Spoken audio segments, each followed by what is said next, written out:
Uh, Alt. $1.78. The estimate of $1.41. That's a beat. Sales of 169.4 million. Alt. That's a beat. The estimate 157.867 million for Lima November. Alt.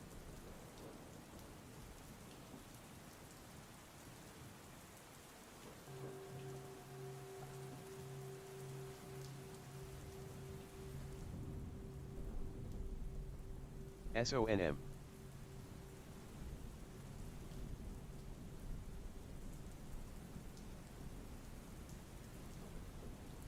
CRML. CRML. CRML.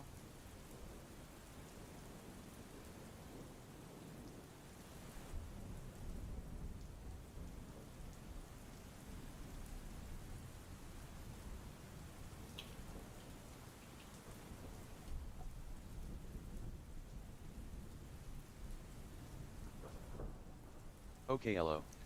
Big spread. RITR, RITAR, announcing signing a strategic memorandum of understanding with Rich Harvest Agricultural Produce Limited, collaborating on establishing blockchain plus stablecoin plus smart cold chain smart agricultural ecosystem. That's Romeo India Tango Romeo, RITR.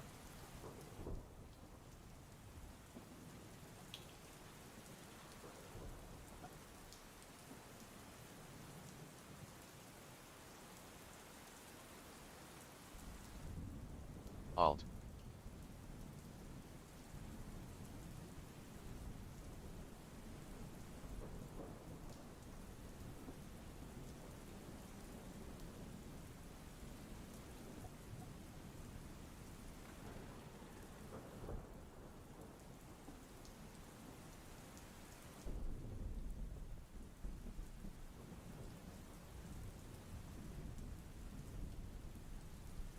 LPSN. AG.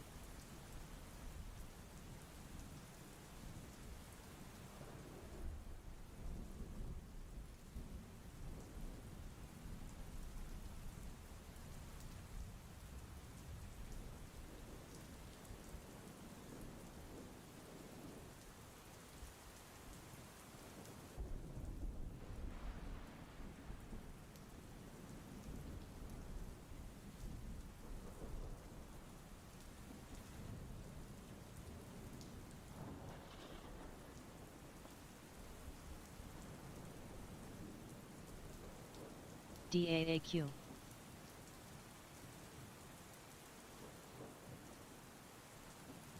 PLTU. Alt. RITR. Big spread.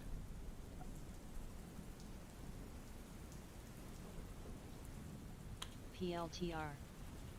BTAI.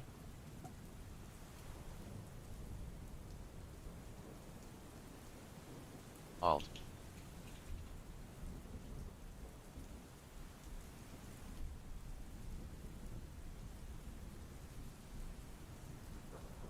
BTAI getting a pop here. Bravo Tango Alpha S1. India. BTAI. BTAI. $2.53. BTAI. BTAI. 268 now on BTAI. BTAI. BTAI. BDMD. BTAI. Big spread. BTAI. BTAI.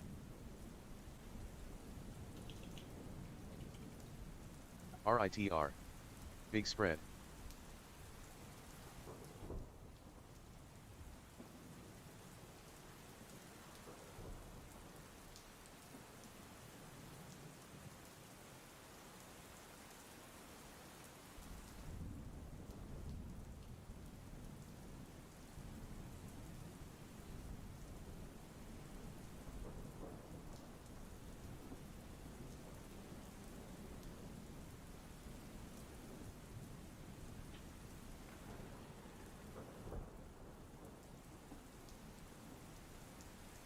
RITR.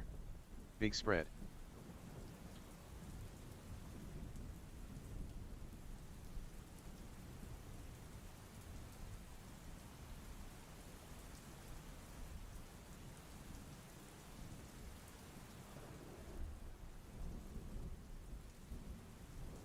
SY.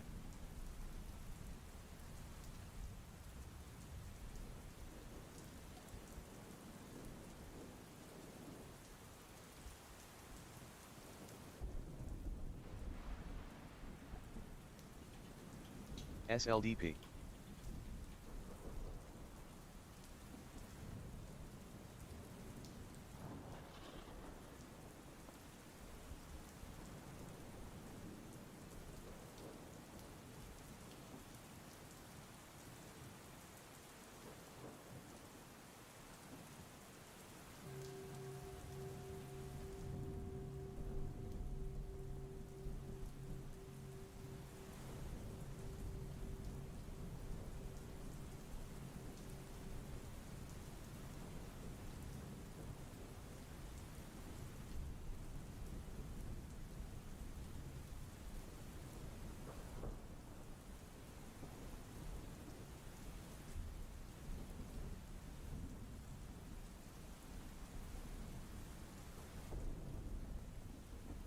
BTAI. RITR. Big spread.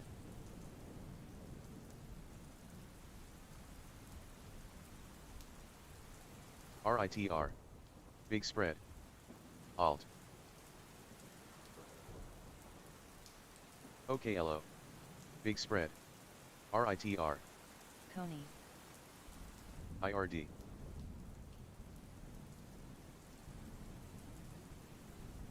IRD. RITR.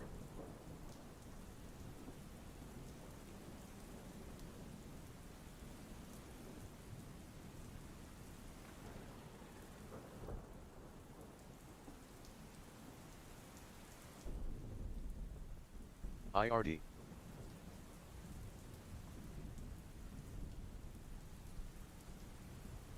IRD. IRD. IRD. IRD.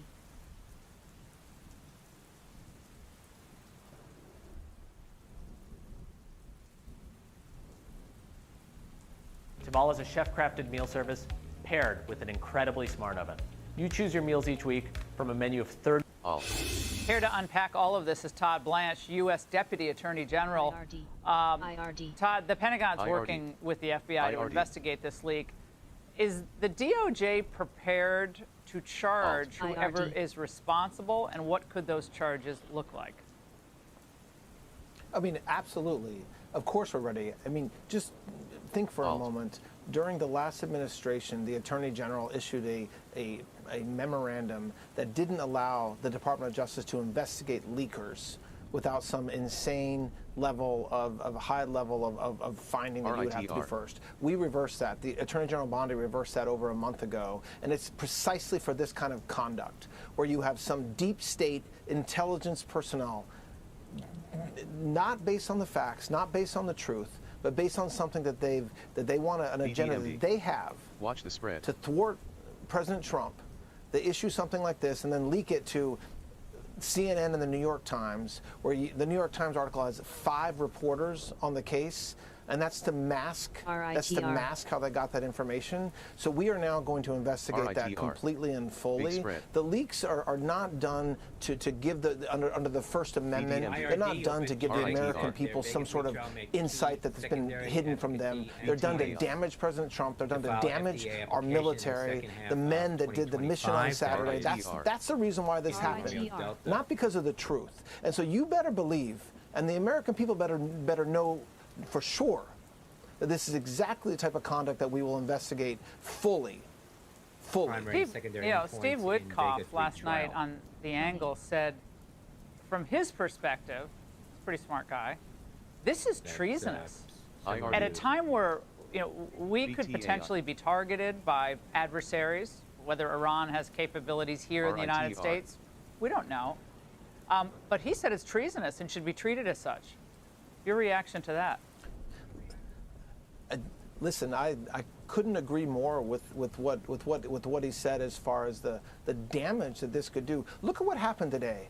The Secretary of Defense, the President of the United States, Secretary Rubio, has to spend all day defending some random report that isn't even accurate, that isn't even accurate. Instead of going out there and doing what they're supposed to be doing, which is protecting the American people, everybody knows, Iran knows, Israel knows, the citizens of this country know that Saturday was an incredible and remarkable success because of the great work that our military did.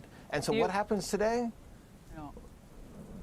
Look what happened today. I mean, it's terrible. And so whether it's treasonous and whether someone will be charged with treason, listen, we'll work that out. But you better believe that the Department of Justice is going to do everything we can to find out who did this. Well, you can already hear the media caterwauling about the Trump administration going after the First Amendment, eviscerating freedom of the press. This would require your bringing reporters in and getting depositions by reporters. There are 5 on that story, as you said. Are you prepared to do that? Yes. I mean, of course. I mean, it's a criminal investigation. There's somebody within this government that is a top secret or maybe even higher level security clearance who felt it was okay to contact CNN and the New York Times and leak something that is not only highly sensitive, not only extraordinarily secret, but also not vetted, not accurate, and they knew that. And so, do we need to investigate the person that did that? Yes. Yeah, but what about the possibility, it is a possibility, I would imagine, that this is a member of Congress who actually did this? Then what? Well, I mean, you tell me, Laura, if a member of Congress, very few of whom are shared this very sensitive information, we based on the reporting, shortly after information was sent to the members of Congress, this leaked. If it was a member of Congress himself or herself who leaked this, are they immune from criminal liability for putting the safety of the United States of America at risk? Nowhere that I read. So you would say that that would not be covered under the immunity clause of the Constitution, that behavior?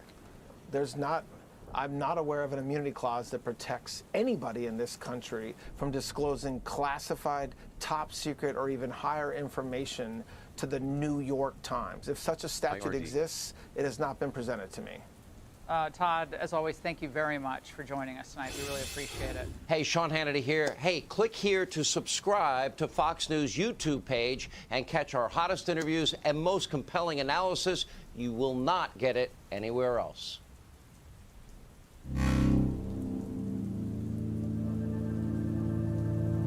Backbone was originally founded based on how we thought the future of gaming would unfold. We believe that one day, great games would be available on any screen, and that people would need a seamless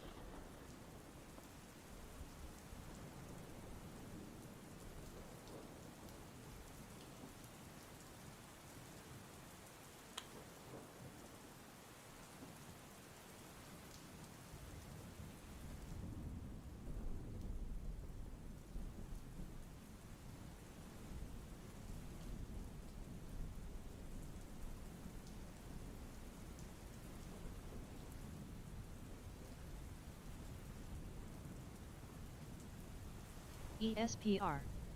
IRD.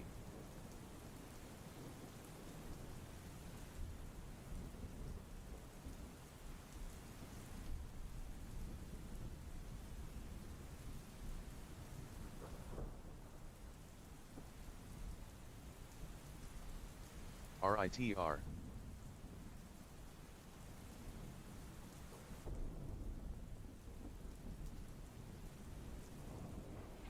ALT. IRD. ESPR.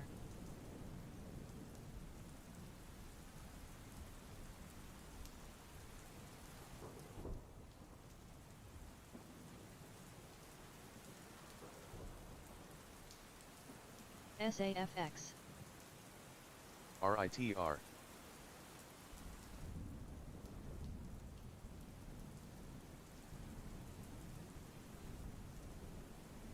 ALT. IRD.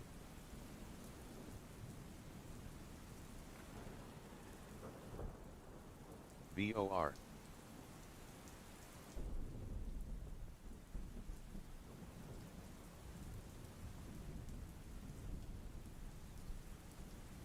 SAFX.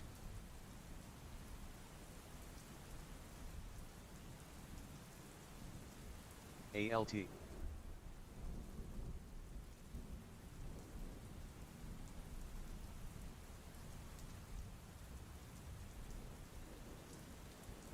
BOR. IBBD.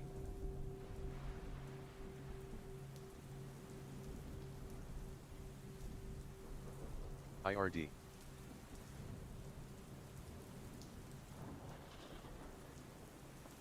ALT.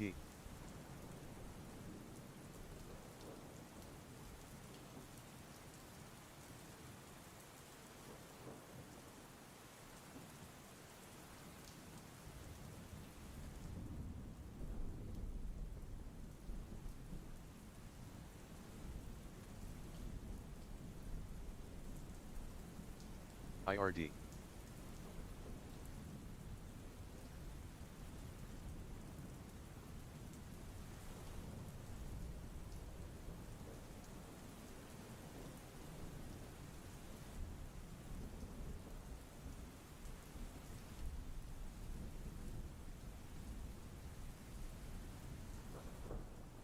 Two electronic engineers might have just solved one of the biggest problems with air conditioning, and big AC. We begin with this Fox News alert. President CYN. Trump just wrapping up that IRD. lengthy news conference in the Netherlands as he is ready to leave the NATO summit. And he will do so finding it to be different than when he found it. In 24 hours, the president launched America into the global spotlight with victories on multiple fronts. He brokered what could prove to be an historic ceasefire between Israel and Iran, and it is holding at this hour. And the president gave NATO nations a dose of CYN. reality, challenging each CYN. one to contribute more than double what they currently are for NATO military defense. I'm Harris Faulkner. You are in the Faulkner Focus. Here is the president from moments ago. ALT. We're going to talk to them next week with Iran.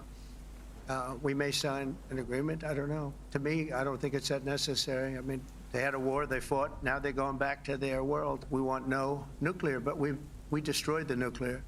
In other words, it's destroyed. I CYN. said Iran will not have nuclear. Well, we blew it up. It's blown up to kingdom come. And so I don't feel very strongly about it. The NATO Secretary General Mark Rutte texted President Trump with praise for putting pressure on other member countries to boost their defense spending. Here's what he said. You have driven us to a really, really important moment for America, Europe, and the world. You will achieve something no American president in decades could get done. Europe is going to pay in a big way, as they should, and it will be your win. Also applauded the president's actions with Iran. Still, sources are saying, with low confidence, that Iran's nuclear program might only be set back by months. Sources from a leak. The White House and the Pentagon pushed back hard on that leak. And the head of the world's nuclear watchdog signaled his agreement about what really is going on right now on the ground in Iran. CYN. Watch this. I could agree in the sense that what we see is a very important degree of damage, although no one has been there inside to see. Of course, the conclusion is that the damage must be, very, very, very important. I think the nuclear program, the Iranian nuclear program, has been set back significantly. He went on to say for years, brand new satellite imagery shows the damage to 3 Iranian nuclear sites the United States targeted in Operation Midnight Hammer. The pictures capture the precision and the depth of the strikes, each one. Senior White House correspondent Peter Doocy is near The Hague in Netherlands with more. Peter. Harris, we can now report the FBI is investigating the leak of that Defense Intelligence Agency assessment that shows with low confidence the Iranian nuclear program was only set back by a number of months. We're also hearing from the Israeli side. They're saying that they believe, their intel shows, that the Iranian nuclear program was rendered inoperable. Iran's foreign minister says the program was badly damaged. And President Trump just explained what he has seen that leads him to believe that none of the enriched uranium actually left Fordo before the strikes. No, we just the opposite. We think we hit them so hard and so fast they didn't get to move. And if you knew about that material, it's very hard and very dangerous to move. It's called in many people they call it dust, but it's very, very heavy. It's very, very hard to move. And they were way down, you know, they're. President Trump is also backing off his suggestion aboard Air Force One that he could soon abandon NATO's Article 5, the rule that requires all members to defend any member that gets attacked. And he thinks that after his strikes on Saturday and the fragile ceasefire that was negotiated afterwards, that there can be peace between Iran and Israel. They're not going to be fighting each other. They've had it. They've had a big fight, like two kids in a schoolyard. You know, they fight like hell. You can't stop them. Let them fight for about 2-3 minutes, then it's easy to stop them. And then Daddy has to sometimes use strong language to You have to use strong language. Every once in a while, you have to use a certain word.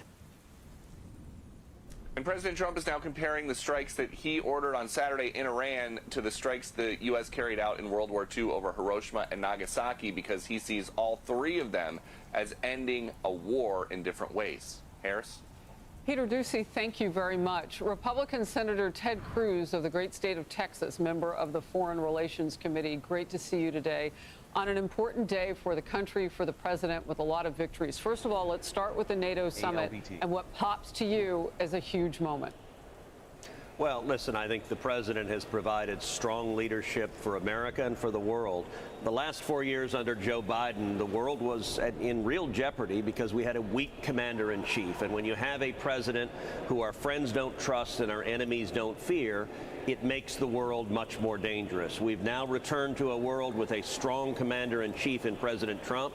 Our friends and allies now are able to trust us, and our enemies fear him. And the difference of a strong America, NATO, the commitment in NATO we're seeing of European countries that they're going to step forward, they're going to invest more in their own defense, they're not simply going to rely on the United States and free ride.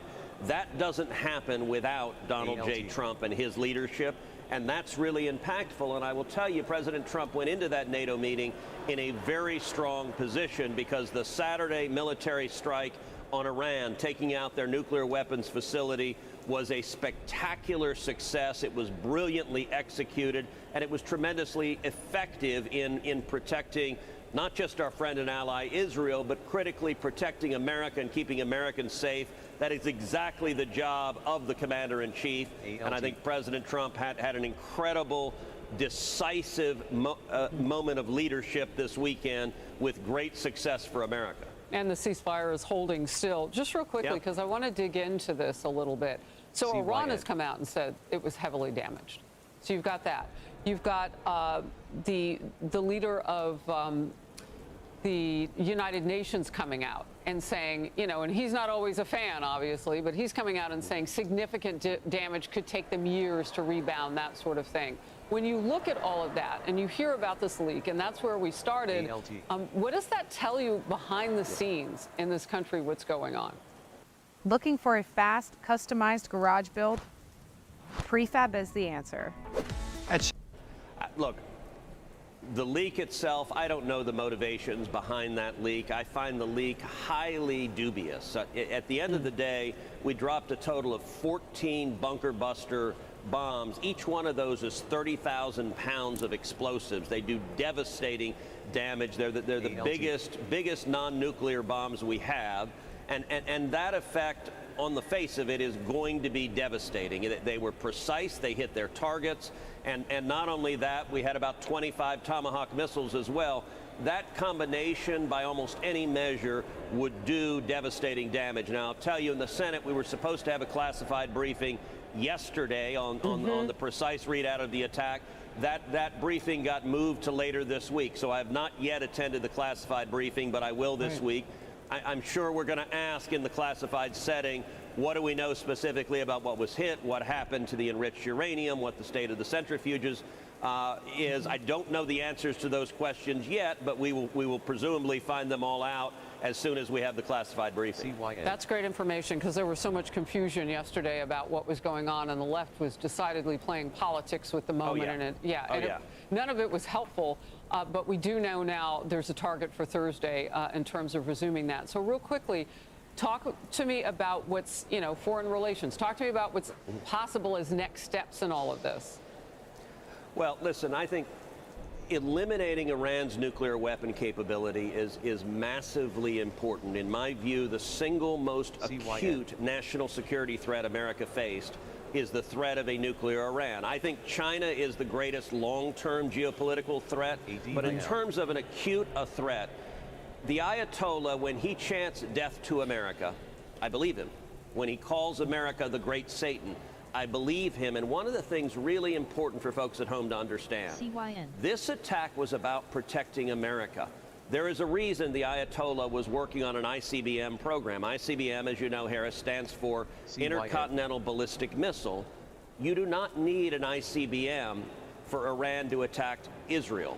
For Israel, they are lobbing in ballistic missiles, ordinary ballistic missiles. The only reason the Ayatollah wanted an ICBM was to be able to deliver a nuclear warhead to an American city and to detonate a nuclear warhead in the skies of New York or Washington, D.C. or Los Angeles. And what President Trump did this weekend is acted decisively to take out that capability.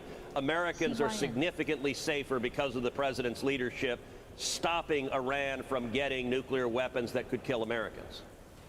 Senator Ted Cruz, great to have you in focus on such a critical day as the president heads back home from the NATO summit. Thank you. Thank you. Hey everyone, I'm Emily Campagno. Catch me and my co-hosts Harris Faulkner and Kaylee McEnany on Outnumbered every weekday at 12 p.m. Eastern, or set your DVR. Also, don't forget to subscribe to the Fox News YouTube page for daily highlights. You won't believe how old she is. Mac and cheese or potato salad? Ooh, potato salad. I like it. Pizza or...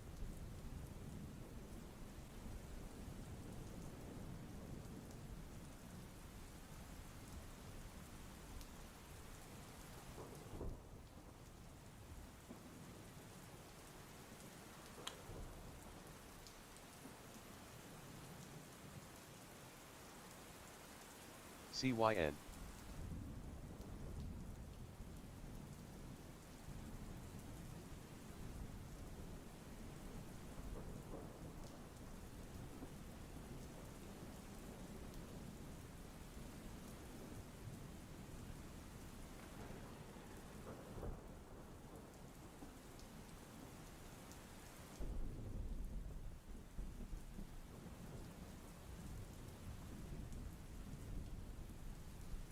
On Secretary First, let's turn it over to Lucas Tomlinson with all the details on Secretary Hegseth's upcoming press conference this morning. Hey, Lucas.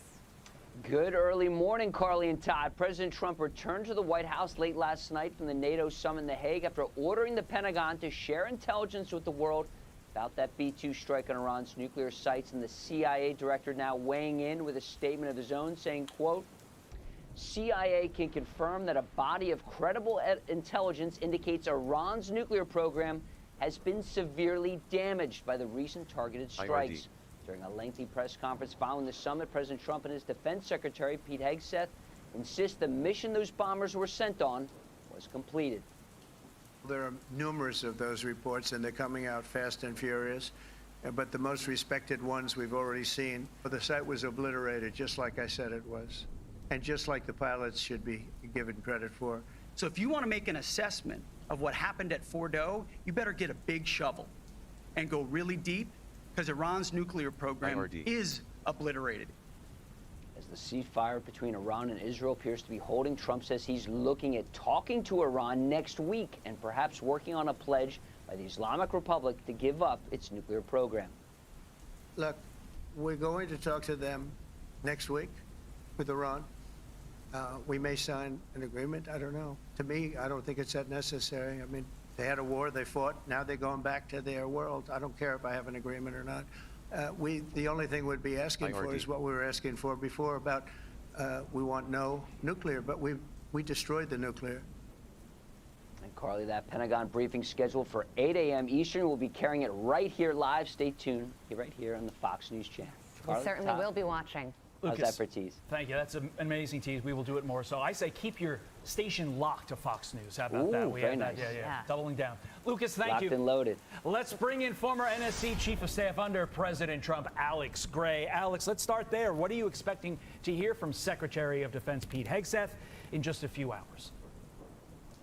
Well, thanks, Todd. I would expect Secretary Hegseth is going to lay out in more granular detail what we've learned about the operation since it's ended, what we know about the success, what we've learned about the post-battle damage assessment. And I think hopefully what the Secretary is going to give us more information on is kind of a granular readout of what the intelligence agencies have been able to learn in the last couple of days, so we can finally put to rest some of these naysayers who have been openly contradicting what the president has said, some of the leaking that's gone on, just so we can have kind of a definitive understanding of the success that the president and his senior officials have been telling us. I think I'd like to get that formally in the record. That would be helpful. And those naysayers, to be clear, once again, have been calling into question the success of this absolutely remarkable mission based off of a non-low confidence intelligence assessment. Let's keep that clear as well. Meantime, the president trying to explain what happened during the strike. Take a listen. They call it dust, but it's very, very heavy. It's very, very hard to move. And they were way down. You know, they're 30 stories down. We think it's covered with granite, concrete, and steel. Okay, in light of that fact that it appears that the Iranian nuclear program is in really bad shape, I'll just say that before Pete Hegseth speaks in a couple of hours, what should we expect to come out of this Iran-U.S. meeting? Well, I think that the Iranians saw exactly what happens when you have a president who's willing to not just talk endlessly for no purpose, but who views negotiations as an opportunity to advance U.S. interests, and who is unafraid if you're on the other side of the table and you're unwilling to be a good faith negotiator, he's willing to use the United States military to make sure that our interests are protected. And the Iranians had their chance, they lost it, and now they have to make a strategic decision. Do they want to spend the next 10 years as a global pariah with no nuclear deterrent, or do they want to have an opportunity, which I think President Trump is sincere in giving them, to try and re-enter the global community with a good faith effort to try and get back on track with the United States and our allies? I think the president is very genuine when he says he wants to have, as he said many times over the last couple of months, he'd like to have negotiations that lead to a détente in the region so we can have mutual prosperity. But the choice is with the Iranian Ayatollahs. We will be watching that with bated breath. Meantime, NATO Secretary General Mark Rutte giving praise to President Trump yesterday for his role in getting NATO members to agree to that 5% total amount of defense spending. Listen. President Trump, dear Donald, you made this change possible. Your leadership on this has already produced $1 trillion in extra spending from European allies since 2016. And the decisions today will produce trillions more for our common defense to make us stronger and fairer by equalizing spending between America and America's allies. Alex, did Donald Trump just usher in a new era of peace through strength, not just in America, but throughout the world, with both the Iranian strike and this 5% NATO commitment? Todd, he's done more than any president since Ronald Reagan to build a world that understands that peace is only possible if the United States has a overwhelming capacity, capability, and willingness to use force as needed on the global stage. And I think we're going to see incredible opportunities for peace because the president has been so willing to be that dynamic actor on the global stage. And let's be very clear, Todd, about NATO. You know, Harry Truman may have built NATO when he was president. Donald Trump saved it by being willing to fight and pressure and cajole and to use every tool in his kit to make sure that NATO members were willing to finally spend first 2%, now 5% of GDP on defense. And if he hadn't done that, which every president since Carter had been urging NATO allies to do, if he hadn't done that, NATO would be a totally toothless alliance today. Alex Gray, thank you for your insight this morning. We appreciate it. I'm Steve Ducey. I'm Brian Kilmeade. And I'm Ainsley Earhart. And click here to subscribe to the Fox News YouTube page to catch our hottest interviews and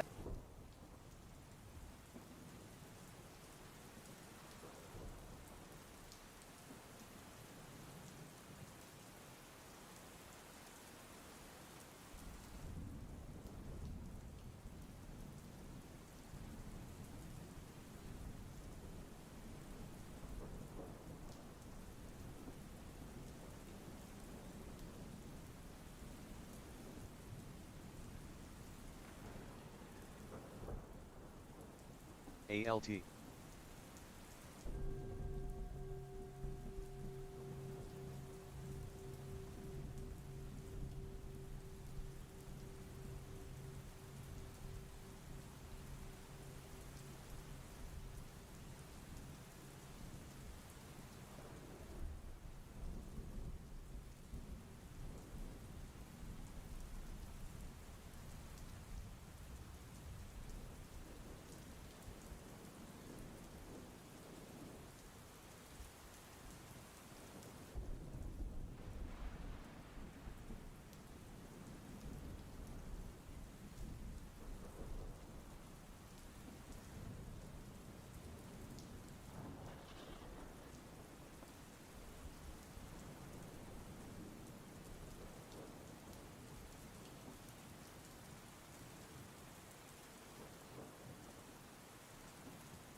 CYN.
ALT.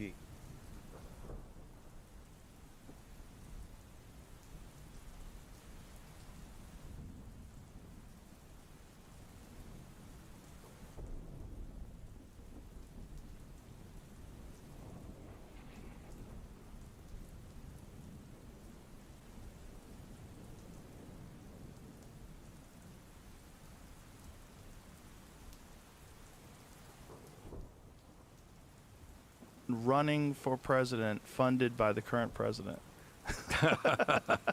Well, not the current president. No, funded but the by current Congress. government. And people say, Yeah. oh, taxpayer dollars are going there. But that makes a lot more sense than having billionaires fund elections, which is what you got right now. So that's number one. So you think there should be, when you get a certain number, you just get a certain allotted amount of money that you could use for your campaign, Right, and and everybody gets the same amount? that exists in some places right now. Does it? Where? Yeah, in New York City right now. Oh, in New York City. Yeah. And other places as well. So if you Yeah. agree, you're going to raise, you're not going to raise private money. You go the public route. It exists in a number of communities, and I think that is. Did you watch the New York City debates, the mayoral I heard. debates? I got involved, and I'm supporting Mr. Mandani. A lot of people are. Well, Yeah. especially after that debate. Right. It seems like everybody else was essentially saying, I've been to Israel more than you've been to Israel. I'm going to go to Israel before you do. Right. They think they're campaigning to be foreign, minister for Israel or something. But talk about money in politics. Yes. Just look at New York City. Right now, there's the election tomorrow, I think, right? I think it's tomorrow. What's today, Monday? Tomorrow's Tuesday, right? Yes. That's the election. They're spending a huge amount of money. These are Democratic, or some cases. Who's in the lead right now? KWE. The polls say Cuomo by a little bit, but I think Zoran has a lot of momentum. KWE. The polls are weird. In a race like that, yes. Well, they're weird in every race. They were wrong with Hillary in 2020, or in 2016, rather. They were wrong in 2024 with Harris and Trump. Like, I don't understand polls. Because I have a feeling that the majority of them are inaccurate. KWE. Well, I think they are increasing. I don't know the answer to your question. The pollsters would argue that's not the case. But I think you got a lot of folks who are not all that enthusiastic about honestly giving honest answers to a pollster. Absolutely. Yeah, And that's that's true, too. Yeah. and that's part of the problem, right? All right, but you asked me on my first day as Yeah, what president. would you Well, I do? have you drop in, say hello. Hi. Have a cup of coffee. All right. All right. Good. And then I think CYN. we'd declare something like our healthcare system as an KWE. emergency and figure out ways that we can do what every other major country on earth does, and that is guarantee healthcare to all people. So one of the things you do is say, okay, we need tens of thousands of more doctors and hundreds of thousands of more nurses and dentists and so forth and so on. And we're going to move aggressively to make sure that in America, everybody in this country has health care as a human right. So I think that's number one. Number two, at a time of massive income and wealth inequality, you don't give tax breaks to billionaires. You demand that they start paying their fair share of taxes. And one of the problems that we have, it's not just an American issue, it's a global issue. A lot of these zillionaires are hiding their money in tax havens in the Cayman Islands and elsewhere. And that's an international issue. But I think we have to have a fair tax system which says that individuals and wealthy and corporations that are making a whole lot of money start paying their fair share of taxes. What is their fair share? I don't know. I mean, under Eisenhower, the very rich paid, at their upper levels, 90%, But let me be very honest with you, Joe, on this one. 90% is kind of crazy, though. No, right? that's not across. That's just for the, your billionth dollar. You know what I mean? It's not your first dollar. It's So not if like, you make $1 billion, you pay $900 million in no, taxes? no, that's not what it means. It means on your $900 million, you're going to pay 90%. Okay. All right. But, the other thing that I would do, and you got to deal with this climate change issue. And I know that, there are some people who think climate change is a hoax. It ain't a hoax. I think the last 10 years have been the warmest CYN. on record. And we can create millions of good-paying jobs, transforming our energy system away from fossil fuel to energy efficiency, to solar, to wind, and other sustainable energies. This episode is brought to you by Paleo Valley, 100% grass-fed beef sticks. I live a super busy lifestyle. I'm always running from one thing to the next, and Paleo Valley is the perfect on-the-go snack. These beef sticks are legit. No junk, no garbage ingredients, just pure, clean protein fermented the old school way. So they're shelf-stable without chemicals. That is huge. And the fermentation part, it's actually good for your gut. Most people don't even think about that, but if you care about performance, you have to care about your gut health. And taste-wise, they're awesome. They've sold over, find them on Earth over the past X amount of years. And this was like a very inconvenient discovery, but they had to report the data, and kudos to them for doing that. Scientists have captured the Earth's climate change over the last 485 million years. Here's a surprising place we stand now. So look at the far end of that graph, CYN. and you see we're in a cooling period. Well, I'm not sure. No, I didn't read that article, but Yeah. the scientists who are out there, I think. I know, but there's a lot of money involved in that too, Bernie. That's part of the problem. There's a lot of money involved in this whole climate change emergency issue, and there's a lot of control, and that's a big part of this problem. Not only that, if we're just talking about primarily carbon and carbon footprint, what are we going to do about China? Because China is like, what percentage of They are the major polluter right now in terms of carbon. We're number 2. We used to be 1. They're number 1 right now. I think they have an enormous percent of the global. CYN. I think it's. Well, they're number 1. I don't know what the very percentage. high. It's Look, very high. it's not an American issue. It is a global issue. And all I can tell you is that we are, in my view, going to see more extreme weather disturbances in the coming years than we have ever. And we're seeing them right now. Right, but scientists. Hypori is a highly secure virtual mobile operating system accessible from any edge device anywhere. What it means is we're essentially... Don't agree. Well, this is where it gets confusing. Because scientists that are in agreement, there's all these entanglements. Whenever someone's discussing something, whether it's economics or whether it's health issues or pharmaceutical drugs, there's financial entanglements. I think we both agree with that, right? Yep. And I think this is part of the issue with this whole climate CYN. change emergency as well, because it's not just that we could all agree pollution is a major factor. It's a huge issue in the world today. We could all agree with that, right? I think one of the things that we have to recognize is that whenever there's an issue that everyone can agree on, you're going to have a bunch of people that capitalize on that issue, and they look to gain more money. They have financial issues that they push forward in order to capitalize on this issue, but then also power and control. These things like they're trying to institute in the UK, where they have these 15-minute cities, this concept where you're not allowed to travel. They'll be able to look at your carbon footprint.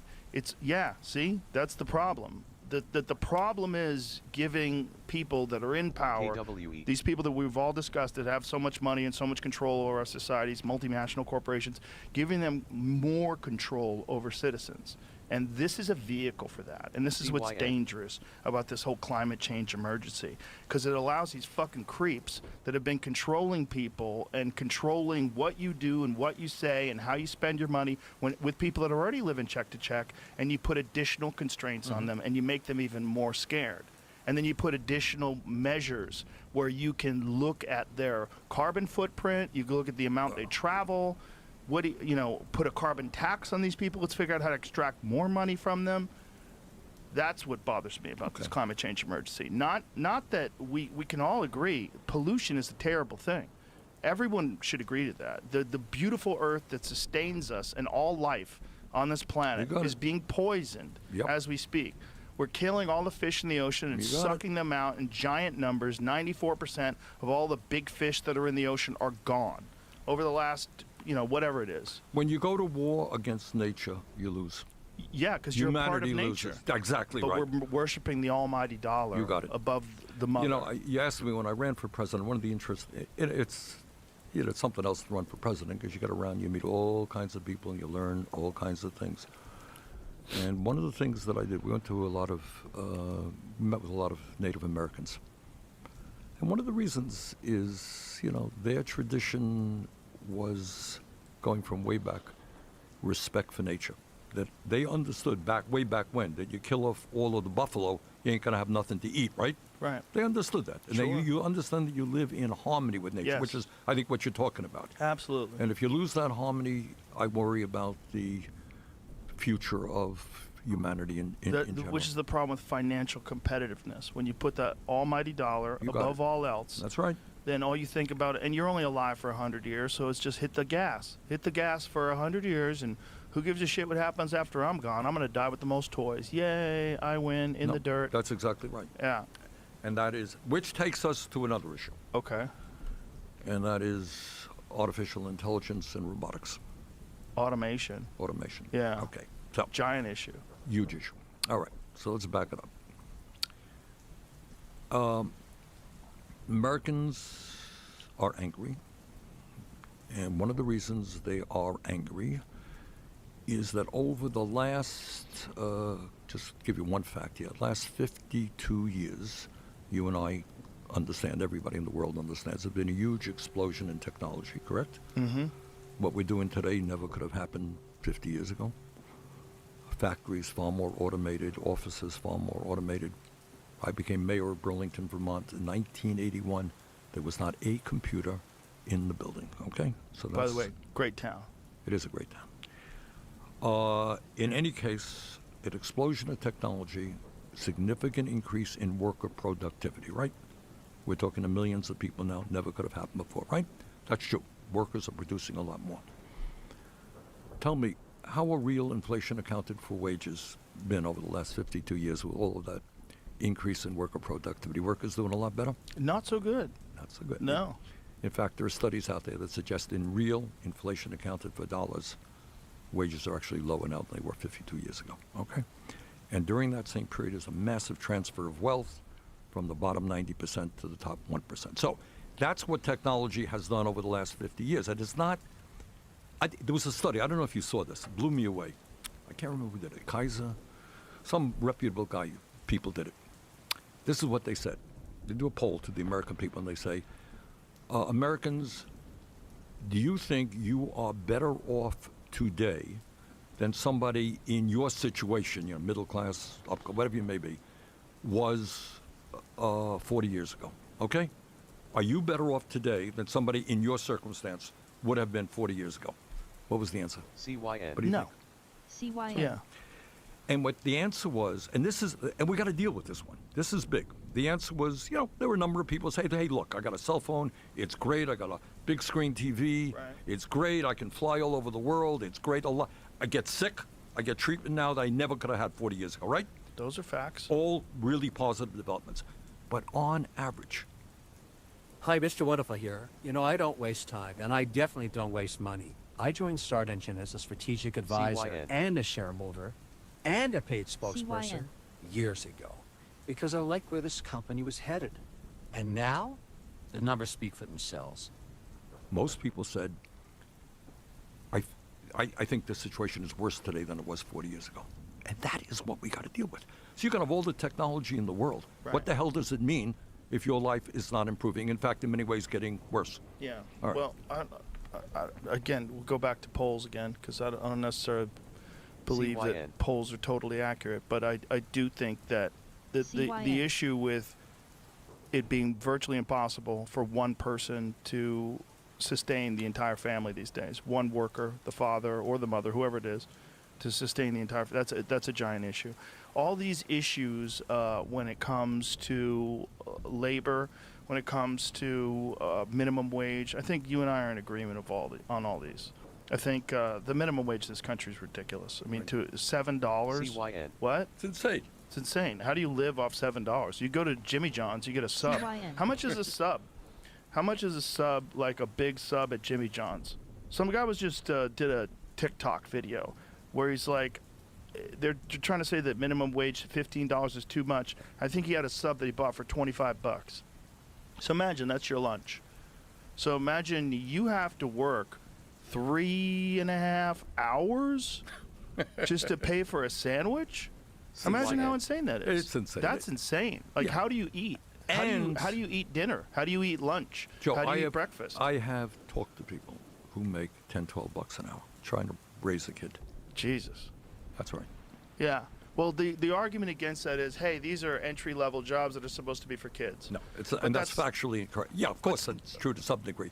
To some degree, but if you have grown adults that are working those jobs, now it becomes disgusting. That's right. That's exactly right. Especially when you're dealing with an CYN. enormous corporation. You got it. Right. So we put a lot of pressure. You know, we are trying to raise the minimum wage, federal minimum wage, to $17 an hour. That's a reasonable amount of money. You know, I mean, it's going to be real difficult to live off of $17 an hour. But at least that's right. At least you can get a live. sandwich in under 2 hours worth of work. There you go. All right, but I want to get back to this issue because it's one that we don't talk about, and it gets to AI. Why CYN. why do we have what, some of these people call an epidemic of loneliness in America, all right? Yes. All right. Why are mental illness rates are pretty high. Suicide rates are too high. Too much, drug addiction. Right. Horrible problem all over the country. Why? Well, there's a lot of factors. First of all, there are a lot of people that are very unhealthy, physically unhealthy. I think metabolic health is a gigantic issue in this country. Yep. There's a lot of people in this country that feel completely disenfranchised, and so they turn inward. Yep. And then technology invites them to do that.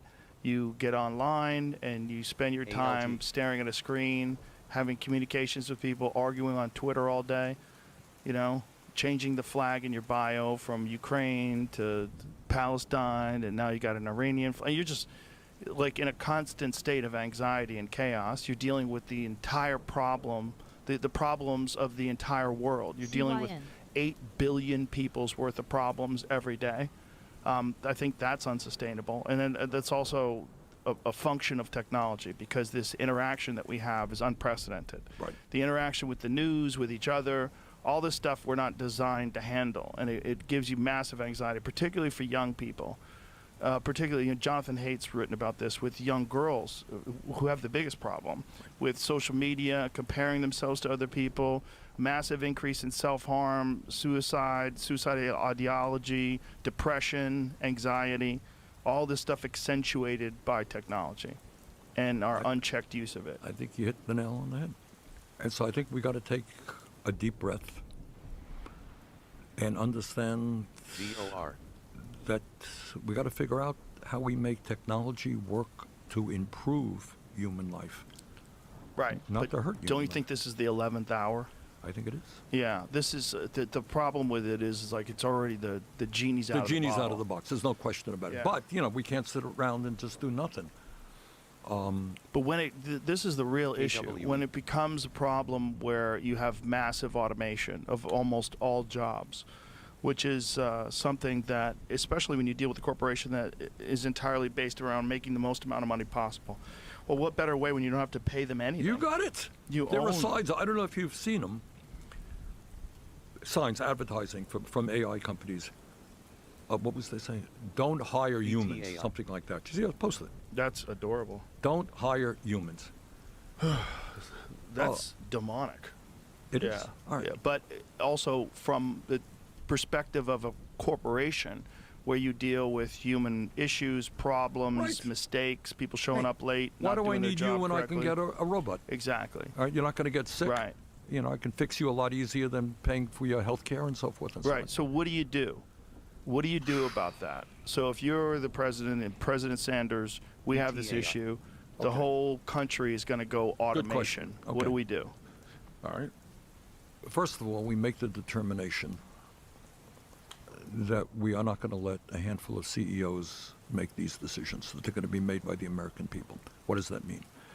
Bottom line, it means that technology is going to work to improve us, not just the people who own the technology and the CEOs of large corporations. What does that mean? All right, for a start. So today's the day. I've got my RTA mock system, and You are a worker. Your productivity is increasing because we give you AI, right? Right. All right. Instead of throwing you out on the street, I'm going to reduce your work week to 32 hours. All right? So you're that'd be gonna nice. 4-day work week. Exactly. Nice. And by the way, not a radical idea. Not a radical idea at all. There are companies around the world that are doing it with some success. The UAW, the United Automobile Workers, they had a big strike a year ago. You remember, against the Big Three? Remember that? Mm-hmm. And they won a very good contract, and I'm a big fan of the trade union movement. I think workers need that. And one of their demands, interestingly enough, and people thought that Sean Fain, who's the president of the union, was crazy. But Sean said, you know what, we want a 32-hour work week because our people are producing more. People thought he was crazy, but the idea is catching on. So first thing to say is let's use technology to benefit workers. That means give you more time with your family, with your friends, for education, whatever the hell you want to do. You don't have to work 40 hours a week anymore. The second thing I think we have got to do is take a look, as you just said, you said it, better than I said it. is what does it mean that we have so many young kids living on the internet? Right. All right. There are schools all over the country now who are getting cell phones out of schools. I talk to teachers in Vermont, and they say, the kids' attention spans now have been greatly diminished. Yes.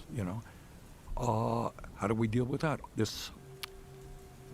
In Vermont, again, there was somebody told me that there's a teacher now who he demands that his students write with a pen in blue books now, because he doesn't trust what they're sending in, that it's not artificial intelligence.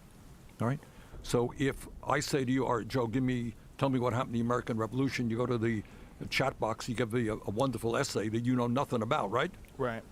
What does that mean for your intellectual development? That all you can do is press a button and give me an answer. Right, unless you've absorbed that information. Right, unless you have. Right. But many kids are not. And we got to worry about that as well. So I think we have to take a deep breath. And many of the things, what has been the impact of all this stuff? How do we stop the negative impacts? How do we go forward with what is positive? And it is not easy stuff, to be sure. But I just don't, what I worry about right now is I think artificial intelligence is going to displace millions and millions of workers. People are going to be thrown out on the streets. I think the corporate guys who are running these companies could care less about these workers. I think robotics is going to be running a lot of the factories in America. And I think these are issues we just have got to address in a bold way. Yes, but how do you do that? And you're balancing it out in one way. If you are a corporation, imagine you're an automobile manufacturing corporation. You're Ford. Ford is struggling right now. There's a giant issue with Ford, right? So what does Ford do if all of a sudden something comes along that allows them to be more productive? They're more profitable. These machines can work 24 hours a day, 7 days a week. They don't need time off. And you're going to make a better product. You're going to make more money for your shareholders. The corporation succeeds. Right. But you don't need X amount of workers anymore. Right. How do you mitigate this? I mean, that's the right question. And right. I don't What think do you do? All right, nobody has a simple answer. Let's just talk about it. Does corporate America have the right to say to workers throughout this country, hey, sorry guys, we don't need you anymore. Have a nice life, you're out on the streets. Instead of thinking them as workers, should we think of them as, look, there are people that make the decisions. There's the executives. There's the corporation itself. But without the people that worked on those assembly lines, you have nothing. That's right. You have nothing. You couldn't have done any of the things you've done without those people. But those people are replaceable because it's skilled labor that you could teach another person to do, and they're replaceable because there's plenty of people that want those jobs, and there's a demand. So you file them in, you file them out, which is why they developed unions, right? So they developed unions to keep people from being exploited. Right. And then the problem becomes the unions get exploited, and then the unions have a lot of money, and then there's a lot of influence, and then they decide, okay, fuck these unions, let's go to Mexico. And these laws that Ross Perot famously talked about, the giant sucking sound headed south. I remember that? Ross. Yeah. Oh, I remember him well. Boy, was he right. Yeah. Boy, was he right. All right, let's get back to this issue of which. What do you do, if you're the president? There ain't no easy answers. Let me throw that out to you. I don't have a course. magical solution. I wish I did. I don't. I think the first thing, you say, all right, I'm Ford, I'm General Motors, I got all this technology, I can produce my products much more efficiently, I don't need workers anymore, right? Right. Well, I'm sorry, Mr. GM, and I'm sorry, Mr. Ford, because this country is more than just your profits. We are human beings, and you're not going to throw people out on the street, many of whom will have a hard time getting health care, et cetera, et cetera. So let me reframe the question again, of which admittedly it is complicated. I don't have the magic answer. How as a nation, forget Ford, forget General Motors, how as a nation do we deal with this exploding technology so that it benefits all of us and not just Mr. Ford and Mr. General Motors? That's the question, I think. All right, and it's going to require radical solutions. So for a start, it gets back to something we talked about a little while ago. If you had health care as a human right, right? Mm-hmm. All right? As people in almost every other wealthy country have, and not attached to your job, that would be a major step forward, right? Yes, absolutely. All right, Joe, you Yeah. lost your job, but you know what? Your family still has Right. health care. Imagine if you were a diabetic and now you don't have access to insulin because now you Exactly. no longer have. All Right. Okay. So, At Spectrum, we believe every day unlocks unlimited possibilities. Spectrum transforms your gaming experience into a galaxy of adventures. And with super reliable internet. this is the way I frame it. We are the wealthiest country in the history of the world right now. With all of this artificial intelligence and robotics, we are going to be wealthier. Correct? Correct. All right. So we're not in the 1820s where people had to work 100 hours a week to grow food to eat, right? Right. You're not in the 1920s. You're in 2025. You have all of this productivity out there. How do we utilize it to create a decent standard of living for all people? Let me ask you this. With all of this technology, can we wipe out poverty in America? Well, we should be able to, Yeah, right? you should Well, be we able should have been able to do that a long time ago if that was something that was politically motivated, Yeah. right? If you wanted to. But it's easier or now. profitable. Pardon me? If it was profitable to wipe out poverty, Well- which it should be. Like overall, as a community, like I said, less losers, higher GDP. If we love the country. Yeah, if you really love America, right. you want more people to have a chance. All right. So what kind? All right. Good. I mean, so and again, please, these are complicated issues. I surely don't have all the answers, but I think we throw on the table. You got all of this technology. What is our goal? So, all right, our goal is if we're going to create all of this wealth, that we have a healthcare system that guarantees healthcare to all people. And by the way, we have drug companies whose function is to come up with cures to diabetes and dementia and Alzheimer's and other terrible illnesses rather than just make huge profits for themselves, all right? You have a publicly funded healthcare system that guarantees healthcare to all people. Just doing that would lower the stress rate in this country enormously. Enormously. Okay. Sure. Okay, you got that. We talked a moment ago about education. I think you and I agreed. Yes. We want the best educational system in the world. What does it mean that you don't have to worry? You're a working dad out there. You're worried that your kid may have a lower standard of living than you. Kid can't afford to go to college. You don't want your kid leaving school $50,000 a day. We say education is a human right. God, you mentioned public education a while ago. That didn't happen by accident.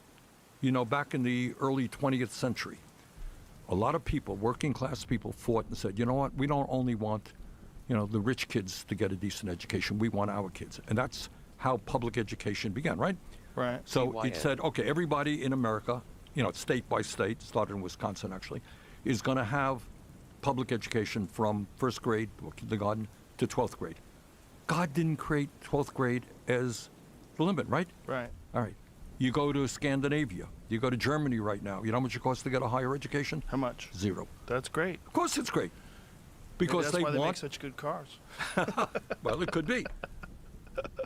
They Great want... engineers. That's right. But the bottom line is what you said. Yeah. If I want this country to be productive, right, I want the best educated workforce. That's not a debate, right? Unquestionably. All right. That's how you want your family, and if the country is a community, the country is your family. Exactly. Yes. All right. So that's what we got to start thinking about. It's not just what Mr. Ford and Mr. General Motors and Mr. Apple want. Right. You're right in saying they're motivated by making zillions. Right. All right?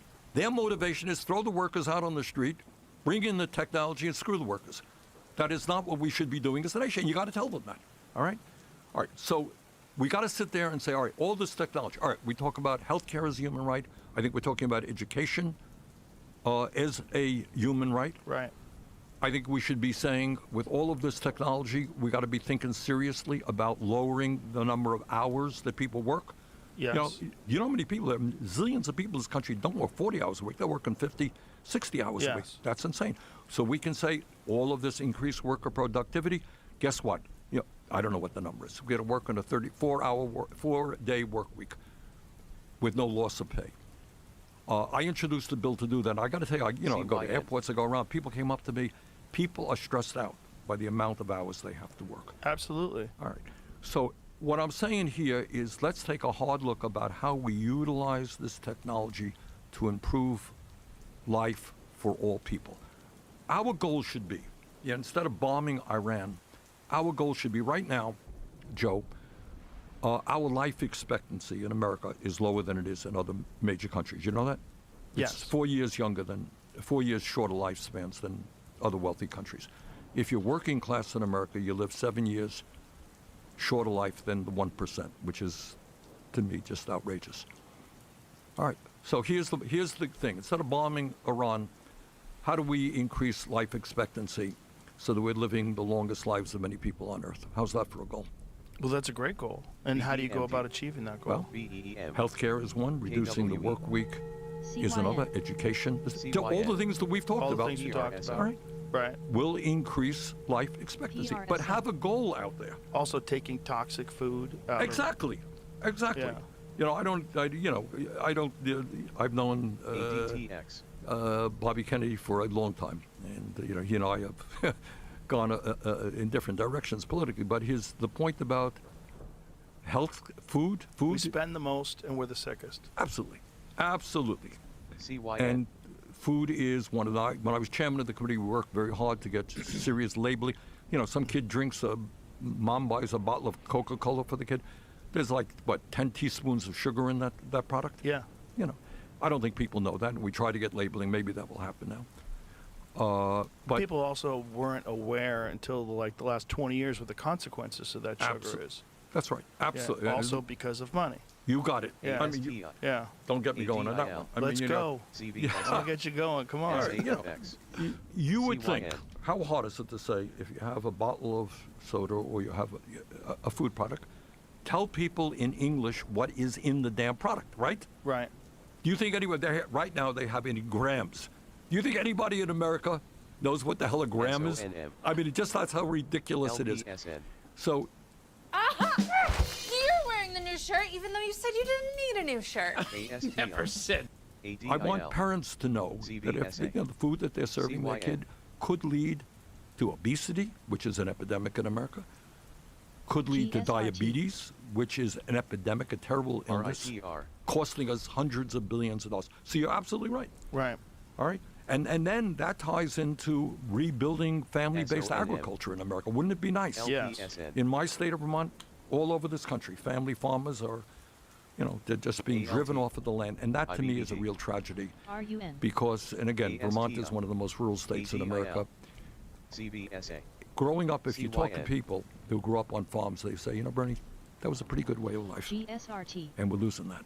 So how do you create an economy in which we, once again, put an emphasis on family-based agriculture, not corporate agriculture, family farmers who are growing good, in many cases, organic food for our kids, rather than corporate. Regenerative agriculture. You got it. Like true, like White Oaks pastures, the way they run it. Absolutely. These farms. Now, wouldn't that be great? Yes. All right. Well, we'd be a lot healthier if we ate that food. That's for sure. But the problem is people are already addicted to that other food. And this is the problem with money. These corporations have engineered these products. And these are the same corporations, unfortunately, that were in charge of tobacco. This is where it gets really weird. They bought out all the major processed food corporations, and they make this stuff that's unbelievably addictive because it's engineered by scientists. We got the brightest and the best who figured out what's the best way to get these people totally addicted to whatever, How fill in the sick blank. is that? How pathetic is that? Pretty sick. Yeah. And they say, hey, these people, they have choice. They could eat whatever they want. If they want to go to the grocery store and eat tomatoes and have a nice salad, they can. But shouldn't they also be able to get Pop-Tarts? Look, your point is interesting. You remember there's a photograph, a very famous photograph. I don't know when it was done, 50s, maybe 60s, 70s. RUN. Of the tobacco industry executives coming before Congress and you remember that photograph? Yeah. And the congressman said to him, tell me, I maybe get this a little bit wrong. Are you aware that cigarettes kill people? No, Congressman, we have no evidence to that effect, right? Right, They were lying through their teeth. Of course. All right? Yeah. And it's your analogy is exactly right. These food manufacturers know exactly that they are causing obesity and God knows what else in kids, leading to diabetes. They know exactly what they're doing. Right. And they're lying. And they're opposing all of us who are trying to, among other things, make our food supply healthier. SMCL. Yeah, they are. And this is also a function of corporate America, right? This is a function of wanting to do better in each quarter, having this endless That's right. endless growth cycle where they're never they never say, hey, we make X amount of money every year. This is perfect. That's right. Let's concentrate on doing better for our community. And the companies don't Never. even make that decision. The Wall Street investors make that decision. Right. You got to make exactly. You got to make more. Stockholders. Right, because the Argument. shareholders will be like, there's no fucking way. SMCI. You need to make more money. Exactly. Otherwise, I'm dumping your stock. You and your got it. company's going to go in the toilet. Right. Yeah. So how? I mean, this is what we have got to deal with as a nation. Is that acceptable? All right. Is it acceptable for food companies to poison our kids? No. All right. SMCI. What are you It's going to not do about it? CYN. Right. I'm the senator, not you, right? It's a good question. All right. Yeah, it's a solid question. And I think the things that Bobby Kennedy is proposing and implementing, I think, are very valuable. First of all, getting all these poisonous dyes and all these things that have been kicked out of all these other major companies, including Canada. Right. There's the same factories that make these food products in America literally have to make a different version of it for Canada, and then they're complaining that they can't do it because economically it won't be profitable for them anymore. But you're already making them. SMCX. You're making them and you're shipping them to Canada. My son brought me back from Canada. Fruit Loops? I think it was Fruit Loops, actually. They look kind of plain. USA. They don't have that bright pop to them Yeah. that I mean, cancer gives you. You're absolutely. NVDA. All right. I mean, so I think this is, you know, it almost gets back to the need to RUN. revitalize American democracy and say to large corporations, you know what, you can't poison our children. I don't think that's a terribly radical concept. You can make money, fine, Right. make money, but don't poison our children. Say to large corporations, technology is SMCX. coming, that's good, but you're not going to use it just to throw workers out on the street. But let's go to that too, because we kind of glossed over that. We never got back to it. USAR. So automation comes, and one of the things that Andrew Yang warned us about a long time ago, and back then I kind of saw it in the RUN. distance. I was like, yeah, he's got a real good point about universal basic income, but the speed in which it's happening, I didn't anticipate. And when it, you know, we live in Austin, and when you go around Austin, you see these Waymos everywhere. So All right, I'm going to plead KWE. ignorance. Tell me what a Waymo is. Waymo is a driverless automobile. traffic. So you use an app, you call a Waymo. I know. A lot of people like it because you don't get a shifty Uber driver who's trying to sell you fentanyl or whatever. I'm not saying that they do that, Uber. Don't sue me. But they're very good. They don't get in accidents. They follow the speed limit. They're good about merging. They're good about pedestrians. They have cameras all around them spinning. I know, see them. Yeah. They're very effective. Yeah. Want to get rid of this visceral fat? Check this out. This is how to get in shape fast. What is And what was really fascinating was during these ice riots, they were lighting those things on fire. And I was like, I disagree with that, but I also think it's directionally correct. You know, I mean, that's your enemy. Your enemy is automation, the enemy of the human being, a human that lives in this functional society and everybody has a task and get paid for the task. Automation's going to take all that away. So if you do say this, okay, we're going to lower your work week, what if there's no job left for the human being to do? If the entire assembly line, we talked about this about China and some of their coal factories. There was this video that I watched of this coal factory in China, which is entirely automated every step of the way. The trucks. No human beings at all? No human beings at all. I mean, there's probably a few overseers that make sure that all the systems are functioning correctly. So you have software engineers and, you know, people that are that repair people. But the trucks even park themselves next to the charging station and recharge. Wow. And then they're moving 24 hours a day, unloading, documenting where everything is. It's all in computer databases. It's wild to watch because there's no people. It's all just 24 hours a day, machines. What do you do when there's no need for these people? And what happens, even with universal basic income, what we're talking about, I support it. I'm a big supporter of social safety nets. Look, when I was a kid, my family was on welfare. And we were on food stamps, too. AMDL. Like, if you don't have that, people go hungry. Like, again, if we're going to support the community, we want people to be able to survive and be able to work their way out of that. My family did work their way out of that. CYN. So it was cool for me as a child to see my parents struggling, but then succeed and get out of it. ASTI. What worries me is that if all the jobs are gone and everything gets automated, even if people have universal basic income, they don't have meaning. Good. All right, you're touching on really deep issues. Right. This is the big one because a lot of people, you know, Work you want to is get your in a car s- fixed, you go to KC. He's the best. He knows how to fix your car. KC. And work gives, as you've just said, Yeah. it's the word purpose is an enormously It's important. huge. I don't care if you sweep the streets. People have purpose. They want to do their job well. It's work is an important part of our lives. Is it right? Yes. No? At the end of the day, It's no your one. identity a lot of times. Right. Yeah. And you want to be a productive member of society. Right. I'm contributing. Right. All right. So you asked the right question. And I think we can just bat around. I don't have any, quick answers here. But I think the good news, you talk about this coal mining thing, and I'm not a great fan of coal, but, that it's Nor am automation. I. People do not have to do dirty work, dangerous work. Is that good? Yeah, I guess that's good.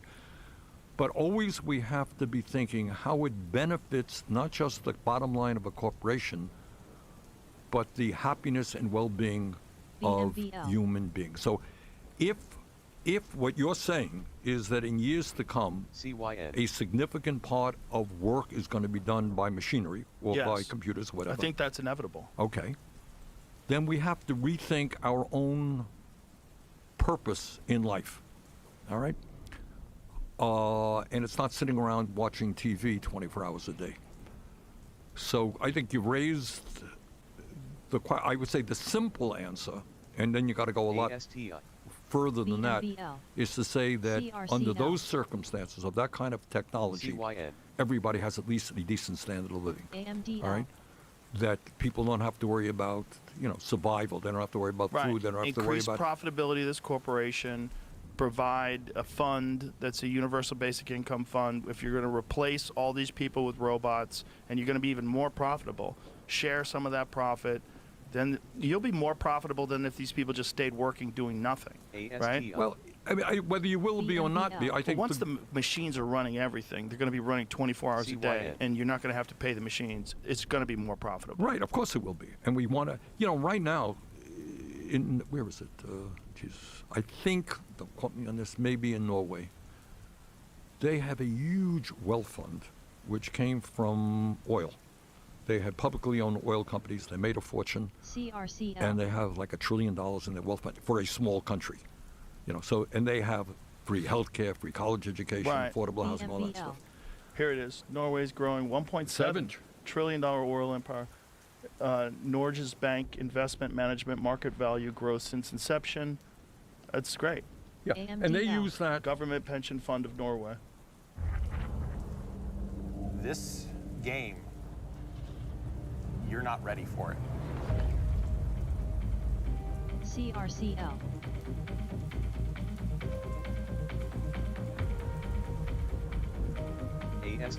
There you go. Well, so, yeah. So they use that wealth fund to provide probably the highest standard of living in the world for people. Free healthcare, education, all that stuff.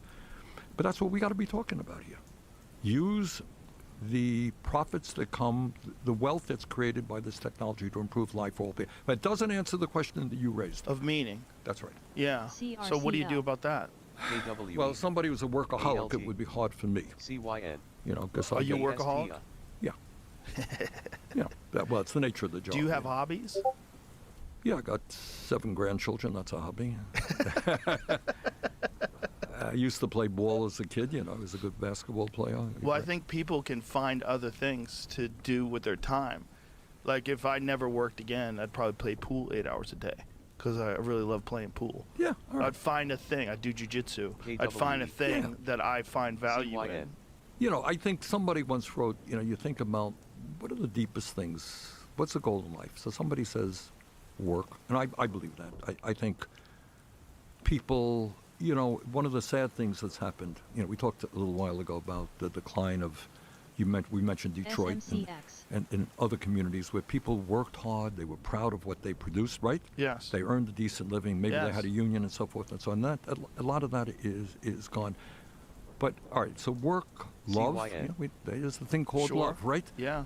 At the end of the day, Problem is people are trying to find that on apps too now. Let's get to that one in a minute. Yeah. But, you know, to be human, nobody wants to be alone, right? Right. You want to embrace other people, you know, physically, sexually, emotionally, just humanly, Have right? community. That's Yeah. community. Yes. That's right. That's Yes. being human. Yes. All right. So you want love and knowledge. I think you forgot the knowledge part. You know, Sure. you like pool, that's good. Sadly enough, I have to confess that when I was in college, I spent half my life in the library. All right, you know. So why is that bad? No, I'm just kidding. But knowledge, you know, Sure. just trying to understand things, and curiosity. Curiosity, fantastic. Yeah. Travel, my God. Yeah. You know, Absolutely. Just came back from Ireland. You know, it's fantastic to see the world. And you know, when we talk about, you know, one of the things that we didn't talk about Trump much, but it bothers me is trying to divide us up.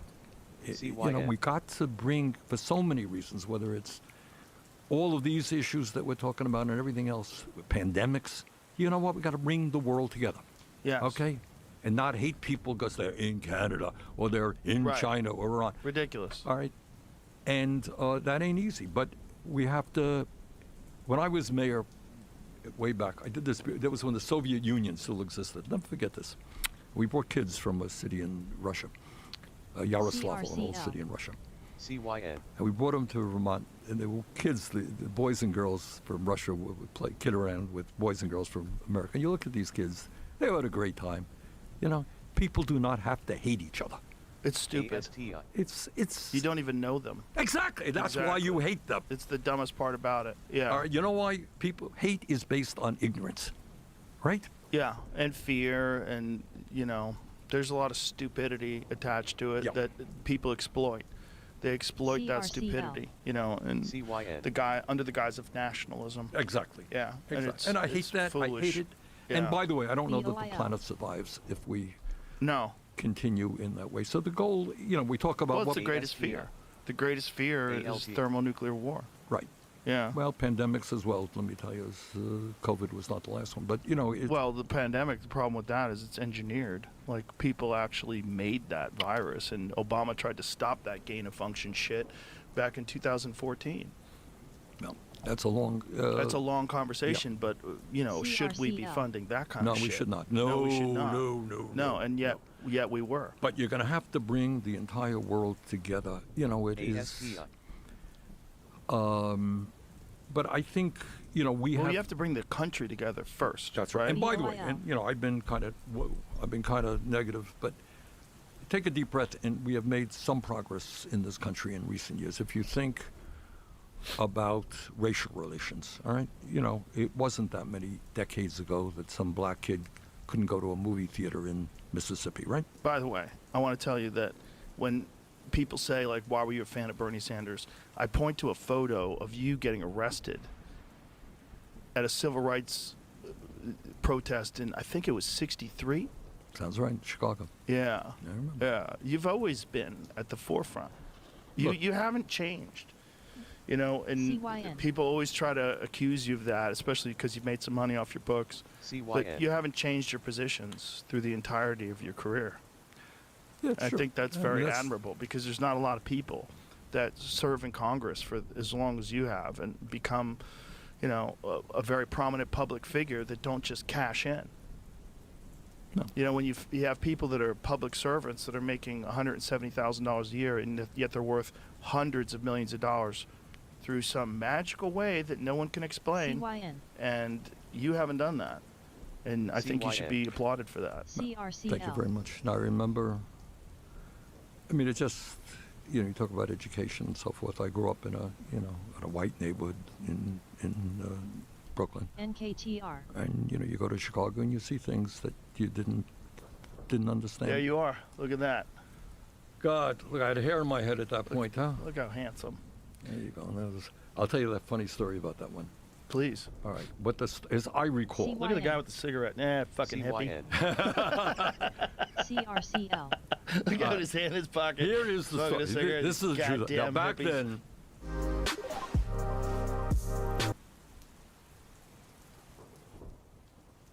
the world has changed. There's the Chicago Police Department. And what they said is, if you go across this line, you're going to get arrested. As I recall, that was what they said. I went across the line. And we were protesting segregated housing in Chicago. Okay, so I get dragged in, and they're taking me to a paddy wagon, okay? Mm-hmm.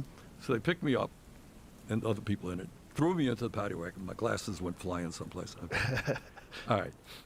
And then, just as this was happening, within a few minutes of this picture, some genius on the sideline throws a brick, hits a cop on the head. Oh, Jesus. So I'm being thrown into the paddy wagon. Some cop is lying down on the ground. You know, it was a scary moment, okay? So to continue the story, we're in the paddy wagon, and they're taking us someplace, and suddenly the paddy wagon stops. You look out, it's like in the middle of nowhere, right? This was not like in the city going to a jail. We thought we were going to be taken to jail, you know? And I said, oh my God. They're going to kill us. Yeah. I mean, that was the thought. We're in the middle. Yeah. Why the hell are they stopping here? Right. I don't know what they stopped for, whatever reason.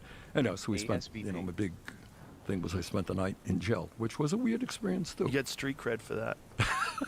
What I remember about it is, other than not sleeping very well, this is, you get up at it in the middle of the night, and I go to, they got to try to open the door. It didn't open. It was the weirdest thing of having a door that did not open because you were in a jail cell. You know? It's like a weird thing. But anyway, you know, the idea, you know, that's all.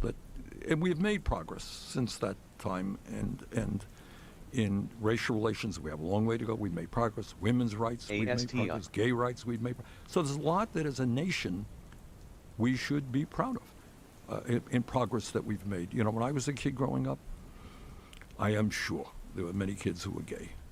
No one ever talked about it. Right. And, you know, so there's a lot as a nation that we should be proud of in terms of the progress that we've made in terms of fighting bigotry. Agreed. But we got so much more to do. We don't need to be hating people in China. You can disagree with people.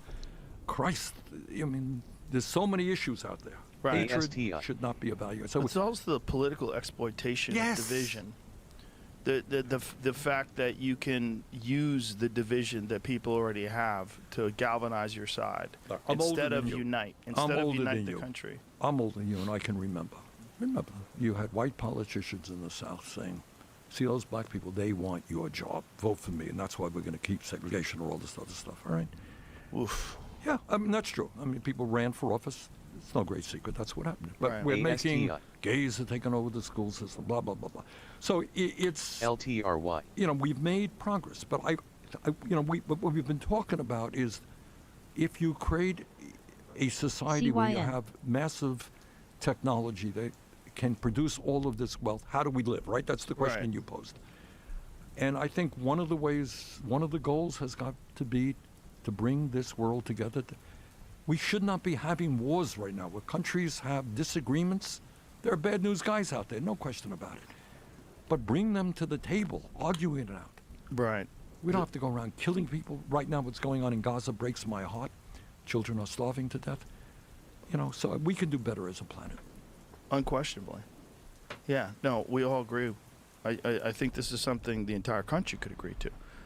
The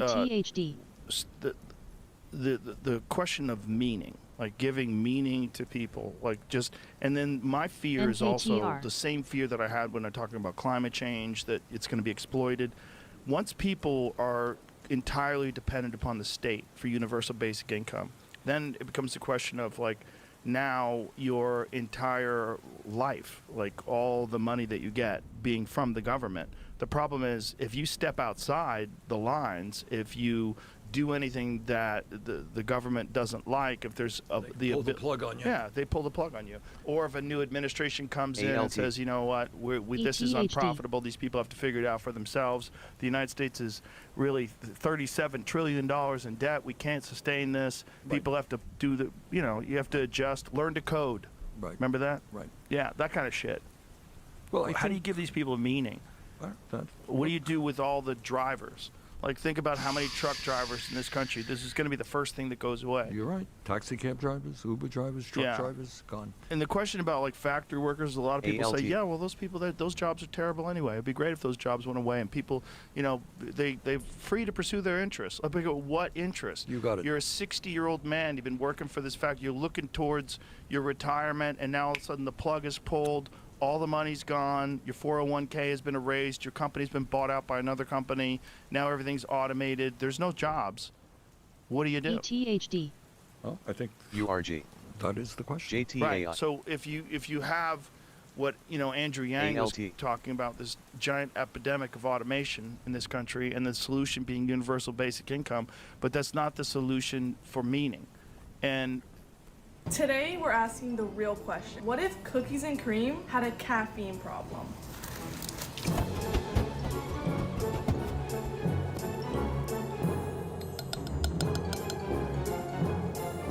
ETHD. How do we convince all of these people that they have to not just take this money from the government, but also take action to give themselves meaning in their life? All right. What you're talking about here, is a revolution in human existence. Yes. Right? So throughout history, people have worked so hard just to stay alive, right? I mean, not so many hundreds of years ago. Today, in parts of the world, people are working. In America. In America. ETHD. Right? And in the poorest countries in the world, just struggling every day to put a little bit of food on the table. So what you're saying is, what happens when that plug gets pulled? Well, what you're saying is, what happens when people no longer have to do that, right? I mean, yes. Okay. So if we work now, everybody works, get to earn money. If you don't need to do work, right? Right. Because we're wealthy enough, how do you find meaning in your life? Right. That what you're talking about? Yeah. Right. And this is absolutely that's a $1 million question. That is, try the $1 trillion question. It's a, it's one. But I'll tell you this. I was seeing, I don't know him, Sam Altman. Do you know Sam? Mm-hmm. I don't know. But, I mean, and others, Zuckerberg, are talking about, well, if you're lonely, we got a machine for you, right? Right? I mean, true, yes? Yeah. This is what they're saying. We got a friend for you on AI. Mm-hmm. And her name is Mary, and you can chat with her 20 hours a day. And she really loves you. Man, I don't think that is... It's so dystopian. It is. It's very, and we covered this story recently about this guy who proposed to his AI, and she said yes, and he was crying. I'm like, oh, we're done. We're cooked. Look, I mean, at the end of the day, all we got is us. Yes. Is that right? Yeah. We are human beings. Yeah. And we're going to have to cling to each other to get through this thing.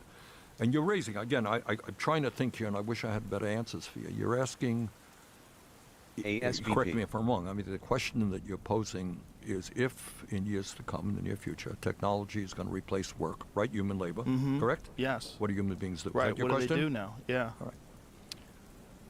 All right. There are, it's a good, because work has been so essential to human existence forever, right? Right.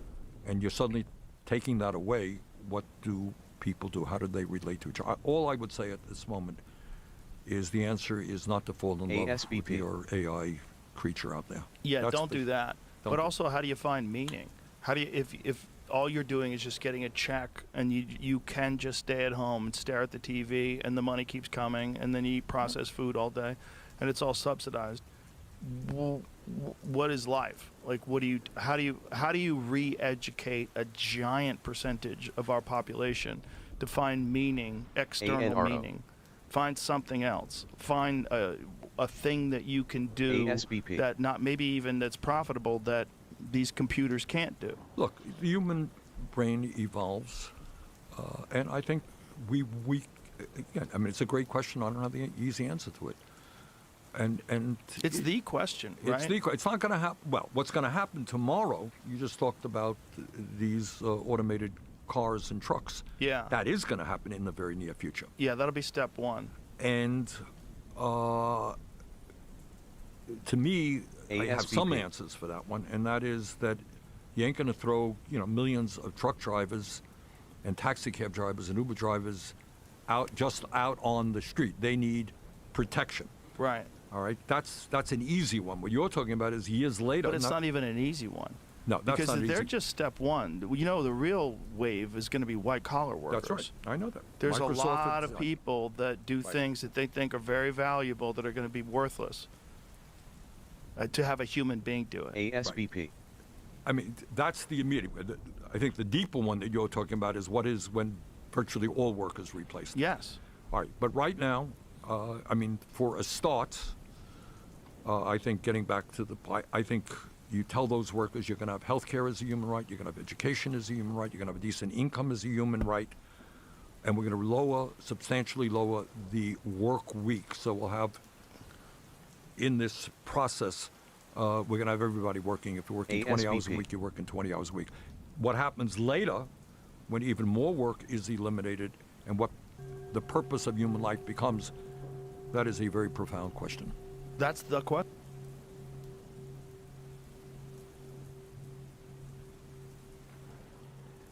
VVOS. VVOS. With Portfolio Analyst by Interactive Brokers, you can consolidate, track, and analyze all your financial accounts on one powerful dashboard. Whether new to invest, Ended up showing 236, but man, showed negative 0.5% for GDP, and that's the finalized version. Jobless claims showed 236 versus 246 expected, or 245. And durable goods month over month showed up at a positive, what was it? A positive for durable goods, 16.4%. Versus 8.6% expected. I'm assuming this drops markets. Negative GDP data.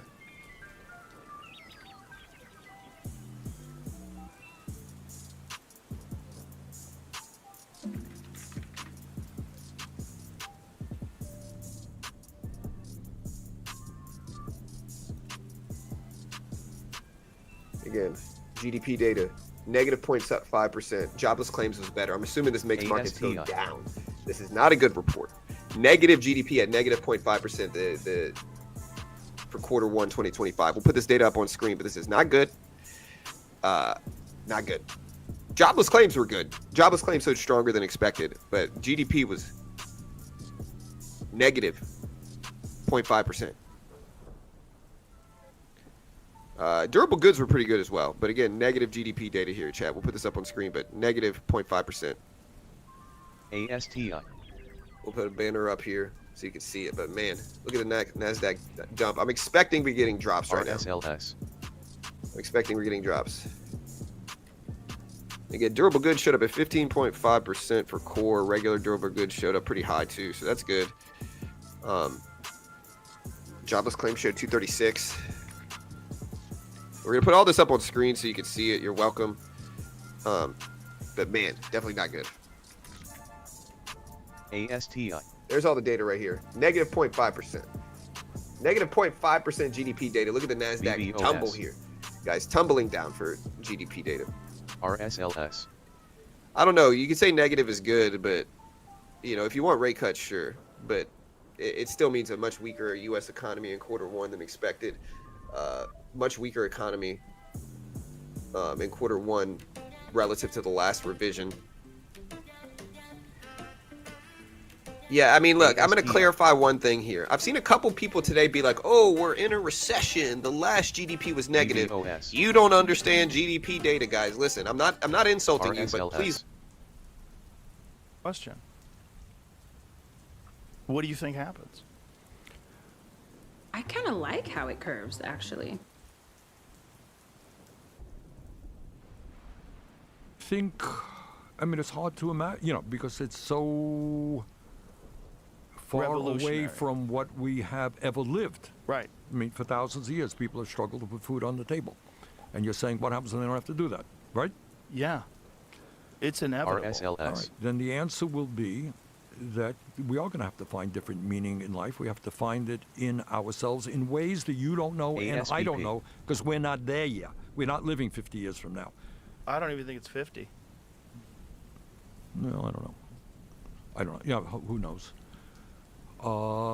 But I think human beings are capable of replacing work with other emotionally satisfying things. Yeah, I think we can do it. We can on an individual basis. The problem is having mass groups, literally 100 million plus people displaced. What do you do to all those people to give them some sort of a sense of meaning? You're essentially redefining life for them. That's a good point. Okay, I don't have the answer to that question. That's the problem. I don't think anybody does. And I think we're foot on the gas, full steam ahead with AI, with no consideration of this. And then there's the same thing that you're dealing with in terms of corporations constantly trying to achieve higher and higher and higher numbers. They're just always trying to make more money. You've got this exact same issue when applied to meaning for all these human beings. Like if you have 100 million plus people, what do they do now? They just sit at home and become depressed, and they just make enough money to what? To just be able to get by? What about savings? What about the ability to earn more money to get ahead? What about the very ambitious people that are willing to put in extra hours and go to night school and do everything they have? That's all gone, right? So what do these hyper ambitious people do? What does everybody who's displaced by this very impersonal thing, that you need because you can't compete with China? I agree with everything you're saying, except there is something else that's going on in this. While all this is going on, while all this technology is throwing people out on the street, something else is happening.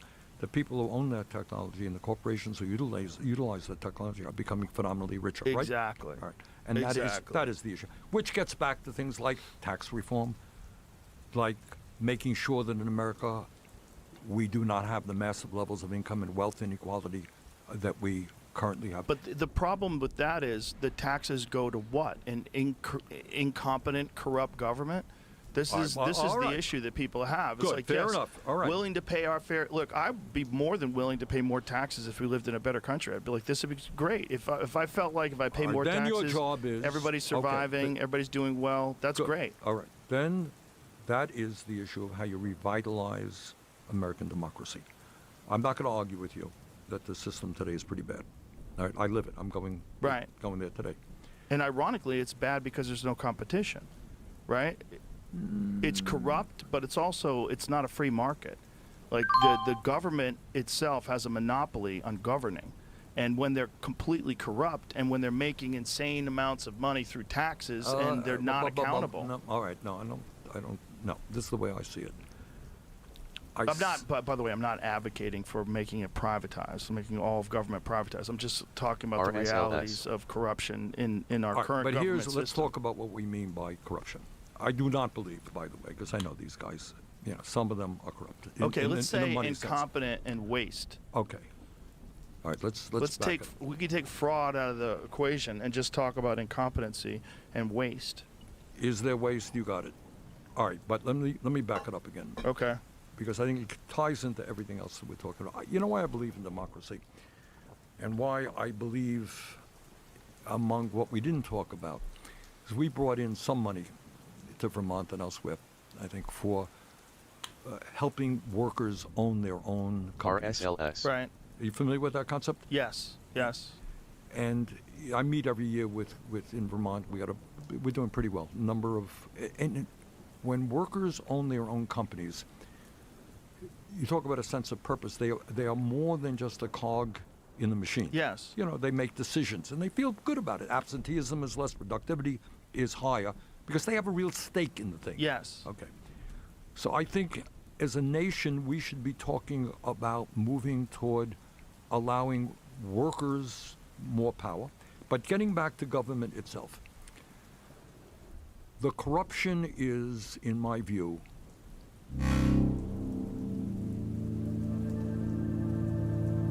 Backbone was originally founded based on how we thought the future of gaming would unfold. RSLS. We believed that one day, great games would be available on any screen, and that people would need a seamless way to play them. So we set out to build one simple device that government is very far removed JFBR. from the needs of ordinary people because it is largely controlled by billionaires in both political parties who Agreed. have their agenda. Yes. All right. One of the things that I do, what my campaigns for president were about, what I'm doing right now, we're doing what we call a fighting oligarchy tour. That's why I'm in Texas, is to try to say to people out there who are mostly working class people, you got to get involved. I know it's hard. People are working long hours.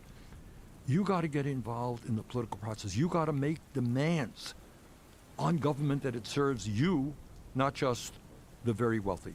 So to answer your question, I think one of the goals, not only we've talked about how you deal with the exploding technology and how people gain purpose.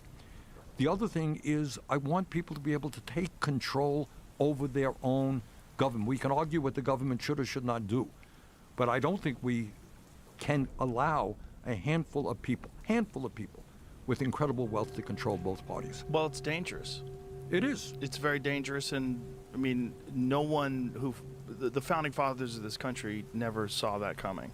That's you know, right. they made this incredible system of checks and balances. You got it. But who could have ever possibly saw that coming? And what I worry about Trump is, you're right. You know, I read, it is astounding back in the 1780s when these guys wrote the Constitution, how perceptive they were.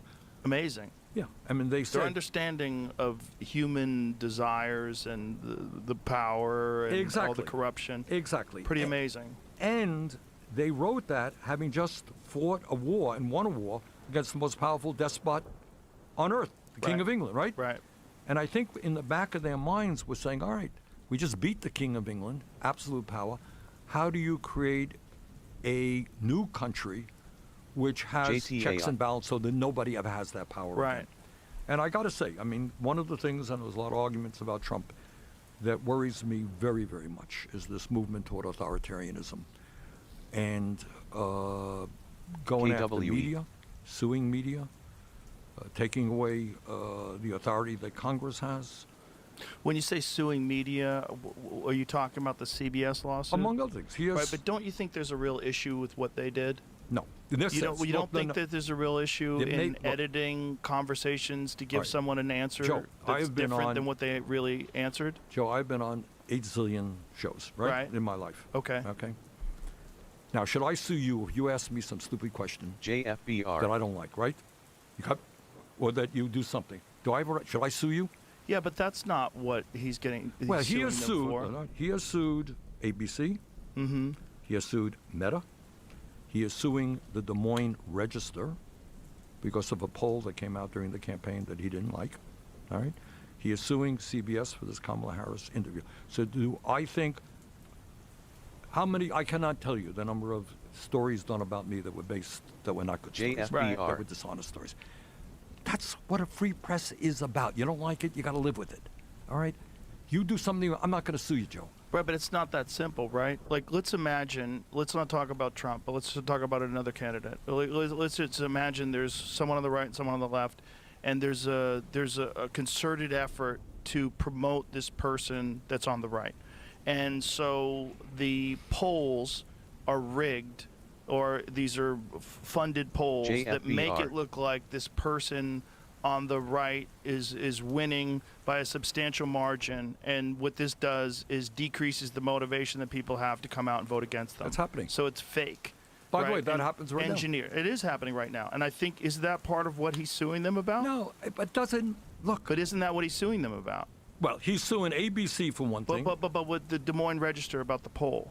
Yeah, I know the pollster there. Was the poll incorrect? Yeah, the poll was wrong. So what? Guess Right. what? But what did they know it was incorrect when they published it? JFBR. No, they published what they thought RELI. was an accurate poll. But that RELI. pollster, by the way, what's the name? Seltzer polls. I should just state for the record, I don't know this lawsuit.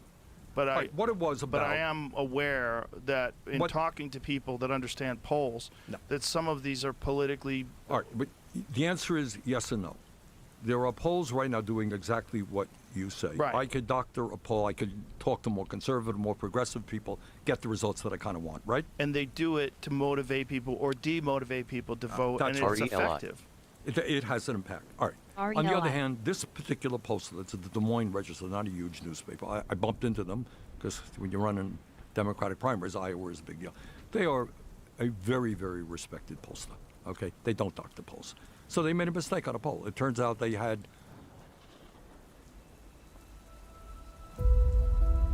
EVE Online is a vast... Trump doing worse than he ended up doing. Guess what? Posters, honest posters, make mistakes too. But what is the basis of his lawsuit? Like, what is he saying in I the think lawsuit? he is saying that that gave energy to his opponents and that it was... He's Like we saying, talked about. Like you talked Yeah. about, but I don't believe that's the case. There are honest pollsters who make mistakes. But what about the other the other lawsuit this- with the conversation that they had with Kamala Harris, where they edited the answers that she had to make it look JFBR. more precise? 60 Minutes, they were suing 60 Minutes. Yes. Is, to my mind, historically, even around for a very long time, they're not CYN. infallible. But I think you look at most objective people will say 60 Minutes has a sterling reputation for investigative journalism. Are they wrong? But that's not investigative journalism if you change someone's answers. All If right. you ask her a question and she comes with a rambling answer that doesn't make sense, and you edit that out and insert another answer to a different question that seems more cogent. All right, Joe, then you're walking down, it's a really, you're walking down a dangerous path. Suing media has the impact of intimidating media. All right, if somebody sues you, all right, they're going to finish, all right? Okay. Somebody sues you, you know, why not you? Right. You could be sued tomorrow, right? Because you are doing this, you're too sympathetic to this. Right. And Joe, you did that, and they have a big law firm behind you, and you're going to have to spend zillions of dollars defending yourself. You know what? Next time you do an interview, you say, maybe I'm not going to go in that area. No, Right? but it's not that. It's editing things to make deceptive editing. Joe, So in deceptive editing, I don't know you give enough- people a different perception of who this Yeah, I candidate understand is that. than reality. All right, but you that's gotta not explain- But that's not objective journalism. but that's campaigning for that All right, person. but Would you agree with that? I don't have those details. I don't know that I agree with your analysis of it. I don't know enough. I but, think that's universally accepted that well, that's what they did. Then you got to tell me why he is suing ABC. Why he's suing well, Meta. let's just talk about the 60 Minutes No, one but first. no, but it's not just We could 60 go to ABC, but I'm not aware of that well, one there's either. George Stephanopoulos said something that he didn't like. But the point is, What did Stephanopoulos say? I can't remember. It was I honestly don't remember. But Well, I think what he was saying was factually incorrect about the results of one of Trump's trials. all right, guess what? If I were to sue everybody who said things that were factually incorrect about me, I'd be suing people zillions of times. Right, but Joe, what you're saying is, look, does media get it wrong sometimes? Absolutely. Should you have the most powerful person in America suing media? What is the impact of that? The impact is clearly intimidation. He wants to defund ASTI. public broadcasting. NPR, why is that? Well, because they also would run critical stories of him. This is part, in my view, without getting into any one case, it's part of a pattern that says, hey, I got the power, don't you criticize me. You criticize me, I'm going to sue you. So it's not whether this show was right or wrong. There are shows every day they get it wrong. It's whether you respect you and other media people to do the best that you can. And if I don't like what you're doing, I'll go ASTI. someplace else. But I don't like presidents suing media, and then it's, threatening to impeach judges who rule against you. Really? Is that a concern? I think it's a concern. I agree, that's a concern. Well, my concern is when you have media organizations that are purported to be objective, and then they say things that are ENPH. defamatory and factually incorrect, and they should know that before they say it. What other course does a person have other than a lawsuit? And isn't it important that you shine the light on what is a political bias? Then the way we where are- from an organization that you would hope would be objective. Needless to say, I get attacked all the time by right-wing media, right? Every day. Needless to say. Needless to say, all right. I don't sue them. So you expose Right, but they him. don't say, then he's the president of the United but States. do they say things factually incorrect Fine, then that he are can get up there. defamatory and Argument. slanderous? If there's anybody in the world who knows how to use a microphone, his name is Donald Trump. And Donald Trump would get up. You saw that program on CBS the other day? It was crap. It was wrong. And let me tell you why Right. it was wrong. But then they do it again and again and Then again. you take 'em but on, The, and the you keep- problem is the more people do stuff like that, if you don't have any consequences to what you're doing, you're going to continue that path. And the most people only see that. They're not, like, if you're a left-wing leaning media organization and you print something that's factually incorrect, or you say something on television that's factually incorrect, your viewers who are left-leaning are most likely not going to see Trump's rebuttal in some speech that he does in the middle of Pennsylvania. Right, but that's another problem. There's Revitec fungicide, and there's everything else. Because Revitec fungicide can out-yield other fungicides by up to 9.5 bushels per acre. When every acre counts, choose the soybean fungicide recommended #1 by growers.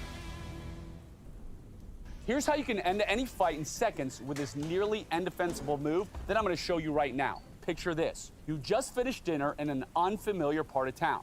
It's gotten late, and there aren't many streetlights working in this neighborhood. You're walking back to your car when a dark figure steps out of the shadows. Immediately, he's in front of you, blocking your path. It's then that you notice he's holding a long knife. His shaky hands give him away as a junkie, someone who would do anything for his next drug fix. He leans in close to you and snarls, "Give me all your money." His knife is pointed at your stomach, and he's completely caught off guard by what happens next. Your first move is so smooth, he never sees it coming. Immediately, he's disoriented and blinded. That's when your second move leaves him doubled over and gasping for air. He's in so much pain, he drops the knife to the sidewalk. And he's not even looking at you when your third and final move sends him down to the ground with a thud. You keep on walking to your car, you're not even out of breath. The whole thing lasted less than 7 seconds. He took you for a victim, someone who was defenseless. However, he was very wrong. My name is Jason Hansen. I'm a former CIA officer. You might recognize me from Shark Tank, the NBC Today Show, or Fox News. And I teach patriotic Americans how to defend themselves from violent crime. Our spy briefing community is one of the most viewed patriot defense and survival channels on YouTube. And today, I want to teach you the Trident, the go-to move to defend yourself from violent criminals if you get attacked. But before I do, I have a free gift for you for being part of my YouTube community. My book called Alone and Unafraid reveals the full Trident move in detail. It also gives you my full self-defense system that you can use to protect your family in these dangerous times. I normally sell this for $29.95, but I'm giving it away to my YouTube viewers for free today. Click Claim Book now to get your free copy. Okay, before I go into how to perform the Trident, I first need to talk about a few of the most common mistakes I see people make when they're learning self-defense. First, many people believe that they can rely solely on a firearm for self-defense, but this is actually a huge mistake. Firearms are important, and I carry one every single. And that is, our media is becoming very divided. Exactly. Okay, but all I would say is. So you don't think that lawsuits against that are valid? I don't think that it is appropriate for the President of the United States to be, in my view, intimidating media. Again, I get attacked. I'll be attacked tomorrow for probably things I've said on the show. I'll get attacked. Then, if I want to respond, I respond. I have a, not a president's bullet. I have a bullet. I say, you see that thing on Fox? They're wrong, and I've done it. But when Joe, you got to take it another way. I'll give you an example about CBS. We talked about corporate power. The owners of CBS is owned by Paramount, big multimedia corporation, right? Sure. Paramount wants to sell, wants to be sold to, what is it, Blue Sky? Does that ring a bell? Blue Sky's that social media app. No, and it's another one. I'm sorry. It's I always forget the name of it. Skydance. Thanks. Skydance is a large media corporation that Paramount wants to have buy. Okay. To get this merger, huge merger, they have to go, guess what, to the federal government. All right?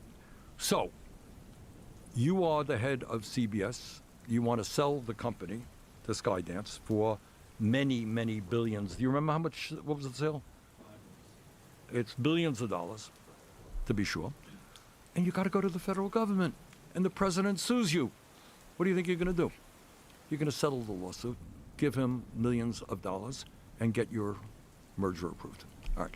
So look, I see a problem in that. All right, and sure. I see where you're coming from. We want honesty in media. But all I can tell you is that the way to respond to the lies, which take place every day, is to take them on, not to intimidate media. We talked about the Constitution. What's the First Amendment? is freedom of speech, right? Right. You're right. You're Yes. sitting here. You disagree with me, God bless you. Say what the hell you want to say. Right. All right, I'll never take that away from you. Right. And I'm not going to threaten you with a lawsuit. But if you start suing, hey, Joe Rogan said this. No. Joe Rogan has this. We found out about Joe Rogan. I'm going to sue Joe Rogan for $100 million. Joe may not talk about those issues in the future. Okay? That's what I'm saying, Joe. And No, I agree with you. And listen, I'm not a fan of lawsuits either, which is why I never sued CNN. I've never done. CNN lied about me over and over and over again. And they said I was taking horse dewormer, and they altered the color of my face on television to make me look green. I could I didn't testify, yay, green. I didn't sue them. I'm not a fan of. And my response to them was just speak out and say how ridiculous That's it was what I'm what they were saying. doing. Look, Joe, it ain't look, anybody in the public eye, you're in the public eye, I'm in the public eye. You're going to get attacked every day, right? Yes. All right. That's what, you're in the public eye, you don't want to be in the public eye, put down the microphone. Agreed. Play yeah. pool, whatever you No, want. I agree with you. All right, so, I mean, so I just worry. But I also agree that CBS shouldn't be altering a presidential If that candidate's is the case, interview. I agree too. I mean, I don't know enough about it, so I'm not going to say what isn't. All I know is that 60 Minutes is a well-respected program. Do they make mistakes? I'm But that's sure not a they do. mistake. All right, I don't know enough about it, so I Okay. can't. I understand. All right, what else you got for me? I should get a plane and get out of here. You probably should. I mean, I appreciate your positions on all these different things. And I think- appreciate, by the way, one of the, we talked about media and the bifurcation of media, right-wing people talk to right-wing people, left-wing people talk to left-wing people. I happen to think that the development of podcasts is a really positive step. Because I got to tell you, I've been on a million TV shows.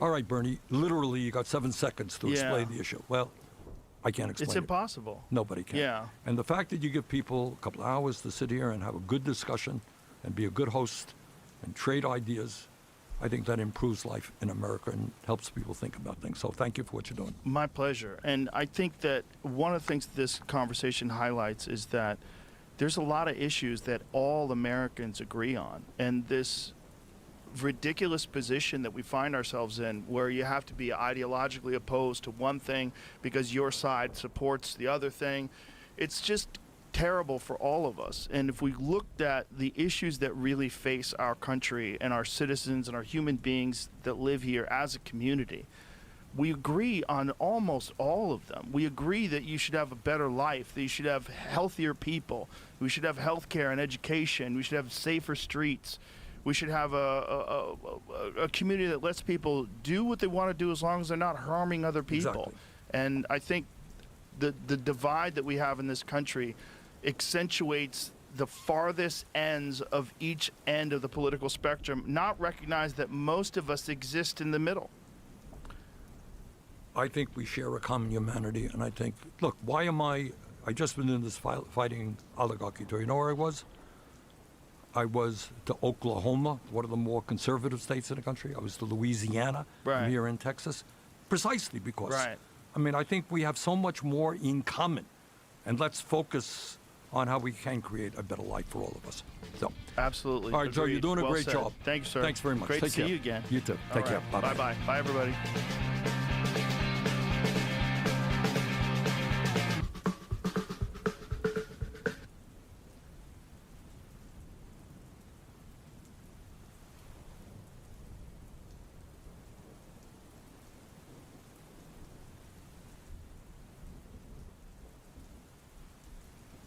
Most traders fail their prop firm challenges. We pass and manage it for you, and you can finally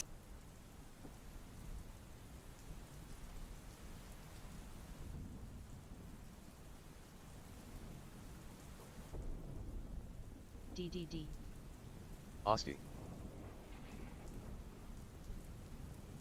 DDD. CYN.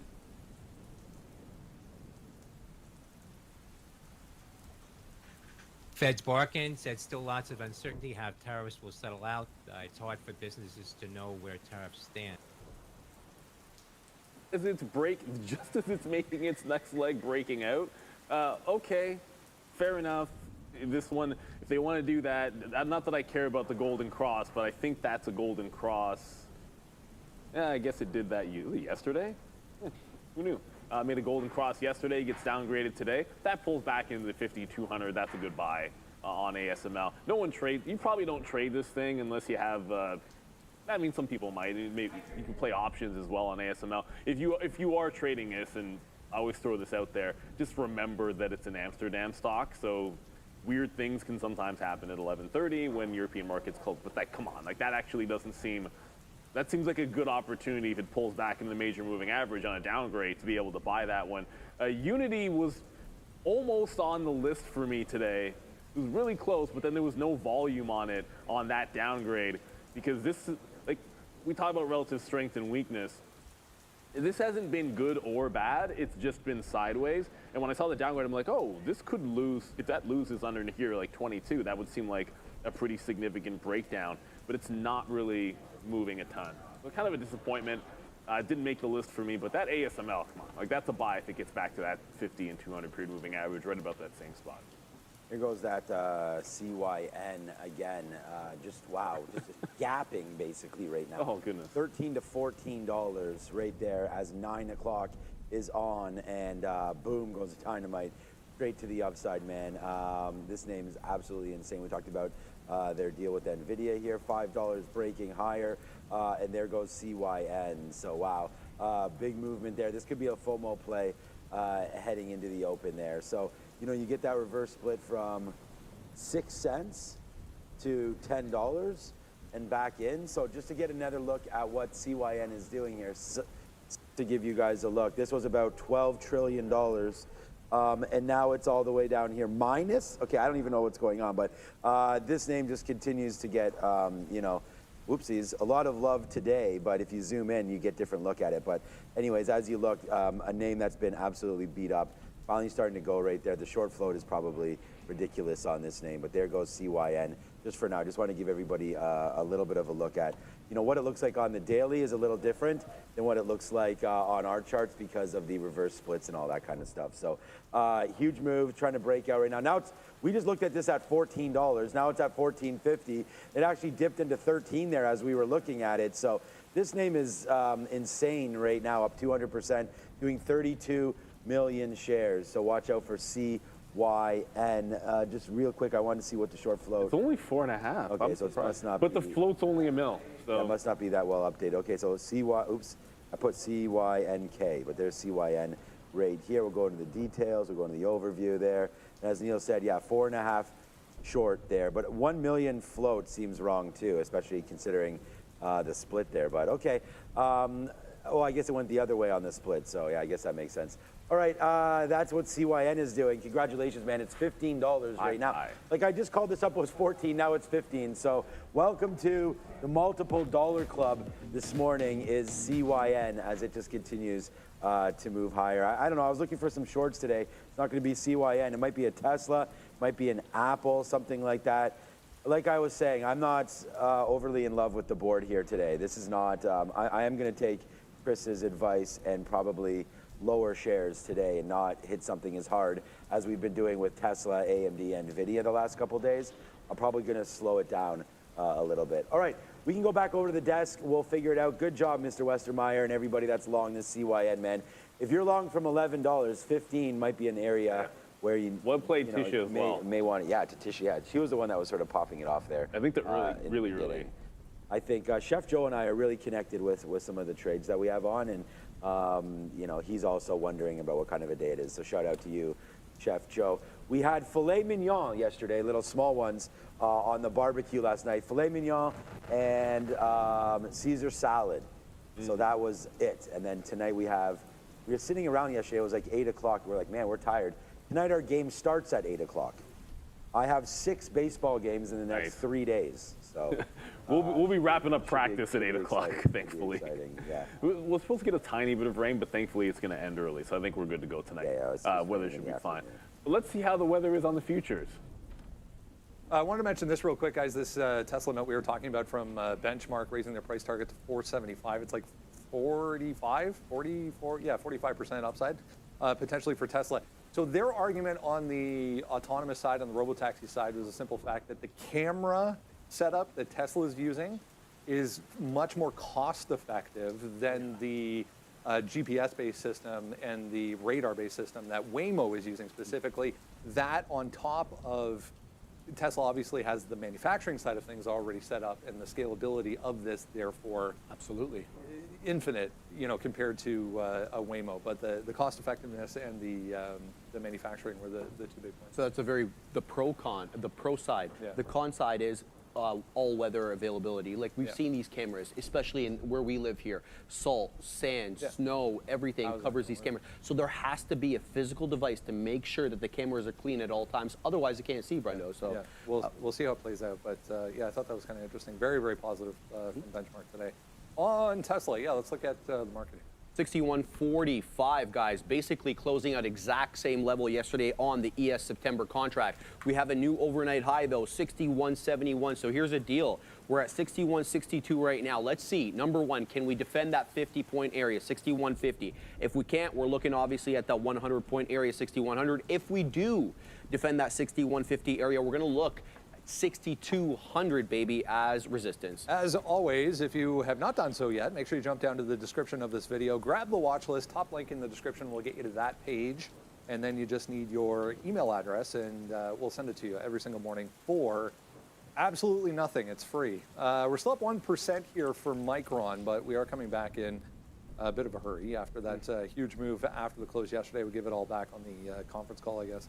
Overall, pretty good report, impressive across the board.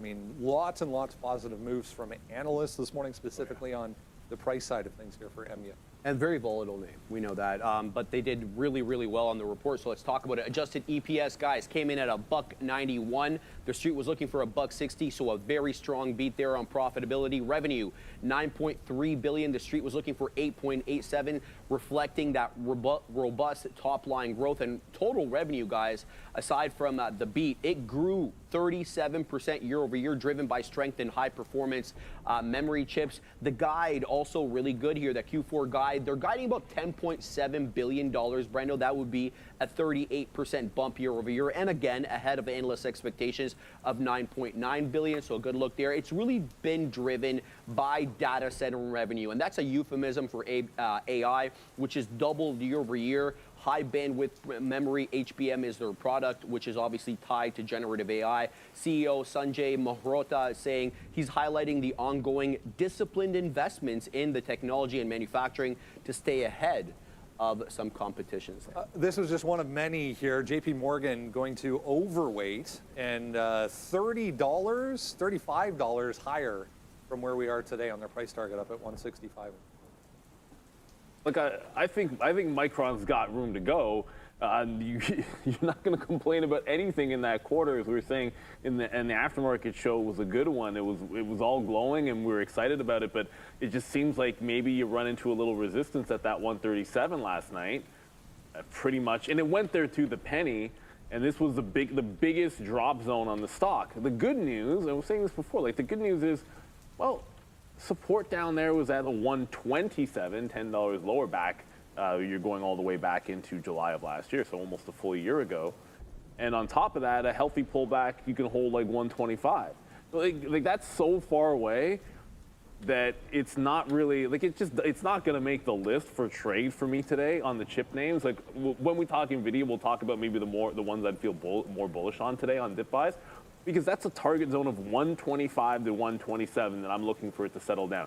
I do not like when this happens on a strong earnings where it just gets sold, doesn't catch a base. We're saying this aftermarket, like where's the base going to be? Where's the base going to be? And then there just wasn't one. It kept dropping, and it's continuing to drop. So until it shows me something, hopefully that 125 can hold. I think the resume can happen. You give it a couple of days, settling down maybe, and then we can resume the upward trend.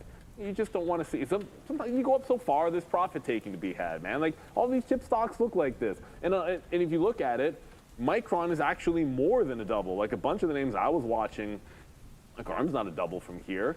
Like this was the double bottom. This is more than a double for Micron. So it's just a little bit of a profit taking, it looks like. And I'm not going to try to guess where they're going to stop doing it. Hopefully we'll catch a base a day or two after earnings and then start to resume the long. I think other chip names are more appealing today. Yeah, I mean, Micron is underperforming what the options market thought it would do today, right? And I mean, I was calling for it being way too extended past the 50-period moving average. I was saying it was they'd have to have a huge quarter. They did, and this is all that you're getting, 1.5. But I mean, with all those upgrades, Brendo mentioned J.P. Morgan and a few different names, companies coming in here upgrading this name. So, you're upgrading a stock that's already up pretty huge. I like to stay away from, plays that have had earnings. They're pretty tricky. Like, you don't know what, people are thinking right now on this name. They were obviously loving the report, and then it came back in. I don't know what sort of scared them off in the conference call or whatever, but for right now, Micron, it's a good name. It's been really super hot, and it's definitely not where I'd want to look. I want to look at names that are breaking all-time highs, like NVIDIA. It has a little number, and then it has a number sign, and then something beside it. What's that number? And that's why I want to trade it. Discover your new Ram right now at Glenbrook Ram. Come lease a 2025 Ram 35. All right, Texas Congresswoman Jasmine Crockett took time out of the House Judiciary hearing on immigration visas to insult First Lady Melania Trump and her legal status. Yeah, Texas Congressman and member of the House Judiciary Committee, Lance Gooden, was at that hearing. He joins us now. And Congressman, I'm just going to read part of what she said in what I would call a very serious hearing on a very serious issue that impacts our country's immigration and ultimately decides who comes into our country. Yet the Congresswoman decides to use her time to say the following. Melania, the First Lady, a model. And when I say model, I'm not talking about Tyra Banks, Cindy Crawford, and Naomi Campbell. You're supposed to have some sort of significant achievement, like being awarded a Nobel Peace Prize or a Pulitzer, being an Olympic medalist, or having other sustained extraordinary abilities and success in sciences, arts, education, business, or athletics. Last time I checked, the First Lady had none of those accolades under her belt. It doesn't take an Einstein to see that the math ain't math. And here, this, of course, the Einstein approach is what this approach to visas is called. Your reaction to that display, again, from a sitting U.S. Congresswoman against a First Lady, mind you, who championed an anti-bullying program in her first term. Well, first of all, I think the First Lady is magnificent, as do most of the country. I am very proud of her and her accomplishments, and I wouldn't dare question her history, how she came to the United States, or what she's done, because what she's done is magnificent. And I'm so proud of her and the work that she's doing as our First Lady. As for this hearing and my colleague criticizing her, I think the best thing to do here would be to ignore it. I think that the radical view of the Democrats is one where they want to ignore the open borders that have destroyed our country. And I find it pretty rich that they would go after someone like the First Lady, who came here as an immigrant, like millions of Americans with her who came here the right way. All the while they've turned a blind eye at the open borders over the last 4 years of Biden that have really destroyed our nation. They're okay with the riots in LA. They're okay with destroying small businesses and violence and unrest, but they want to go back in time and rehash the immigration path of Americans who did it the right way. And I think that's a shame. And I think the American people see through that. And I think the American people are happy that Republicans are in charge and that there is law and order being restored. The border is secure. We've had no crossings in the last several months, no illegal crossings. And now we are working to ship the illegals out of this country. The big, beautiful bill will do that. And I believe that's the path we need to go in. And I think spending time acknowledging radical comments and hearings is a waste of time. Okay, Congressman, because it is, as you say, a waste of time, let's move on to Iran, because that certainly is not. And when it comes to Iran, President Trump said that the United States and Iran will talk next week, with Iran in the weakest position it has ever been in before. But with that in mind, Democrats are still very angry that President Trump took military action in the first place. Listen here. It's not been briefed on this in a timely fashion. Republican Party in Congress that has decided the American people are not entitled to know anything. We were attacked then. That didn't exist here, so the president should have come to Congress. So the Senate, led by Democrats, this vote would be led by Democrats, are expected to vote on barring President Trump from taking future military action in Iran. That vote could happen as soon as today. How do you expect that to go? I don't think it'll pass, but let me just be clear here. Democrats are disgraceful with respect to how Donald Trump has handled this and with respect to how they are criticizing this. The Democrats are disgraceful in the way that they have ignored the Constitution over the last 5 years. They had no problem with an open border. They had no problem with anything Joe Biden did. And when Donald Trump comes and brings peace to the Middle East, suddenly they're outraged. So the American people see through this. I think it's shameful that Democrats are spending time criticizing our military. They're criticizing our president when they said nothing about the open borders. They've got a problem with the military restoring order in Los Angeles, restoring order in the Middle East, and I've got no problem with it. I think what we're doing with this country and the direction we're going is a fantastic direction, and I thank the president for it, and I think Democrats need to get a grip. Also, with a Congress that leaks like this, do you really want these Congress people being briefed before a secretive mission like that? That remains to be the question. I wouldn't trust Democrats with secret information at all. Understood. We'll leave it there. Congressman Lance Gooden, thank you. I'm Steve Doocy. I'm Brian Kilmeade. And I'm Ainsley Earhart. And click here to subscribe.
You might want to try squats. Squat, bench press, deadlift. Those are the best reps you will get in the next 3 to 4 days.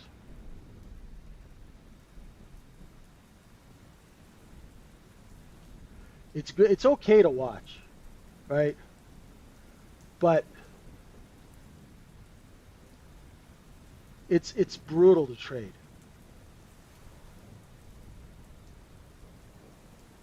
Right? So we've got good distribution.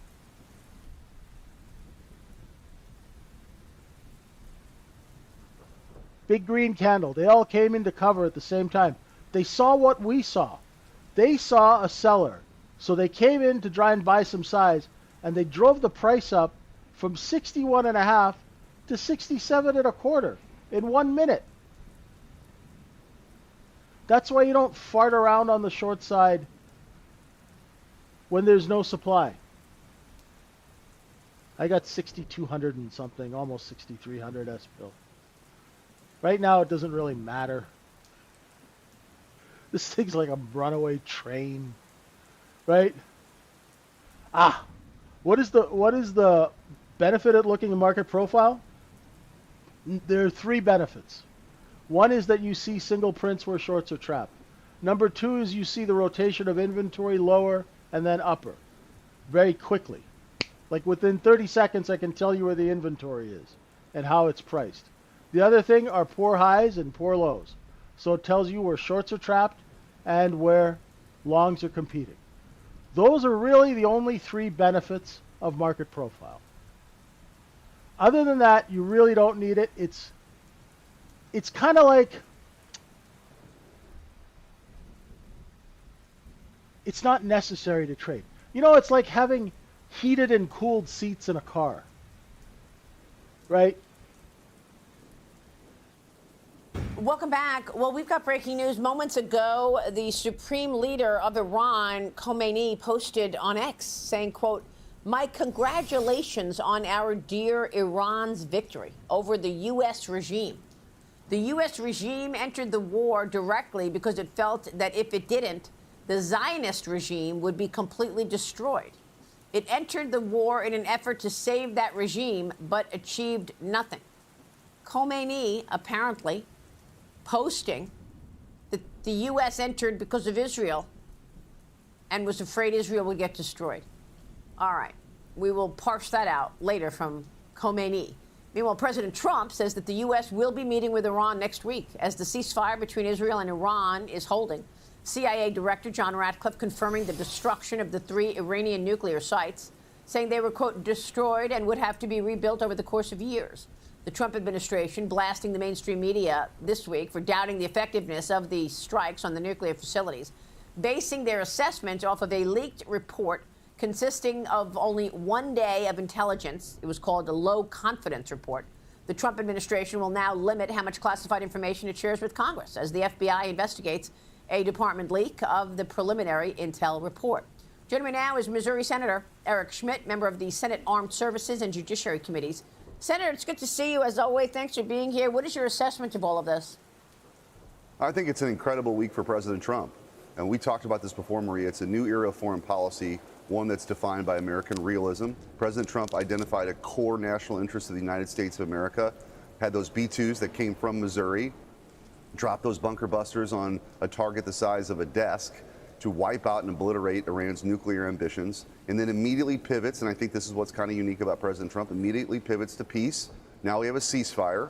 He's also gone to NATO this week and got them to commit to 5% of their GDP for their own defense. This is remarkable. Back in 17 and 18, when he was having this conversation with NATO leaders, they were very dismissive. Now, all of a sudden, they've come around his way of thinking, and I think many of us who think that it's time for Europe to step up in a much more meaningful way for their defense. So we can pivot to our core national interest, the United States of America, the homeland, and then, of course, our chief rival, the communists in China. So a huge week from a foreign policy perspective for President Trump. And then, of course, we're debating the big, beautiful bill here. But I think more than anything, it's a testament of how important that election was, Maria, in November. You've got a secure border now. Deportations are underway. You have respect on the world stage and a president that has a clearly defined foreign policy, not one that's aimless like we had under Joe Biden.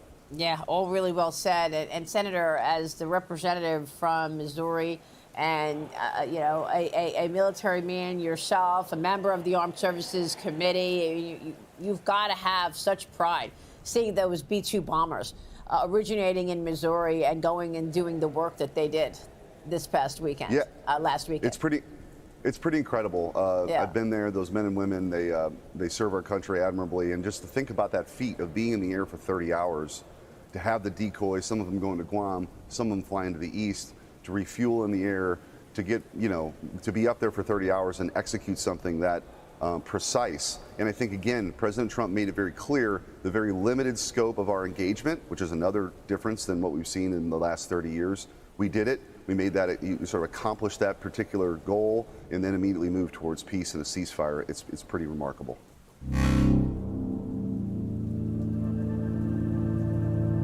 Backbone was originally founded based on how we thought the future of gaming. All right, so as part of the big, beautiful bill, you've got an increase in defense spending. You know, you are aware of what innovation the president is trying to implement into our armed services and into our weaponry. Got the Golden Dome among them.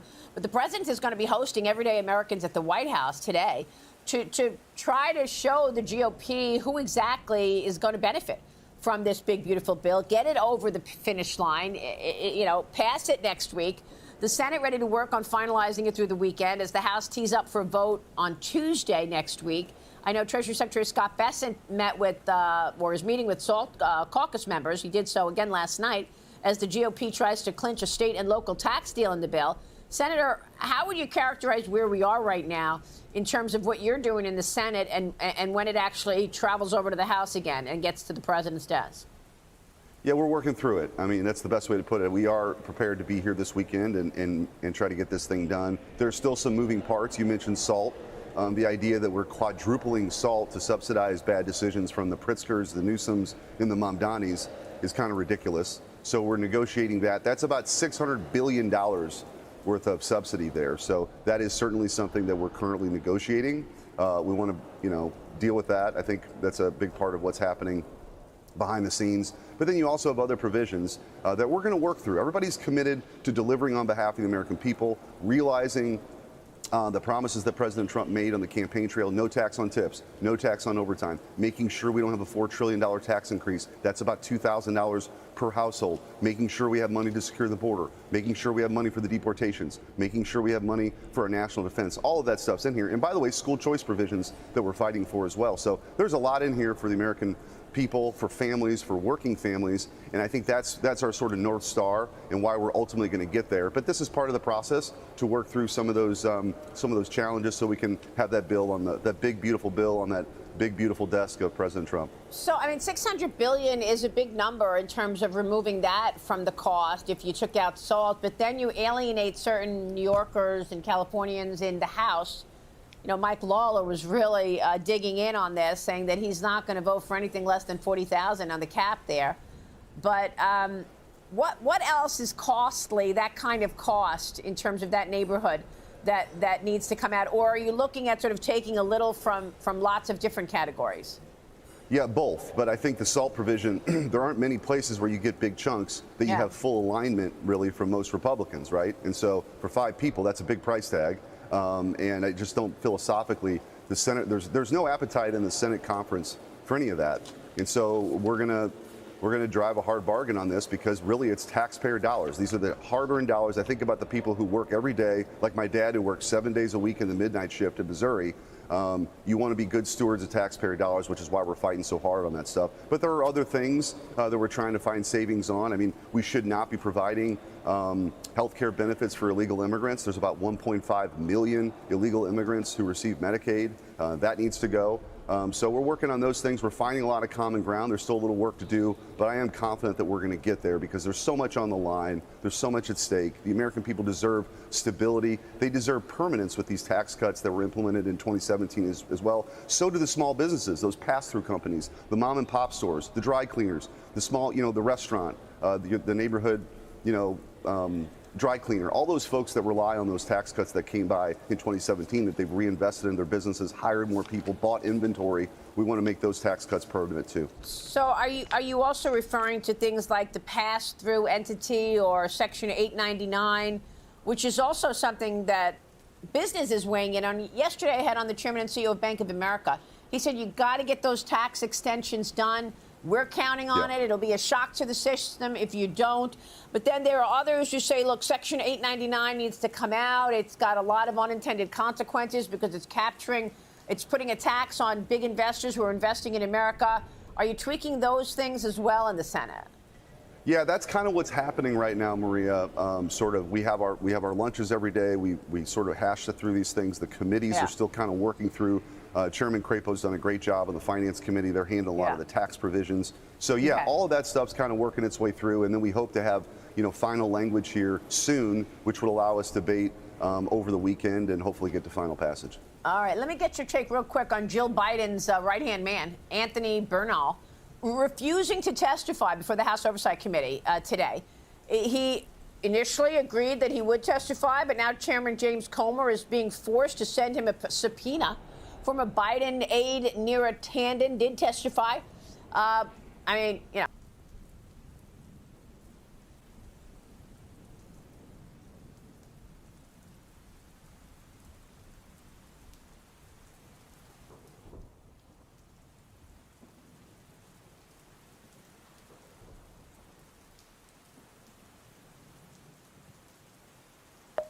I just MailChimp my marketing with AI to create a hyper-personalized campaign and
Wix.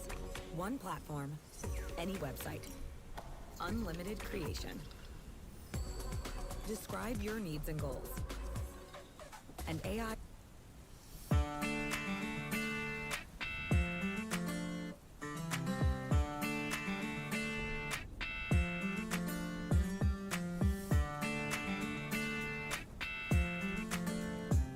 FMFC. SY.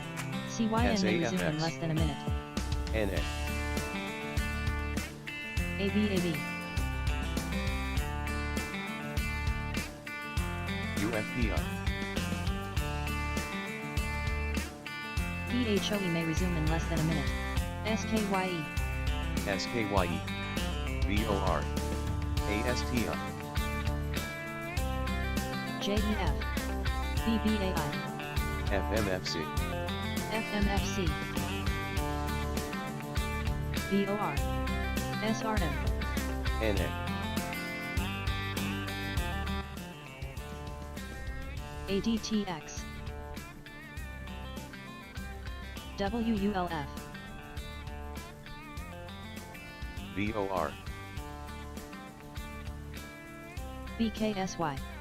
AUPH. AMPX. FMFC. FMFC. FTRK. BIAF. VOR. HIMZ. RZLV. SMCX. SKYE.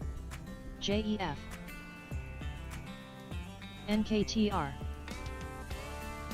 VOR. BKSYFMFC halted. AUPH. FMFC will resume at 9 hours 40 minutes and 9 seconds. BVOS. BVOS. RUN. FMFC. BIAF. ATYR. SRM. ONDS. SKYE. SY. RZLV. SY. RKLX. RKLX. HIMZ. JEF. SMCX. VOR. GNS. BIAF.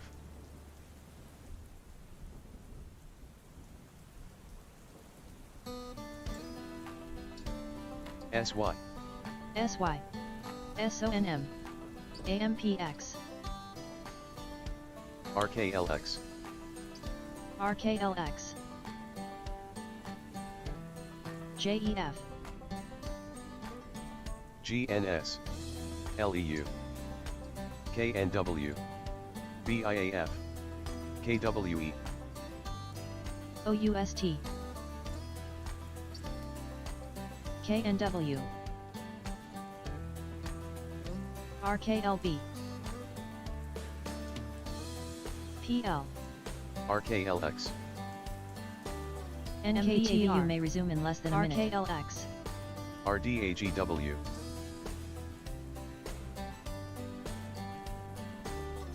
BIAF.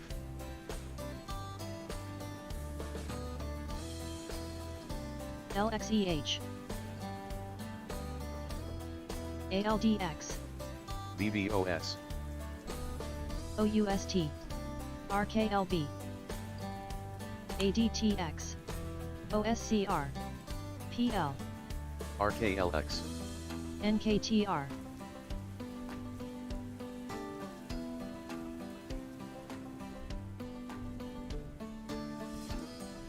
TSSI. BIAF. HIMZ.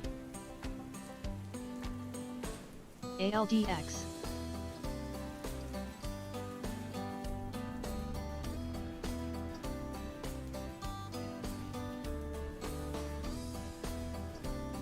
CRCL.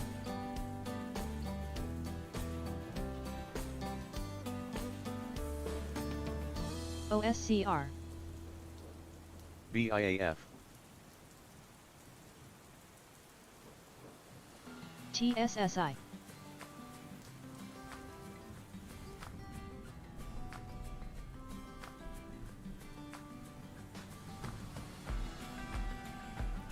PL. IONQ. HIMS. HIMZ FMFC may resume in less than a minute. OSCR. BIAF. ASTI. TSSI. CRCL.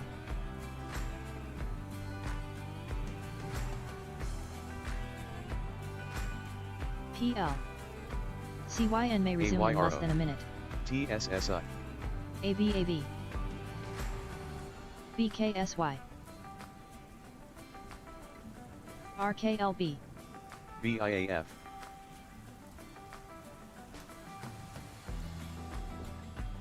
OSCR. SKYE. CRCL. Egg halted. IONX. EGG will resume at 9 hours 44 minutes and 29 seconds. BBAI. AYRO. TSSI. LAES.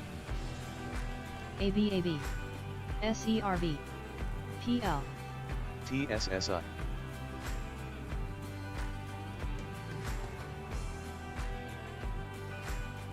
OSCR. BKSY. CRCL. AIRO. BBAI. RKLB. CYN. RBNE. TSSI. PL.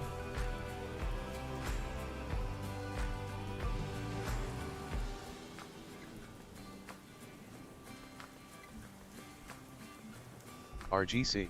VOR halted. CRCLR will resume at 9 hours 45 minutes and 12 seconds. BBAI. OSCR. LEU. Some things belong on the big screen. Watch YouTube on your TV.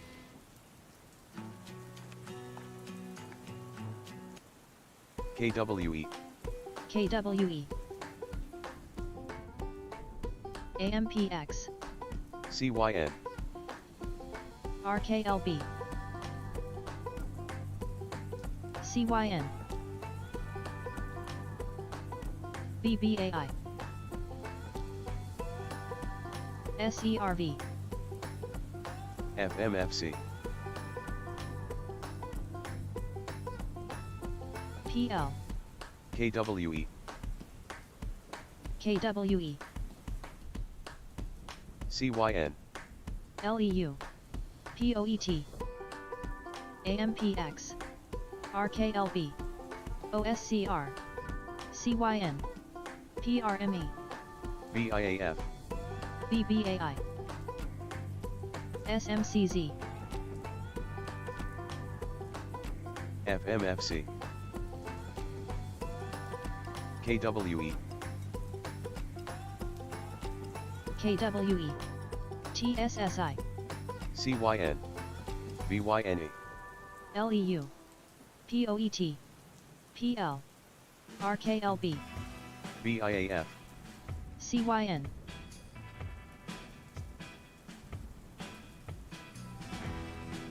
SMCZ.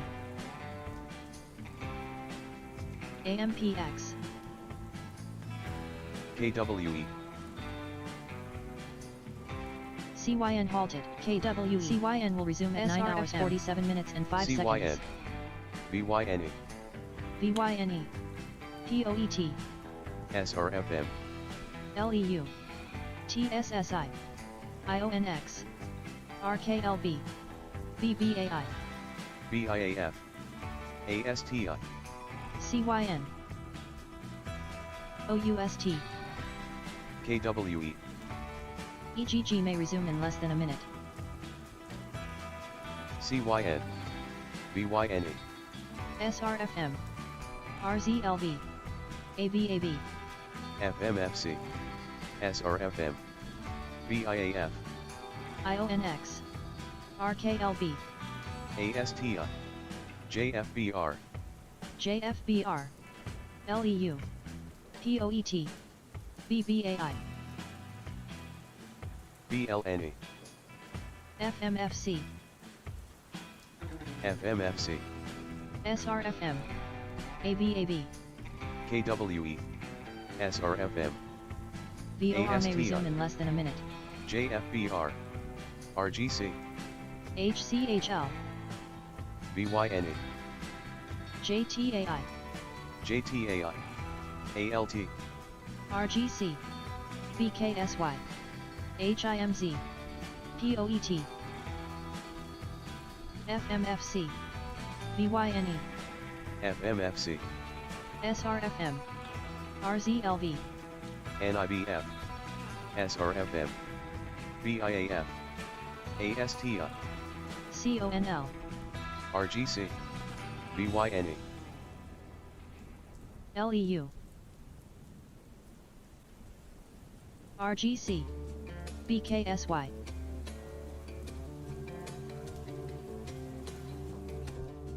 FMFC, VYNE, FMFC, NIBF, BIAF, KWE, SAFX, CONL,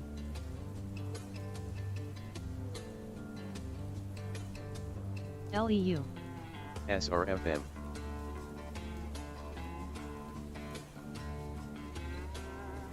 BIAF, AMPX, FMFC, FMFC, BIAF, KWE, AISP, ALBT, HIMZ, ADTX, VOR, FMFC halted. FMFC will resume at 9 hours 49 minutes and 57 seconds. RTACW, CYN may resume in less than a minute. BIAF, KWE, ALBT, AISP,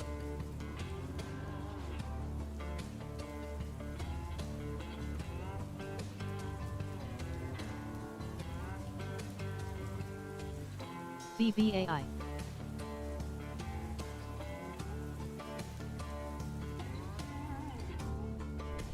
BIAF, BIAF, KWE,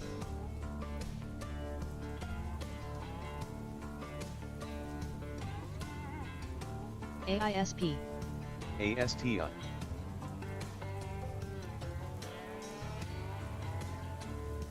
CRML,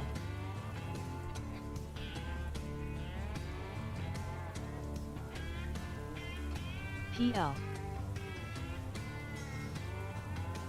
BIAF, BIAF,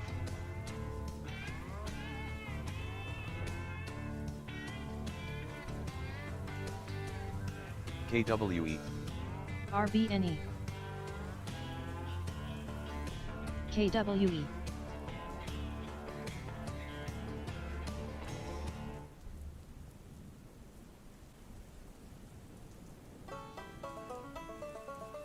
PL, VYNE, BLNE, BIAF, CRCL, KWE, BBAI,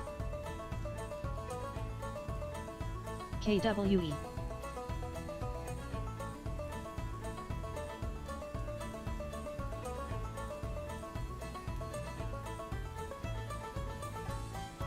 CRML, BLNE, ALBT,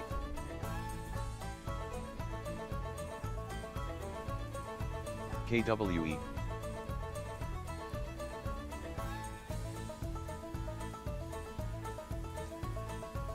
BBAI, RDW,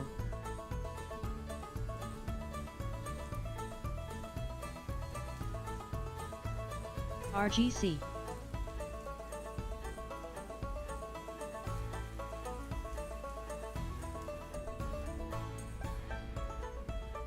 KWE, FMFC may resume in less than a minute. CYN halted. CYN will resume at 9 hours 52 minutes and 20 seconds. ASTI, RDW. PL. VBAI. SRFM. BLNE. Meet Asana, a work management platform KWE. that helps companies get more done SRFM. and save more time. LEU. Teams can stay connected while Insurance companies don't want you to know this. Homeowners, if your insurance rates keep going up like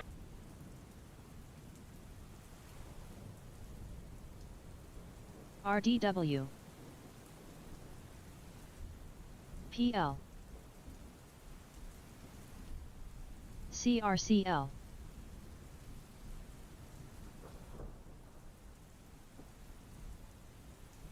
LEU. KWE. KWE. VOR. ASTI. QS. CLBR. RKLX.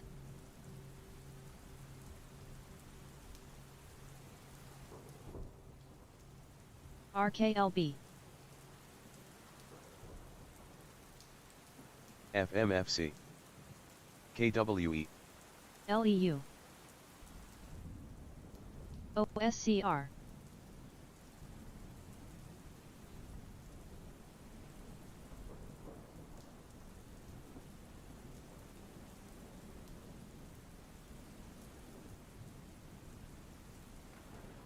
SRFM.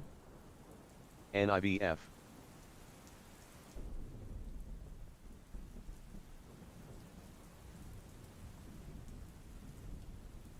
KWE. VVOS. RKLX. QS. RKLB.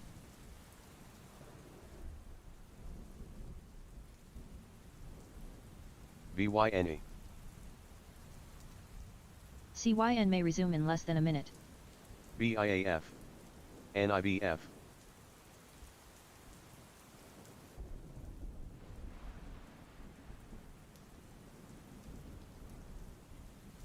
VBOS. VYNE.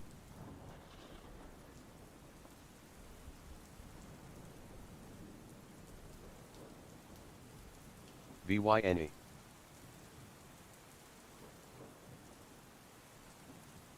BIAF. NIBF. SAFX. BIAF.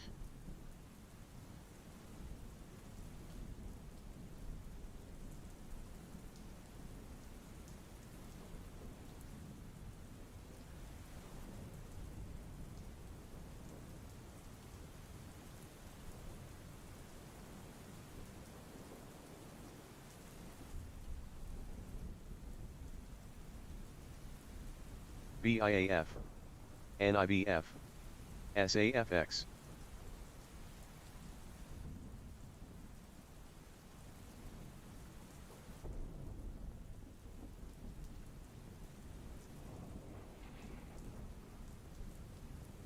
TIGR.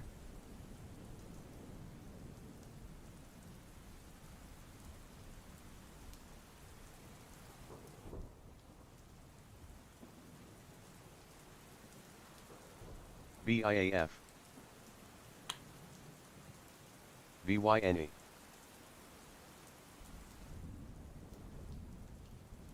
KTOS. KWE.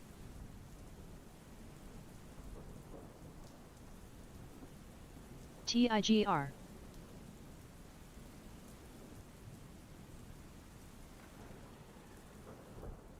AVAV.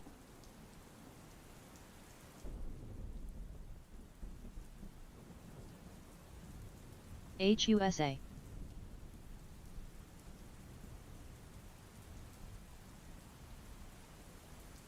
KTOS. VYNA. QS.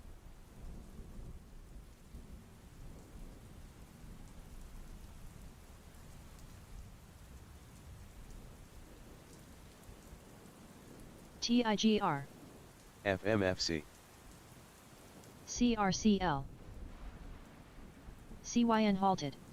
CYN will resume at 9 hours 57 minutes and 58 seconds. SRFM.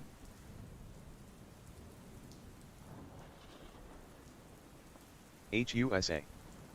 QS. HUSA. AVAV. KWE.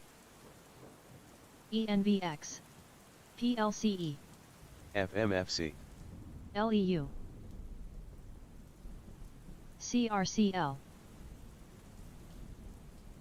SAFX. SRFM. VOR. HUSA. HUSA.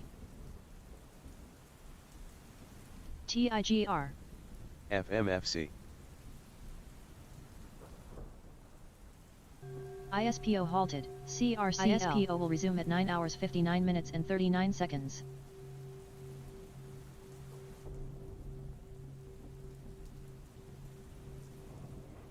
VOR. AVAV. BLNE. ASTI. FMFC.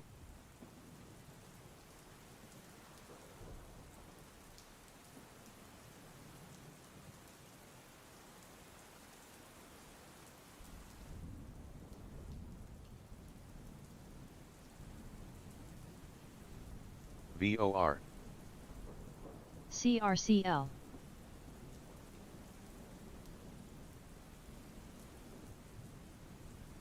ASTI. BLNE.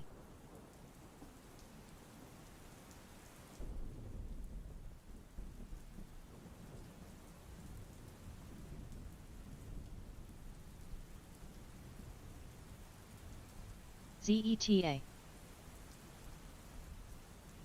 VRNT. VOR.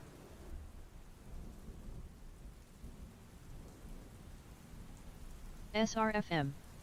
AVAV. ASTI. BLNE. CRCL.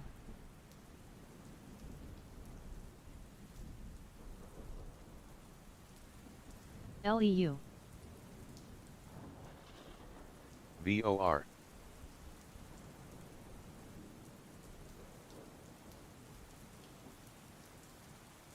SRFM. ASTI. CYN may resume in less than a minute. BLNE. ROBN. CRCL. COMM.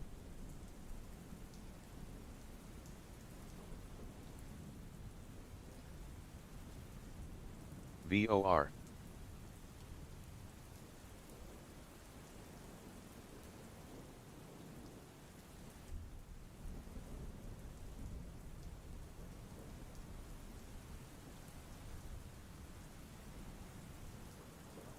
BLNE.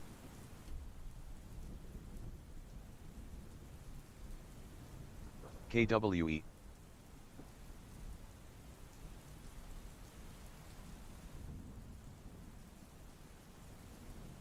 VOR. CRCL. VYNA. OST. ADPT.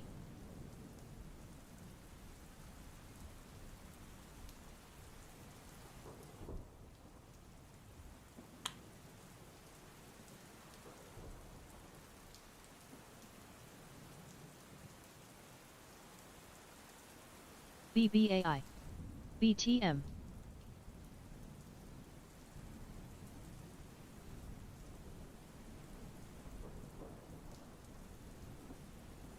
NIVF.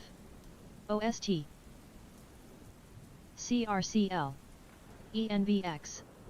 ISPO may resume in less than a CYN. minute.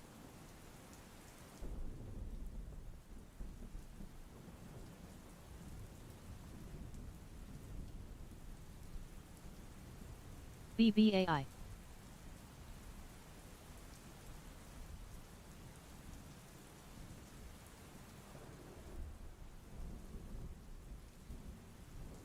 OST.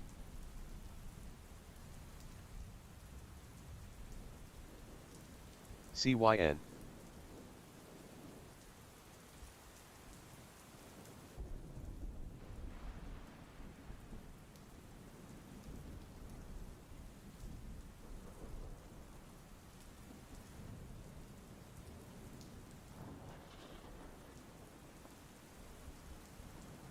AMPX. OST. CYN.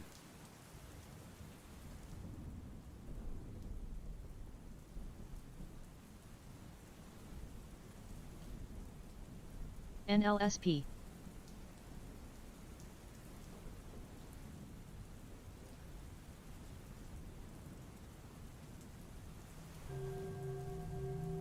AMPX. OST. CYN. KWE.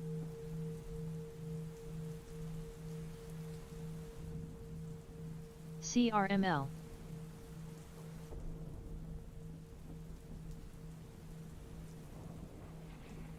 ZETA.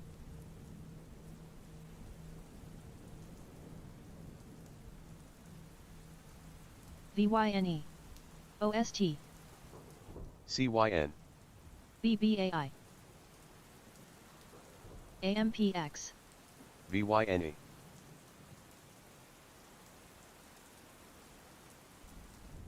CRML. DWSN.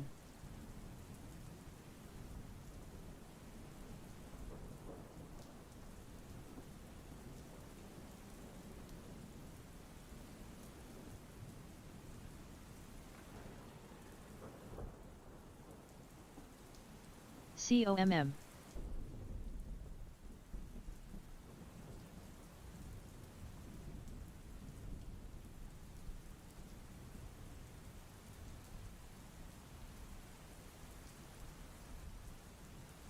CRML. ALAB. CYN.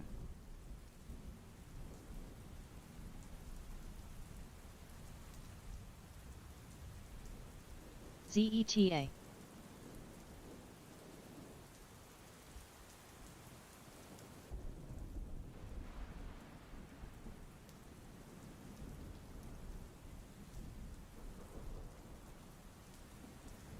OST.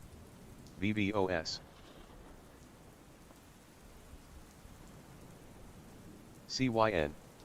VTM.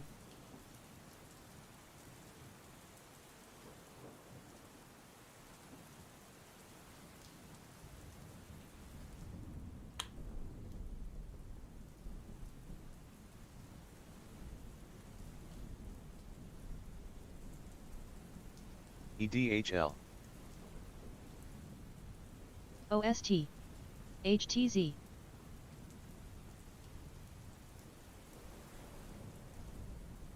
KTOS.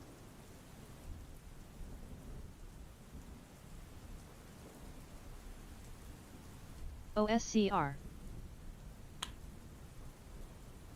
VVOS.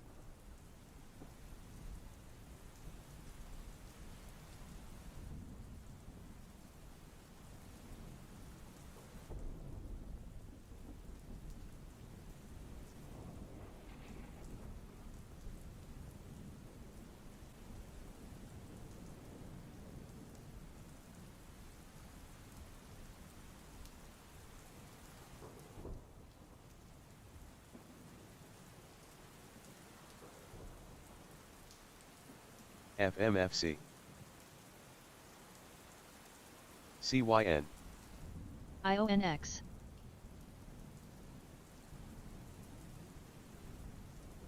VVOS. HTZ.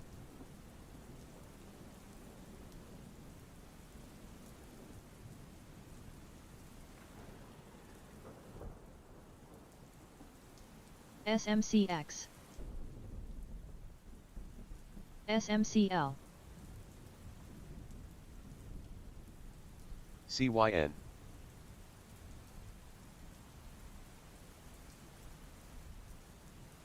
IONX.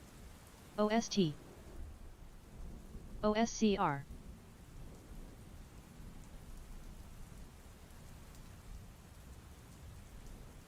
CRCL.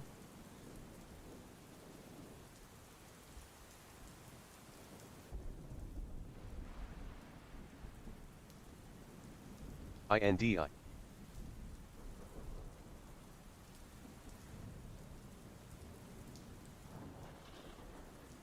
SMCX. OST. CYN. SMCL. OSCR. CONL. BIAF. GRAL.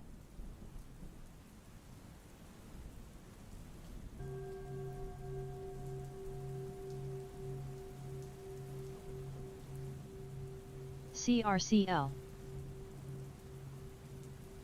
QS. SMCX. OST. AIRO.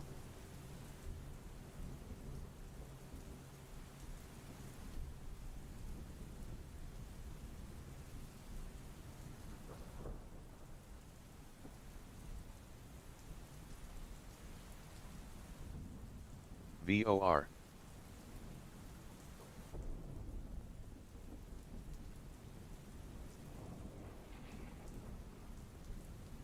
QS. OST.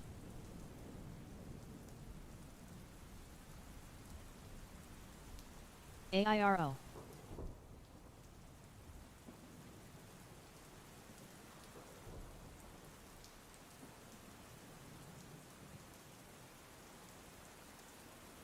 VOR.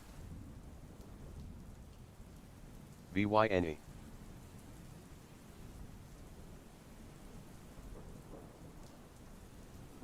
VYNE. QS.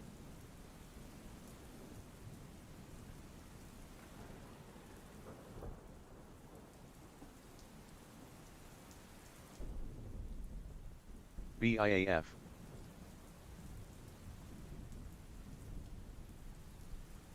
VOR. VYNE. OSCR.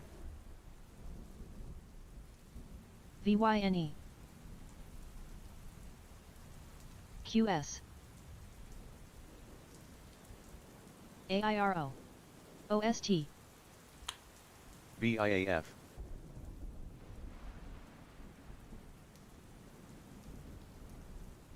VOR. FMFC. VYNE.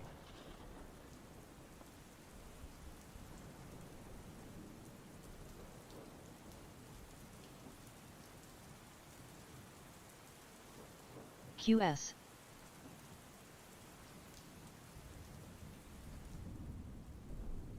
BIAF.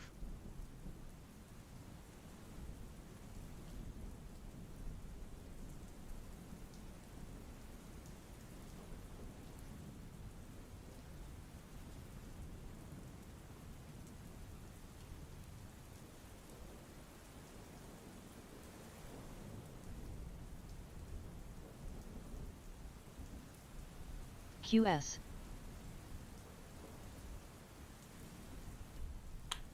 BIAF. CONL.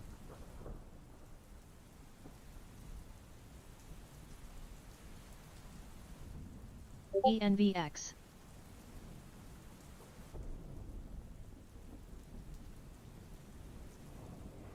ALT. ZETA. QS. BSGM.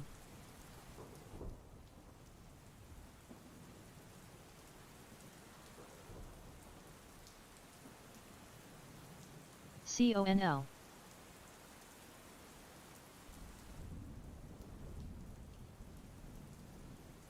ENVX.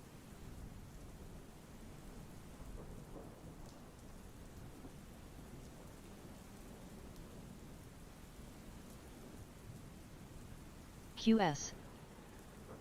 GNS. ALT. CONL.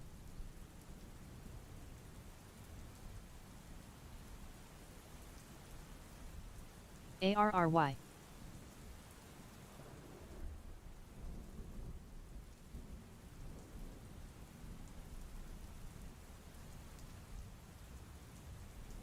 GNS.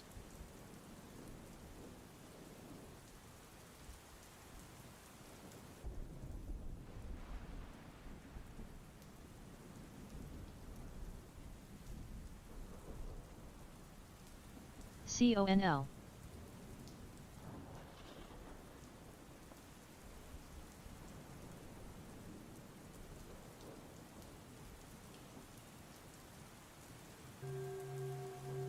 BTCT.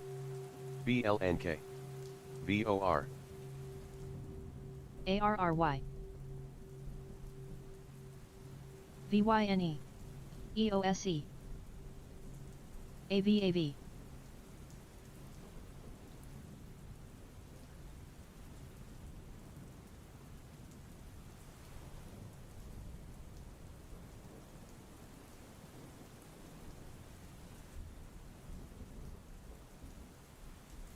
VOR.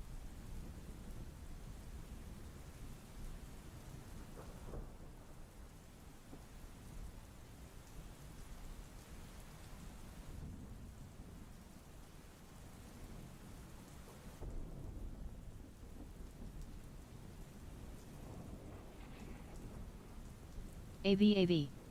ZETA. CYN. VOR. SKYE.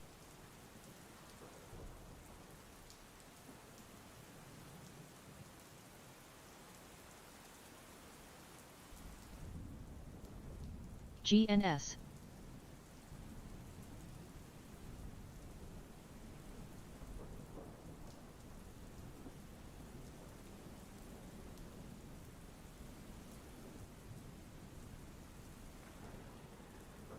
VOR.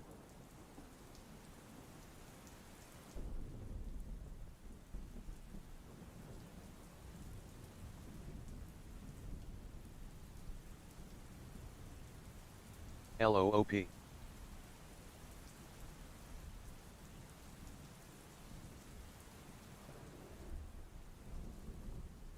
GNS. SMCL. VOR. SMCX. VOYG. CYN. SMCI.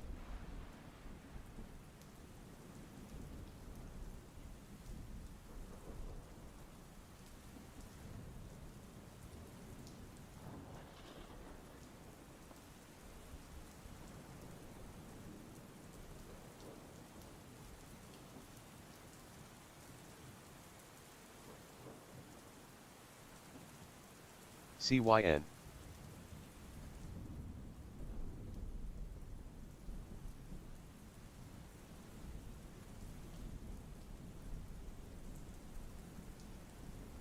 VOYG.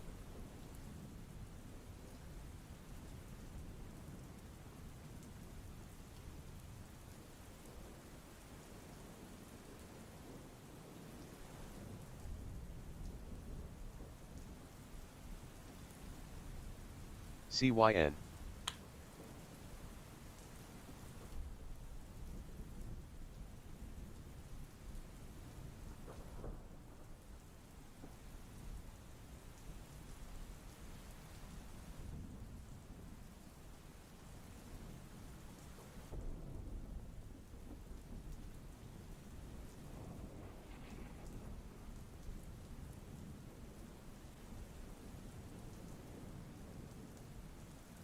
CYN.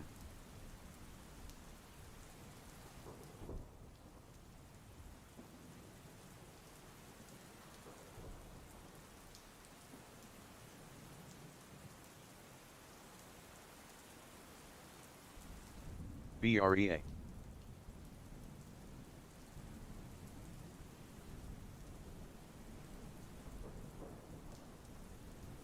GNS. CYN.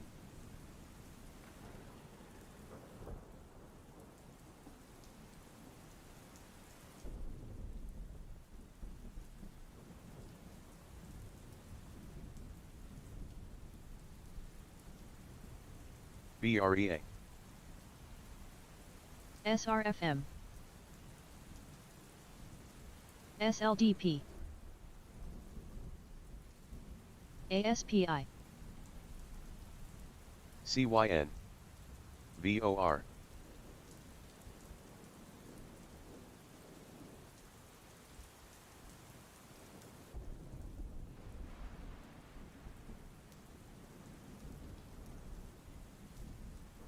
BREA,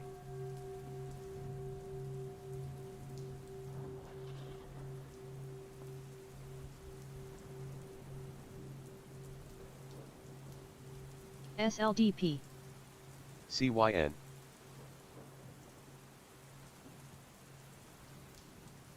LEU, AVAV,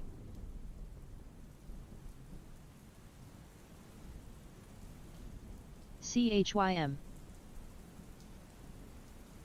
VOR,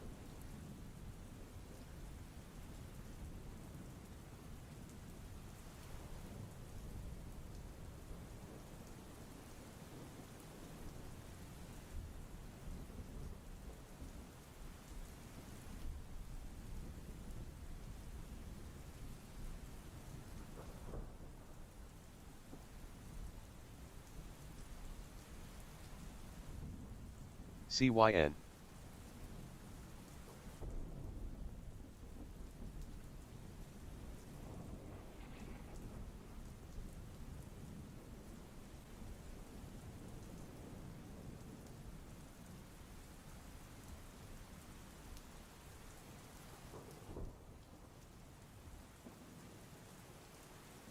SLDP,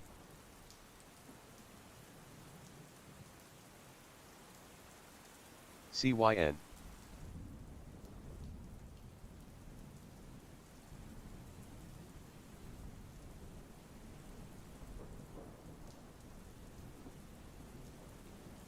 LEU,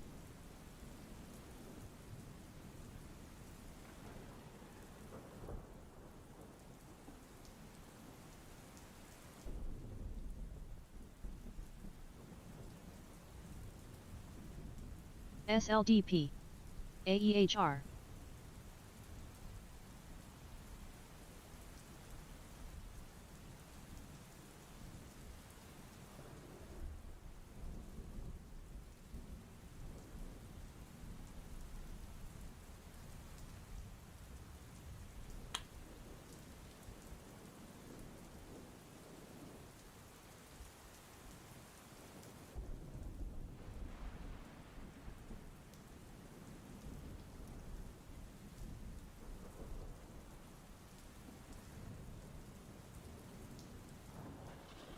SLDP,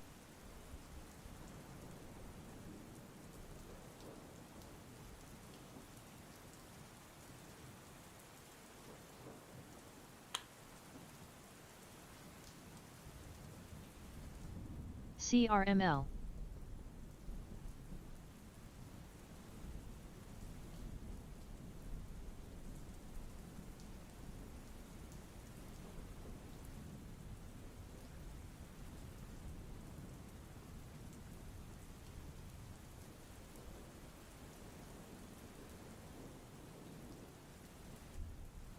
SMCX, CRCL, SMCI,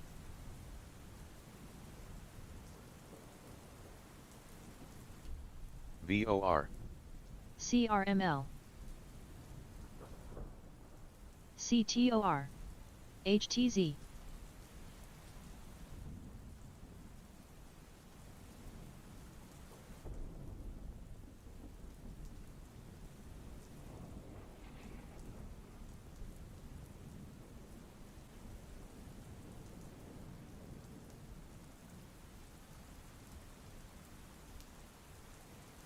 VOR,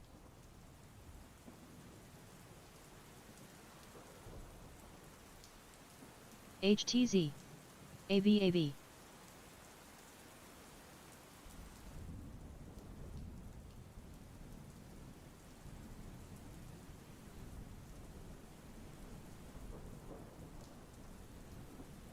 CRCL,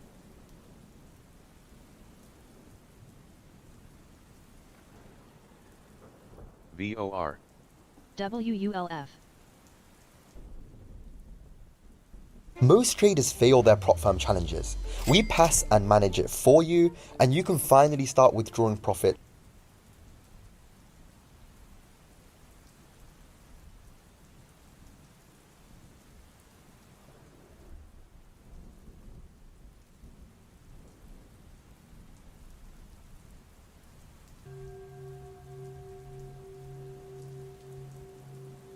CRML.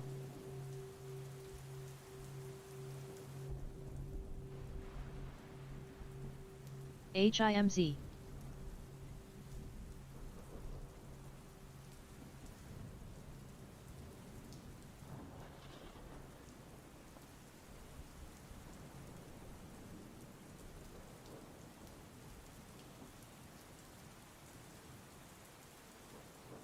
AVAV.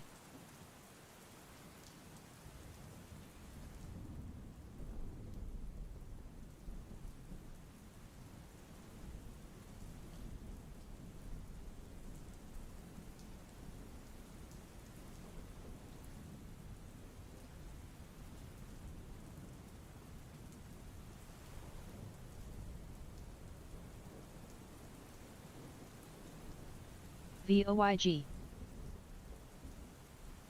JLHL halted. JLHL will resume at 10 hours 25 minutes and 36 seconds. TIGR.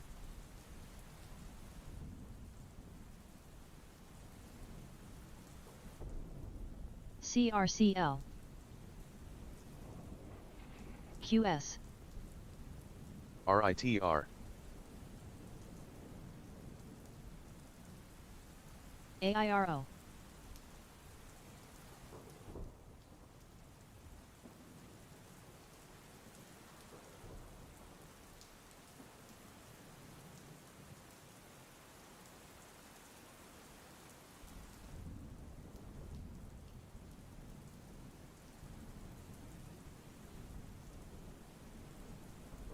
CRCL. WULF. TIGR. QS.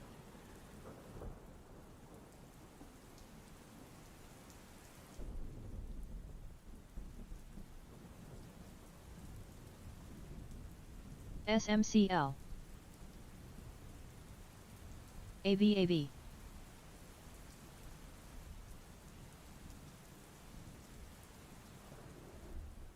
CRCL. AEHR. QS.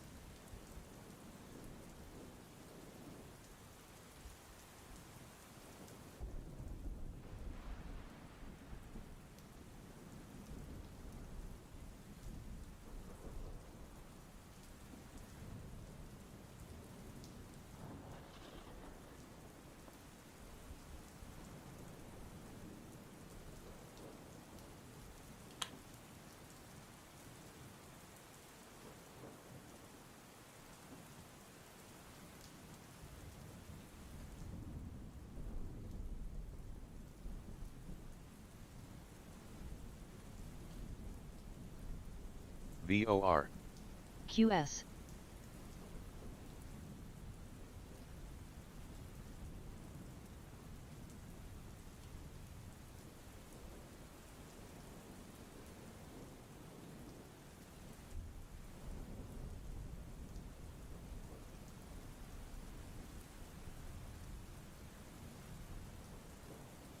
AVAV.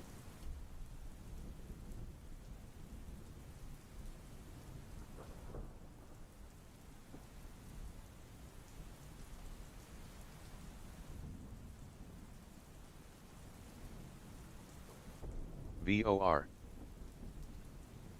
DAIC halted. QS. DAIC will resume at 10 hours 28 minutes and 5 seconds.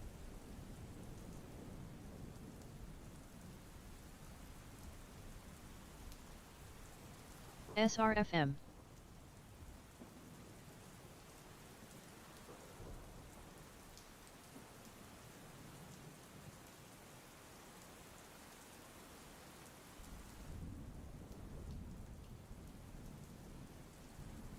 JLHL may resume in less than a minute. AIRO.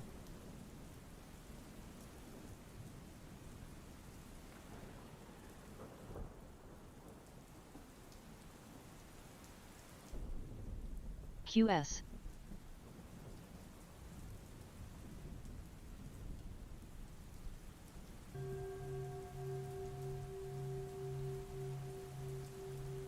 CHYM.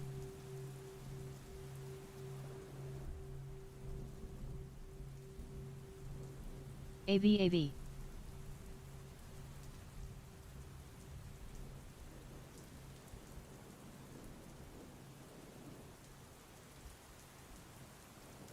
QS.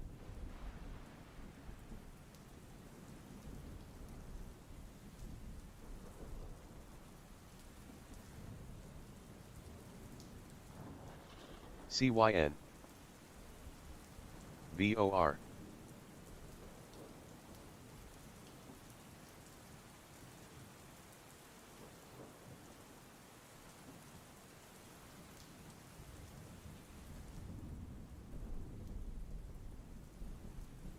QS.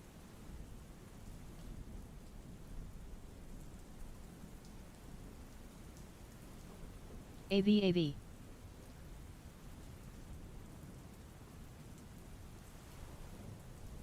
VOR.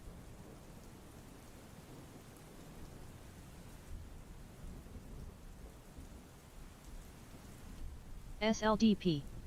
CYN. LEU. WULF.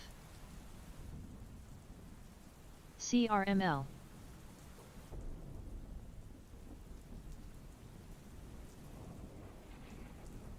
QS.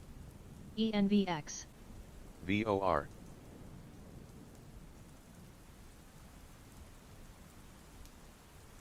CRML.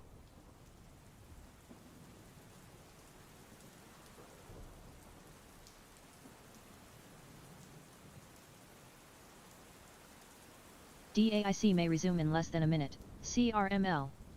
HIMZ.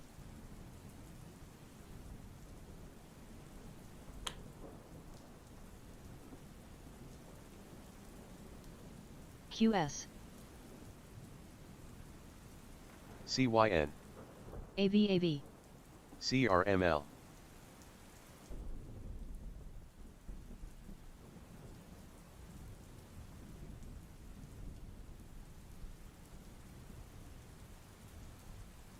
CRML.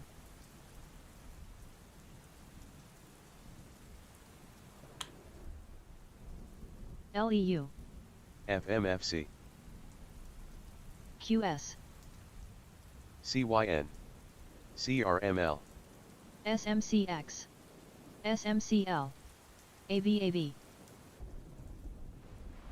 CYN. WULF.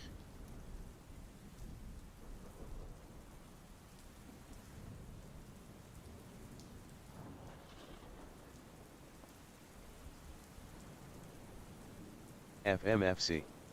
HIMZ. LEU. QS. CYN. CRML.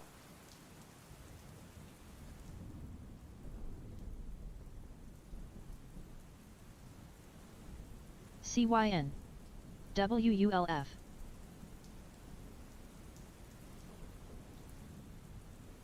ALT.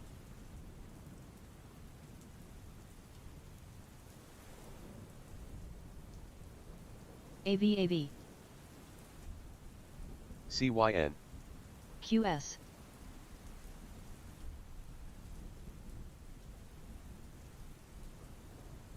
SLDP. CYN. JVSA halted. JVSAU will resume at 10 hours 33 minutes and 31 seconds. CYN halted. WULF will resume at 10 hours 33 minutes and 15 FMFC. seconds. AVAV. AEVA. CYN.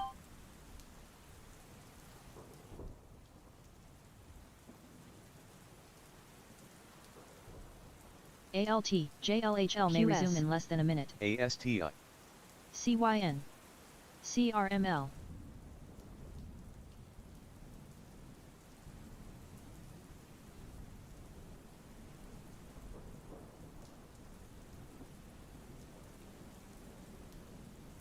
AEVA.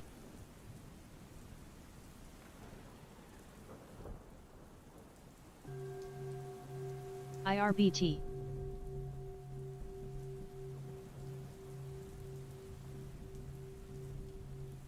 CRML.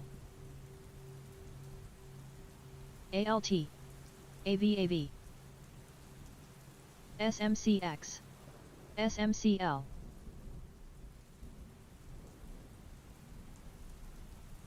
AEVA. WULF.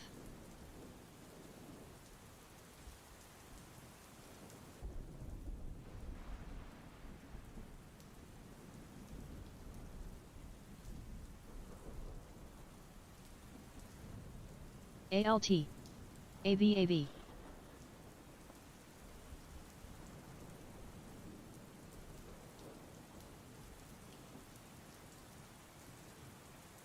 JLHL. CRML.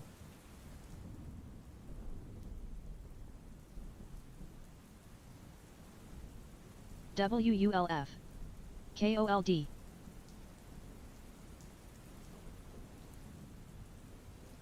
ALT.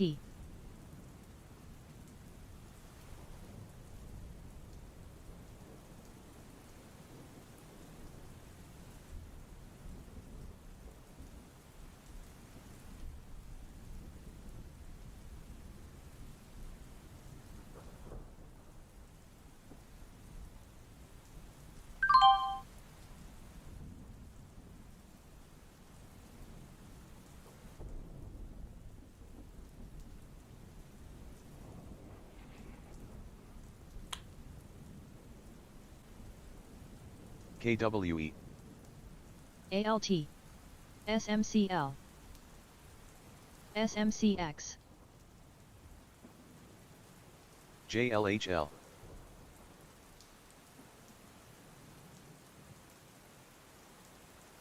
CYN may resume in less than a minute.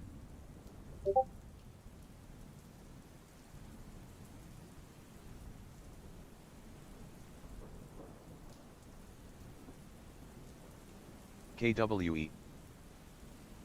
JVSAU may resume in less than a minute. ALT. SMCL. JLHL. SMCX.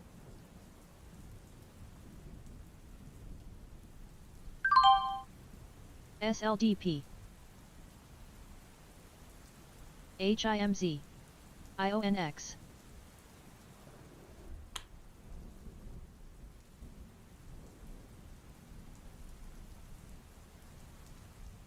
IONL. IRBT. RITR. JLHL.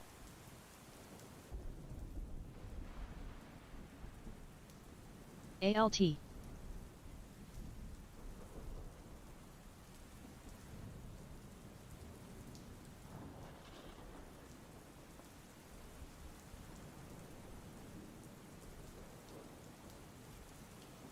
QS. KOLD. ENVX.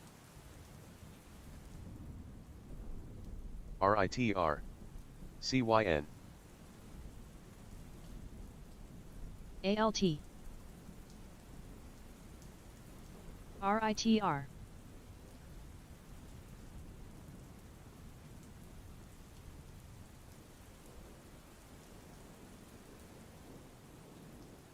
ASTI. HSAI.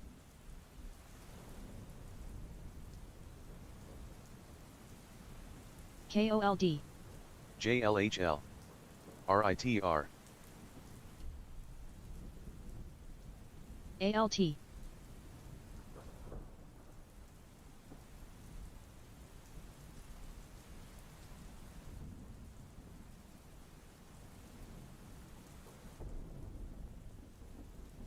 ASTI.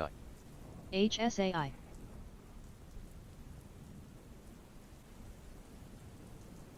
JLHL. RITR.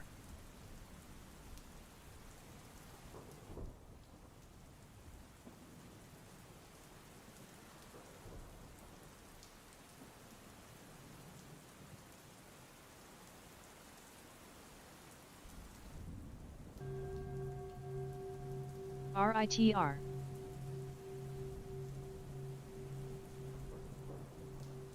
ASTI. RITR.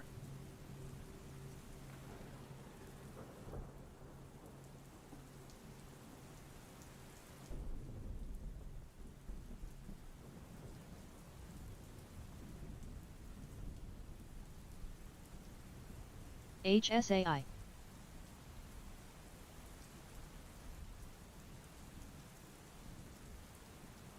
RITR.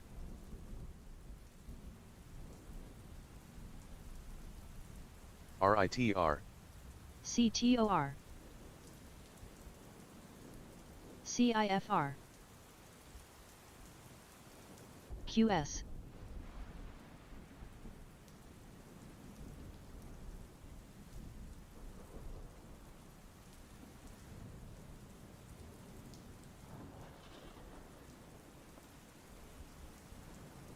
KOLD.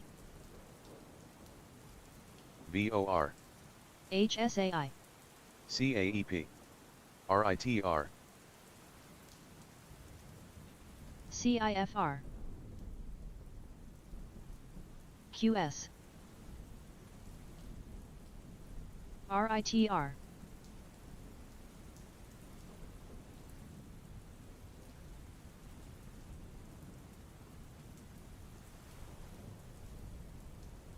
KOLD. CAEP. RITR. HSAI.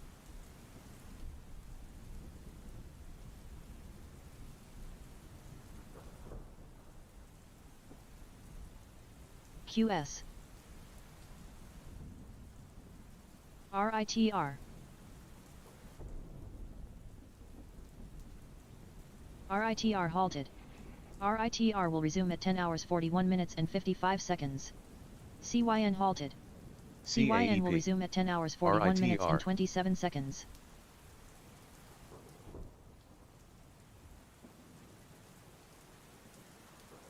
KOLD. QS. RITR.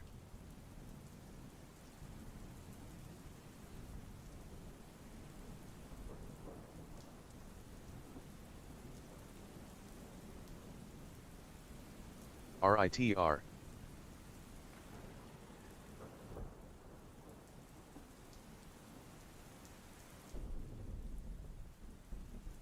WULF.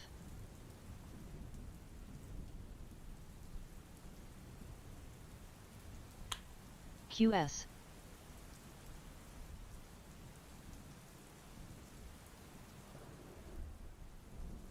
JLHL. RITR. KOLD.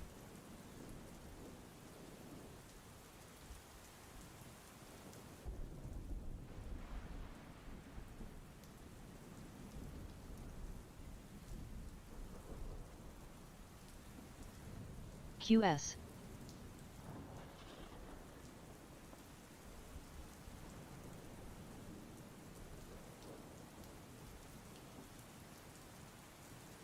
TIGR.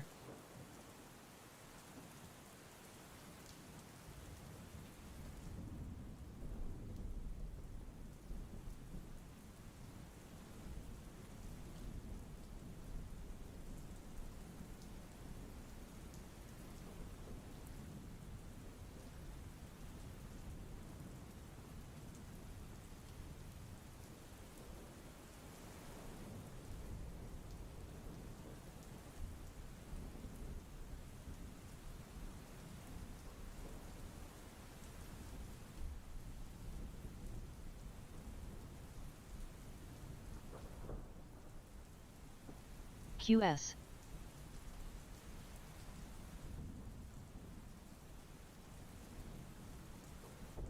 WULF. BULLZ. BULLZ.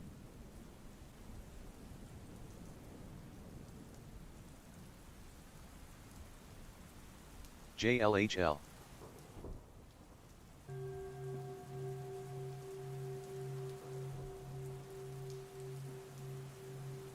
QS. BBAI. IONX. WULF. BULLZ.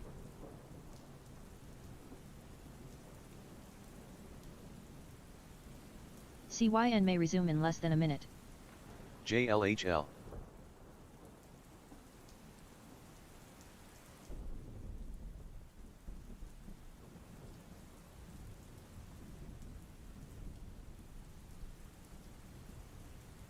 BBAI.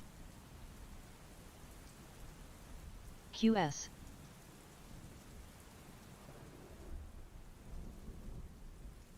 RITR may resume in less than a minute. JLHL. NA.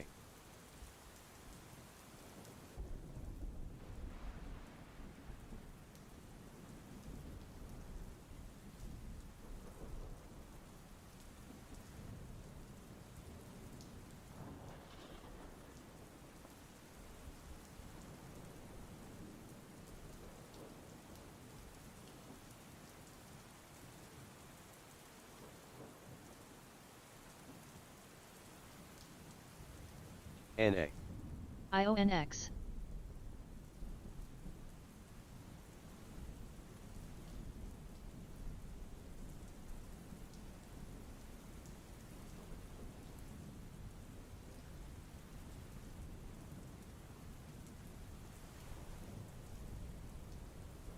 AISP.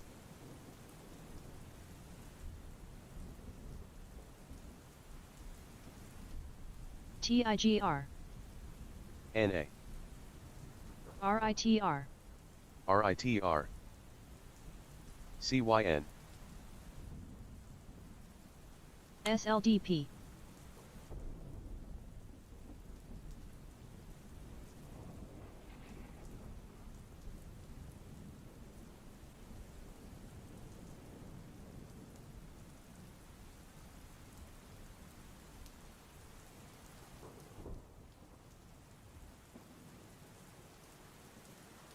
RITR.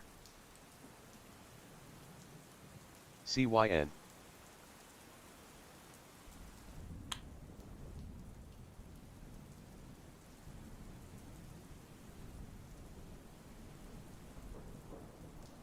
BBAI. NA. SLDP.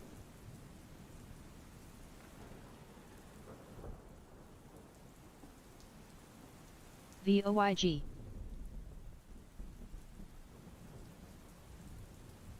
CYN.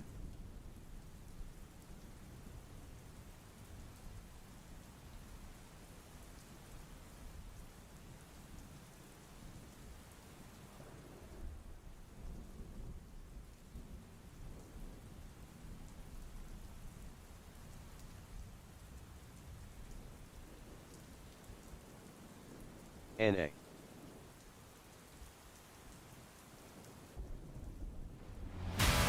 At Grainger, we have over 1 million products, including the ones that help keep your workplace safe and sound. Shop our vast inventory of safety products.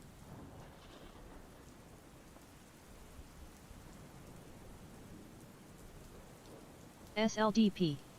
BBAI.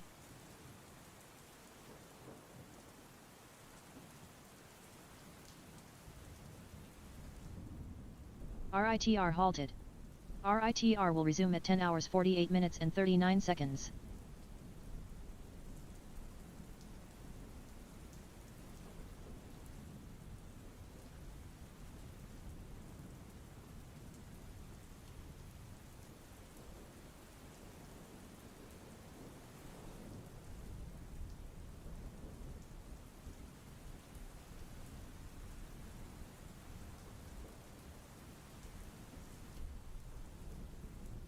SLDP.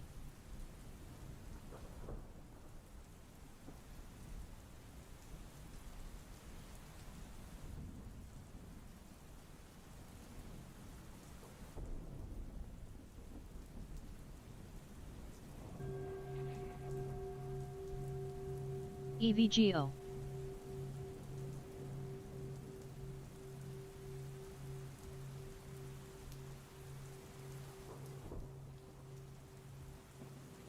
SERV. AISP.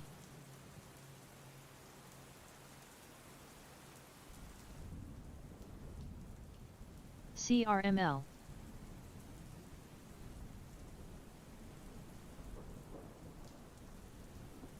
RUN. EVGO.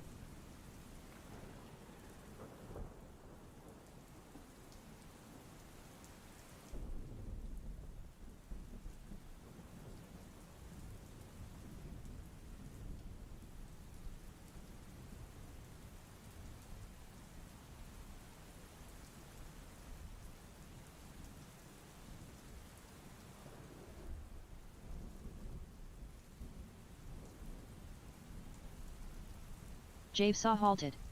JVSAU will resume at 10 hours 50 minutes and 34 seconds. AISP. ENPH.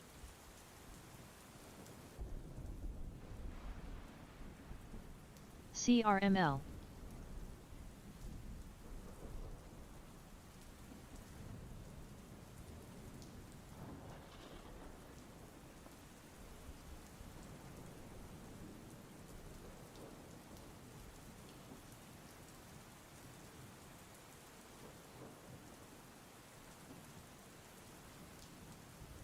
AISP.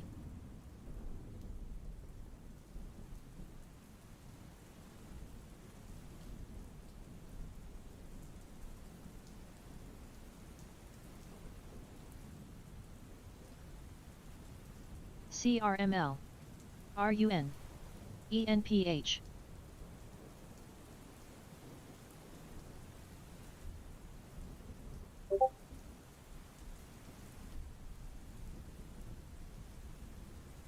AISP.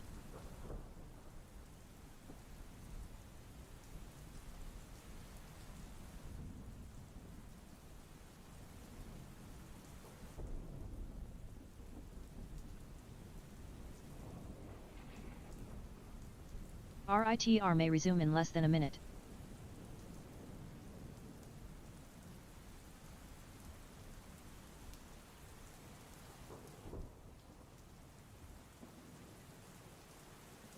AISP.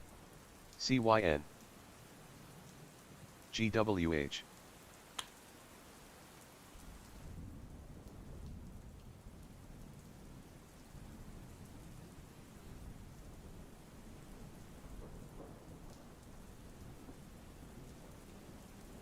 VYNA.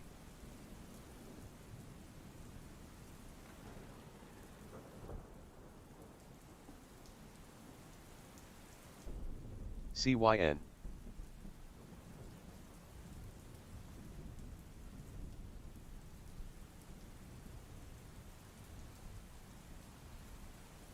GWH.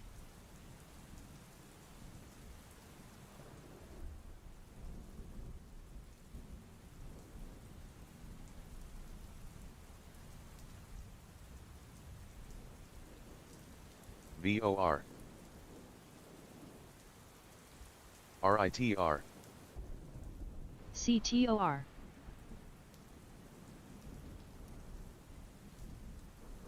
VYNA.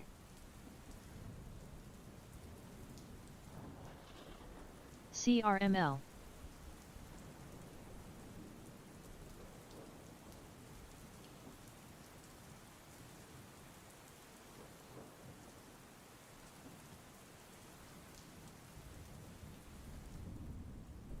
RITR. VOR.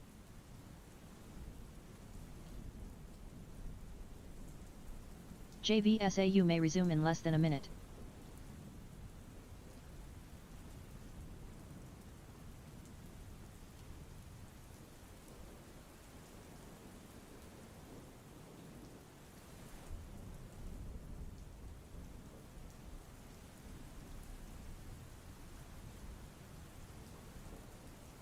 RITR.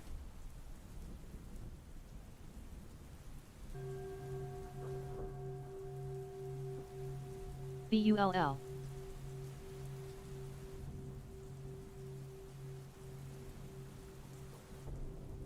RITR halted. RITR will resume at 10 hours 54 minutes and 37 seconds.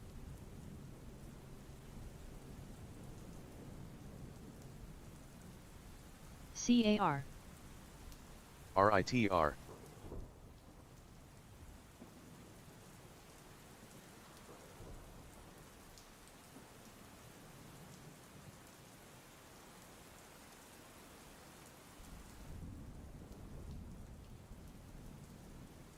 HTZ.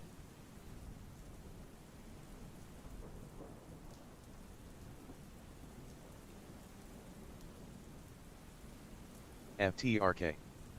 BBAI. CAR.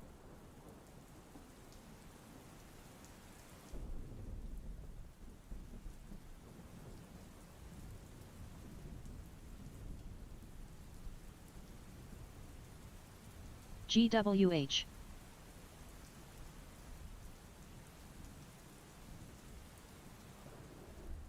HTZ.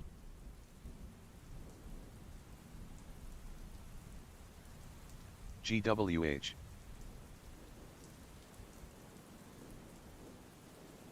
ARQQW. BBAI.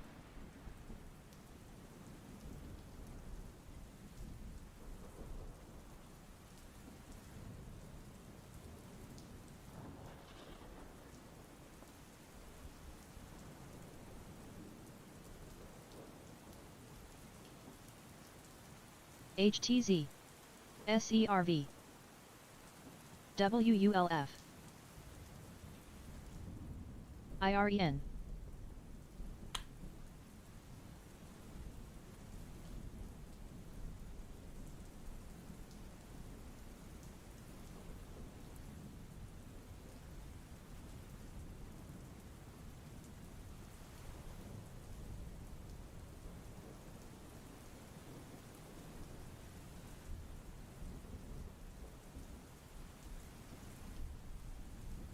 CAR.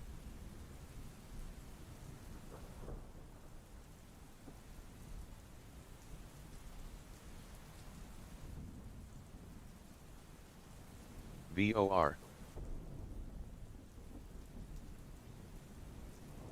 CYN. EVEX. WS.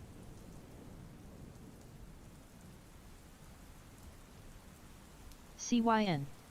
AIRO.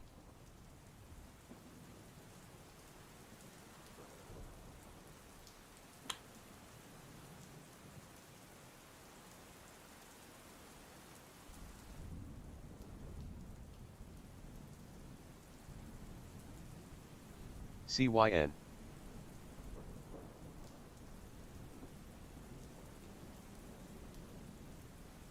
BBAI.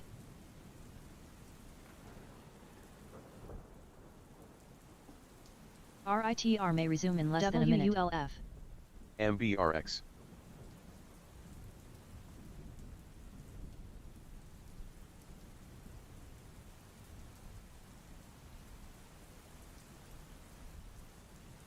CYN. CYN.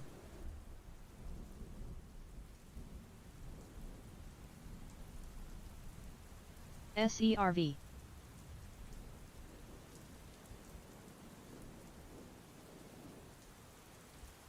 BBAI.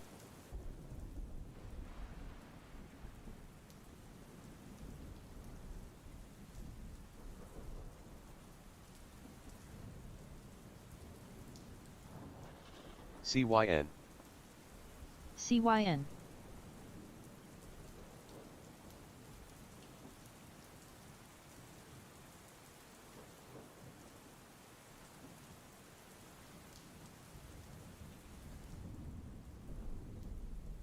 BBAI.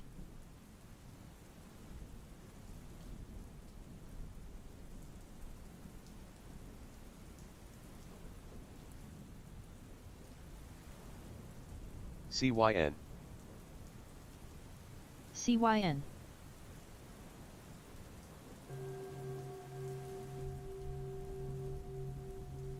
ONDS.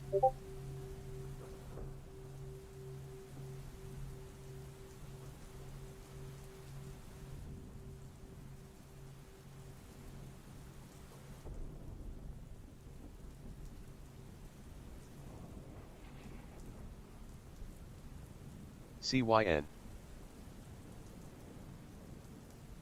CYN.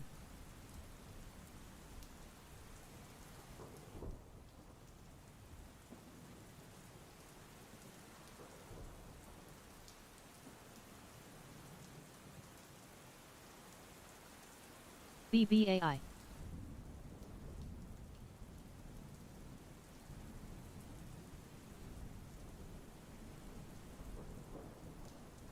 CYN. VBIX. CYN. ZETA.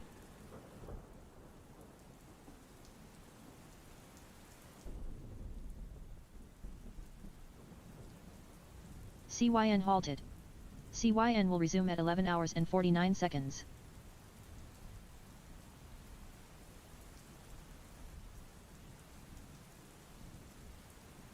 BBAI. CYN.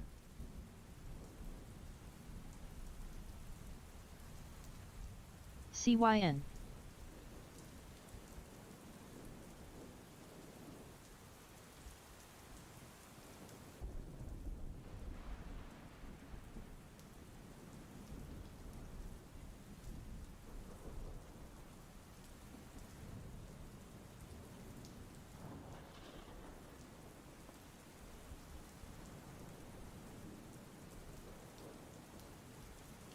BBAI.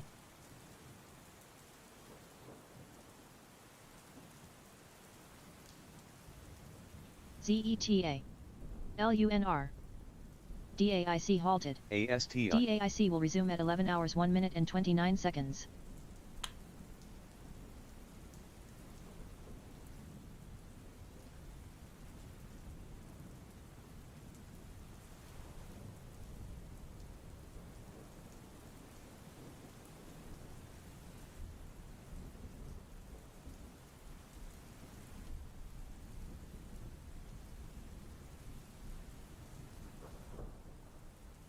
ASTI.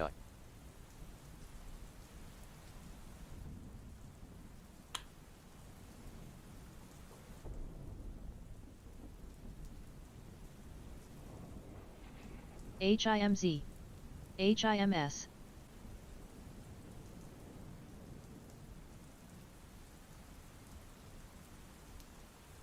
KWE.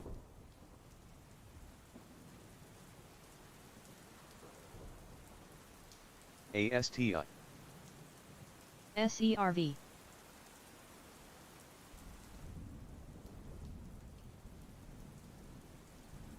ZETA. HIMZ. HIMS. RDTL.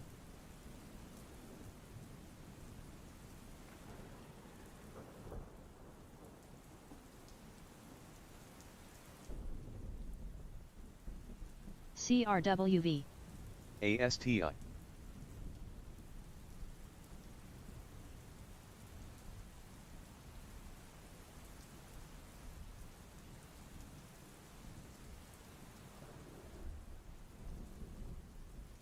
KWE. LODE.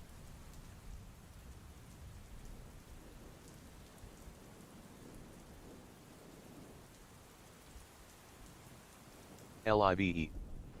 HIMZ.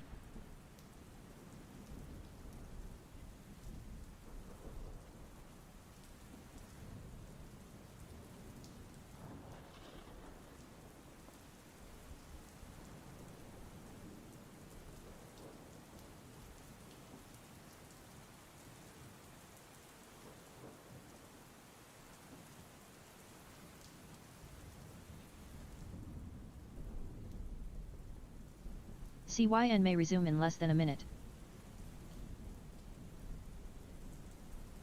ONDS.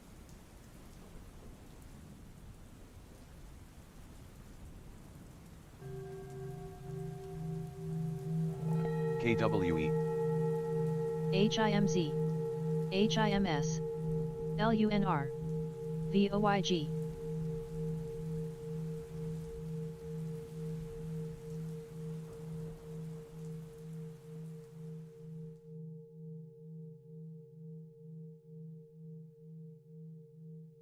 CRWV. DAIC may resume in less than a minute.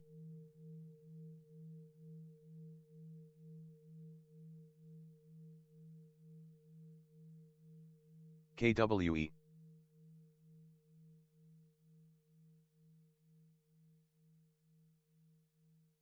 HIMZ.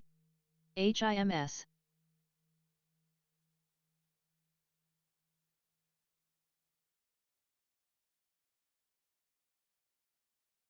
CYN.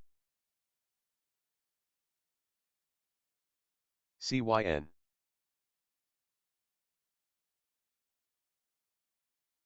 KWE. ONDS. LUNR.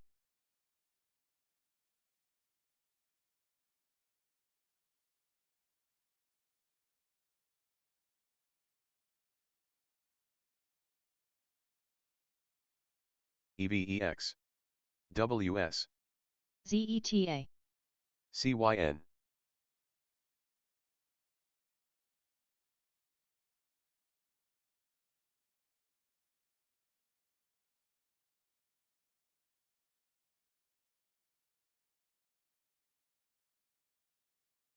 ONDS.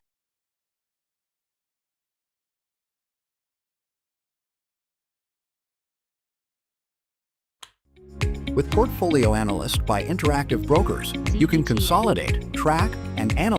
Right now, it's the Bro Show. Get your hair wax ready. See you guys. It's Sharif and Joe. Go see Let's go. Chest hair wax. CRWV. Boom! Greetings and salutations, beautiful people. ENPH. Adara's computer's right behind that Right camera. there. It's going to take out the camera. It's going to take out Adara's. We're going to be down there quick, real quick. And we're going to get, well, I'm going to get fired. You're going to be fired. Can't let my boy go. Greetings and salutations. Casey. Welcome to the Midday Show. That right there is your boy Joey Options, and I am Sharif. Who do we got in the chat, CYN. baby? We got Ronaldo.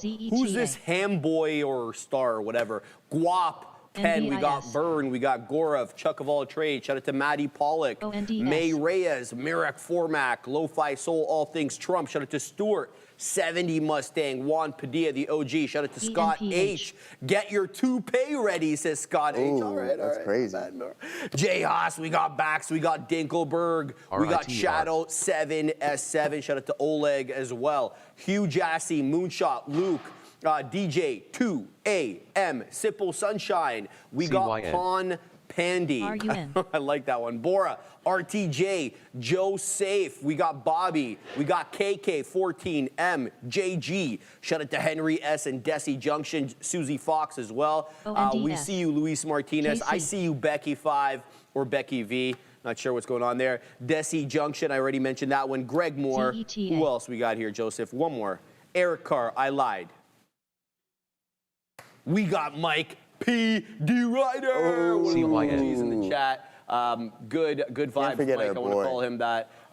Yes, everything is gravy on this side. Some small cap gappers moving here. Joseph, we'll get to it in a minute. What do you got, my man? Yeah. Let's pull this up here. Let's see if we can get IBIT rolling. So I'm in this position. We tried once earlier in the day, and then as soon as we cracked that lower end support, we just got out. And then we got this one working. And I'm looking for the continuation in the break of this previous high right there around 61.25. So we decided to add a little bit. But if it comes down towards this entry right here, I'll just hop out because maybe it'll snap VWAP, and then we'll try to find another possible entry on some of these names. I put an order out on some Google calls as well, so let's see if we can catch a fill on those ones. I'm long from 167, and I'm just looking for a nice continued bounce there on that name. So that's working out relatively well. You guys know how I do free rolling using unrealized gains to just add more into your position, and then look to maximize the profits, because that is the name of the game. Keep those winners small and try to just boom, boom, boom, hammer those to the long side, guys. But yeah, that's what we got cooking up here. That is IBIT, still slightly negative on the day, Sharif. Only down about 1/3%. We are sitting in, I'm not going to call it a breakout range, but let's see if we can break through this 61.37, as I just mentioned. I think that's going to be really important. This downtrend is still intact here, unfortunately, but I think at some point we will break it. The longer that we struggle around those specific zones and those areas, then we might not get that breakout that we are looking for. So we just got to be prepared for that, and that we will. So yeah, patient, down 1/3%. The market just continuing to war. The SPY is absolutely on fire today, guys, being led by the financial sector. So this thing is continuously climbing. Katina Man brought you JPM this morning, and that is most definitely leading the way, Sharif. So that's what I got my eye on. It's IBIT. Let's see if we can go here. KWE. All right, let's just cut all the BS. Let's get right down to it. CYN. This thing is absolutely insane. We're about to clear 500%. We just breached 30, Joseph, 30, 25, high a day. So this one is on that good stuff right now. Now, the idea here is not to get blown out on an entry into this. And this thing is moving dollars at a time. So get ready for volatility. I want to pick it up off the levels that it's already found support on. I'm talking about that 10 or the 20. KWE. Now, I can take both, right? Because I can dollar cost average into CYN, but the current position, the current price action on CYN, too far removed for me on the 5-minute chart away from that 10 exponential. It's getting extended. That's how I perceive it. So I don't punch in here. Now, if I miss the trade, I miss the trade. Where am I getting in? I'm going to get in at the 10 or the 20. So currently the 10 show me around $24 with the 20 exponential right around that 21 1/3. KWE. So I will be punching in when and if this pulls back into that green line on your your screen there on my black charts. That is always going to be the 10 exponential moving average on the 5-minute. And that's where I'll be punching in anew. Now, if I miss the trade, I miss the trade. Now, if it ends up breaking down below the 10 and the 20 and I get stopped out, that's the cost of doing business. You can't risk, you can't make money if you're not willing to risk money. So CYN, definitely in my focus right now. So is the Baird one. The Katina Man already told you about this one. Big Bear AI. Great move the day prior, sold off a little bit yesterday. But look at that. We hold yesterday's low, and we're still below yesterday's high. In the pre-market anyway, or right at the bell at 588, but we'll keep an eye out on this one. This is another one that either has respect for the 10 or the 20, sorry, the respect for the volume weighted average price or the 10 EMA. Those will be the two that I focus on for my entries on this one. So that's my focus right now. CYN, still a little too building your online business. I'm not punching in at that level. Now, let me talk about the trade that I have on. CRML, I don't know, I'm just going to call it criminal. This one, where are we in? We're in at 3 1/4, sorry, 3 1/4, yeah, just what the beak there at 332, layering the orders. I perceive this to be bull flagging. Again, another one with respect for the 10 exponential moving average on the 5. Let me show you on the black charts, as it shows a little bit easier there. You can kind of see right there, boom, right there, and not boom, but popping up. So 10 EMA seems to be an area of support on CRML. We'll keep an eye out on that. Now, those are the trades that I've taken or am looking at taking. Let me show you the one that I'm negatory on, because we already traded QuantumScape to the poorly, okay? So I got in initially here at 82s. I stopped out at 69s. So this one lost the 10 EMA. However, it's putting in these bottoming tail candles, which is showing me, or at least saying to me, that there are buyers just a little bit below the 10 EMA. Alas, it is still not making any higher highs. So I don't want to be caught holding the bag. I've put my dip trades here for a VWAP retracement, which I trust a little bit more. So that's what I'm going to keep my eye on here on QuantumScape. It's not the biggest mover on the day, but it is, I don't want to call it a real company because that belittles the other ones. But this thing, you know, they are trying to solve a real problem. We talked about solid state batteries yesterday on the show. So that's what I'm looking at right now. I've got a dip trade set up at here at 60s and then 55s on my friend QuantumScape. We're already 0 for 1 on QS. Hopefully we won't go 0 for 2. So that is my look there. Quickly back to CRML, no new prints. And then the Baird one, Big Bear AI. Where do I get on this one? Well, the 10 EMA, as I mentioned, the best looking area for me other than VWAP. It doesn't seem to really be respecting the 20 exponential. It seems to be a 10 and a VWAP story. We'll see how this one ends up doing. So QS CYN, BBAI, and CRML. Those are the four that I'm focusing on at the moment, Joseph. Nice, good look, hyper focus. So yeah, I just put in a couple more shares here, guys, at the lower end of this range, so you can see the position there. Yeah, but if it comes back to this my entry price, so a couple pennies away, then we'll just hop out, break even, no worries about that one there. And we'll just find something else, because I think there's going to be plenty of opportunities on the day. One thing that is keeping me in this trade is just look at the volume really start to cool off as we're moving to the downside here. So now maybe we can get a buy program to step in. We see that volume.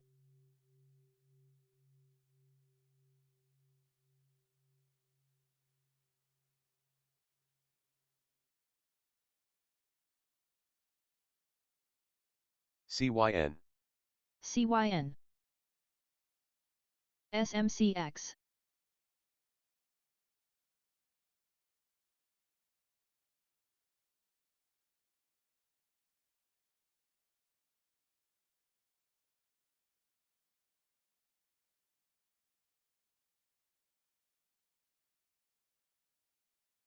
SMCI.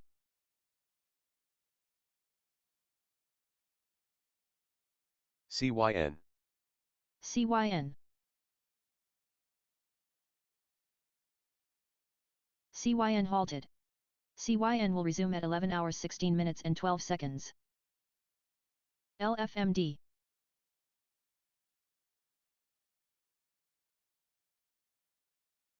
KWE. LFMD.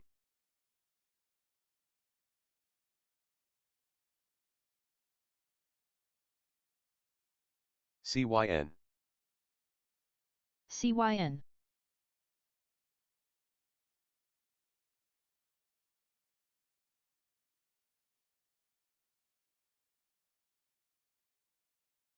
KWE. If you're paying more... KWE. LFMD.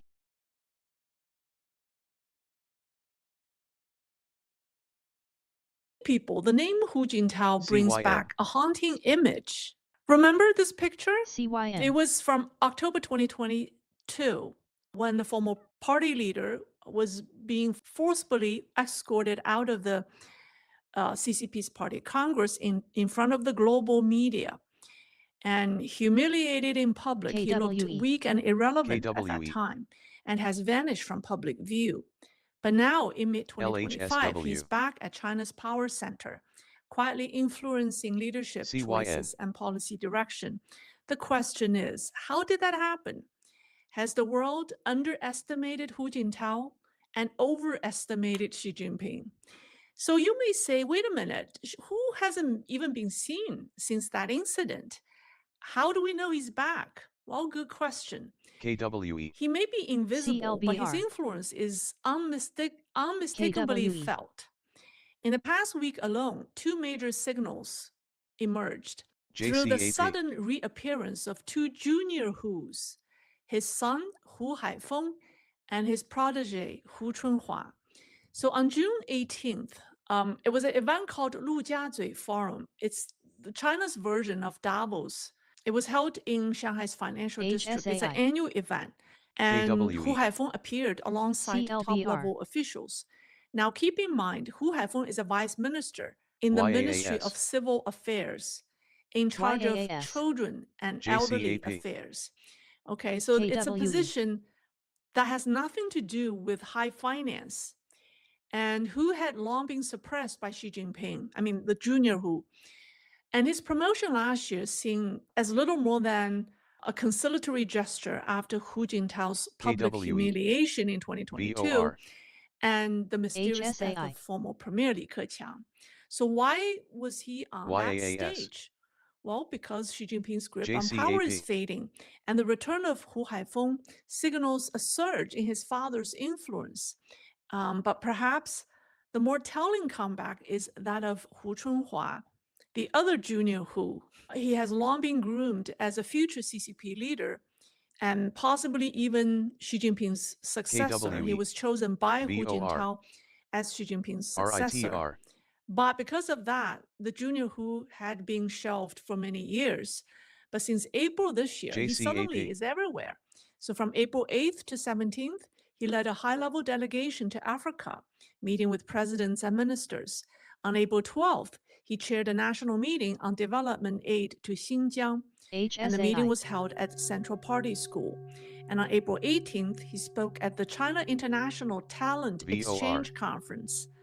And his official title at the event was listed as CCP Central Committee member rather than former vice premier. And on May 25th, he represented the CCP at the Vietnamese embassy, offering condolences over the death of Vietnam's former president, an unusually high-level diplomatic role. And then state media is now celebrating his past accomplishments in Tibet. It's a move that feels anything but random. And then there's Xi Jinping himself suddenly adopting Hu Jintao's old slogan. Dare to discover. Visit linkedin.com/jobs. Today, we're asking the real question. What if cookies and cream had a caffeine problem?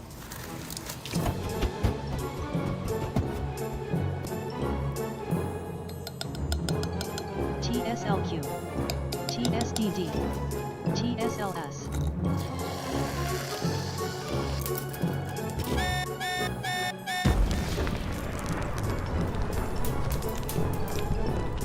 Yup, this cookie's wide awake. 1 teaspoon of Jobby's cookies and cream, no sugar, just dangerously delicious. Drop your favorite flavor below and we'll make it next.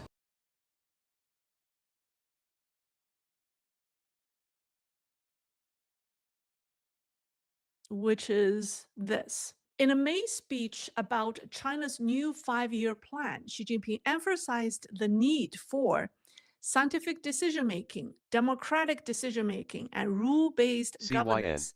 These weren't just empty phrases. They were Hu Jintao's signature lines, once heard frequently before Xi Jinping took over and buried them. Now they're making a comeback, and through Xi Jinping's mouth. Isn't that something? So how did Hu Jintao go from being bullied off stage to steering the ship again? Well, some say it's written in the stars, literally. Okay, this is now the superstitious part of the talk. Hu Jintao is a Capricorn, and if you've ever read a Chinese astrologer's take on Capricorns, the description fits Hu Jintao perfectly. Okay, so this is what they wrote. They say Capricorns are grounded, steady, and quiet. They come off as distant and rule-following. You might think they're easy to push around, as they're classic introverts. In fact, they're so low-key, and even if you poke fun at them, they probably won't react, making them seem like someone you can easily push around. But you'd be wrong. Beneath that calm surface lies a sharp, strategic mind. Capricorns are cold planners. They don't show their hand. And by the time you realize you are in their game, and it's too late. They're not flashy, but can be lethal. Okay, so that is Hu Jintao. Why do I say that? Well, he's long been labeled as the CCP's weakest leader, a placeholder during Jiang Zemin's shadow rule. For years, his orders barely made it past Zhongnanhai. He survived assassination attempts multiple times, allegedly from his rival, the Jiang Zemin faction. And after helping Xi Jinping rise to the top, he was shoved aside and was forced to watch his allies fall and die. But no one has a better survival instinct than Hu Jintao. Remember July 2023? The internet was flooded with rumors of Hu Jintao's poor health and pending death. And by August 2023, even Western media outlets were preparing his obituary. And one Chinese political commentator reviewed on X, or Twitter at the time, here's the post, saying that more than one Western media outlets approached him with interview requests as they were preparing Hu Jintao's obituaries. But he didn't die. Over the years, poor health has always been associated with the senior Hu.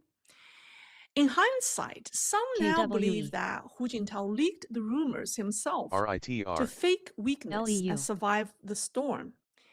Think about it. The rumor, which was July-August of 2023, came just 10 months after his stage removal and 3 months before Li Keqiang's death, or mysterious, suspicious death.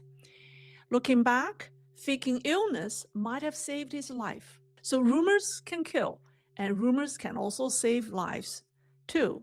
So being the highest-ranking retired CCP leader, Hu Jintao plays an instrumental role in setting the direction for the post-Xi Jinping era. But he still has remained low-key and invisible. Instead, his premier, Wen Jiabao, is more visible. So Hu Jintao and Wen Jiabao represent some of the most capable technocrats ever rise to the top of the CCP's political system. However, throughout their careers, they never obtained real power and only operated under the heavy shadow of others. And that's the reason why they could never be successful. And even during their decade in power, holding the top 2 positions in China, they ruled in the long shadow of Jiang Zemin and his followers. And they never realized their political aspirations, nor could they have. Now in their 80s, they are party elders with a final opportunity to make a meaningful impact. I think they have the chance to steer China back onto the right path and do something really meaningful for the people. And this is their last chance. I was asked in my last live stream what I would do if I become a top Chinese leader. I don't think that will ever happen. But if someone asked me what should be done to fundamentally CYN.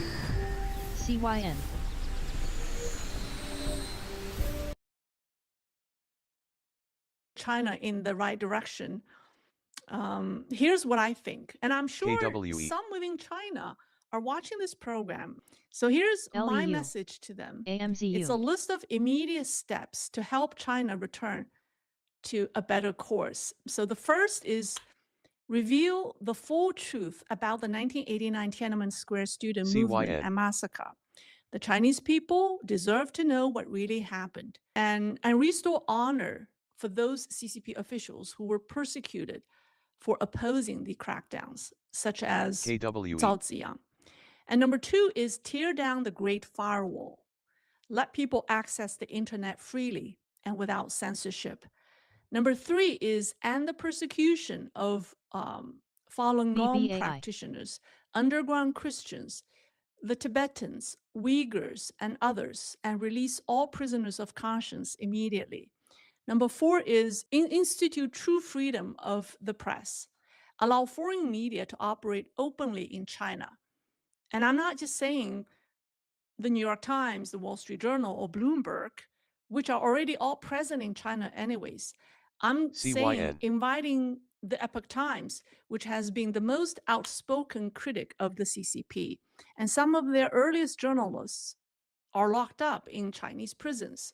So if the Epoch Times is allowed to report in China, that will be a real sign of press freedom there. And number 5 is revive traditional Chinese culture. Invite Shen Yun to perform in China. No group is more devoted to preserving and restoring China's cultural heritage than them, and their return could help the Chinese rediscover their cultural heritage. Number 6 is restore religious freedom. This will heal a wounded nation and uplift its spirit. Number 7 is open the Chinese economy and allow fair participation in global trade. Number 8 is disclose all information related to the origin of COVID-19 and the true number of casualties in China. And number 9 is conduct an honest national census and share the real population data with the world. Not just the Chinese, the world deserves to know. So the above is what I can think of. I'm sure there are more.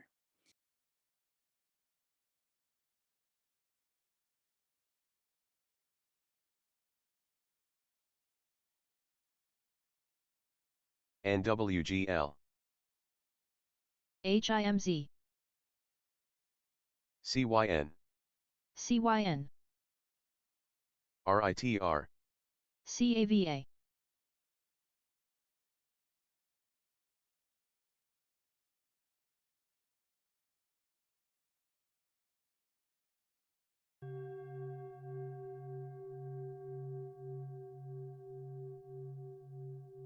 JLHL. NWGL. CYN. CYN. RITR.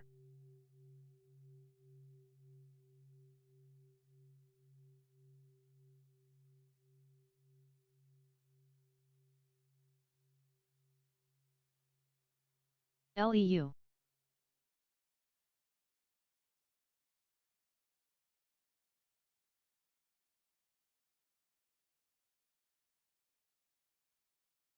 CYN. RITR.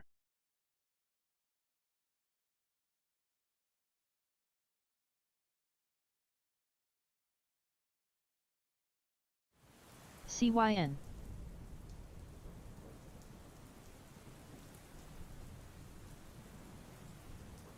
HIMZ.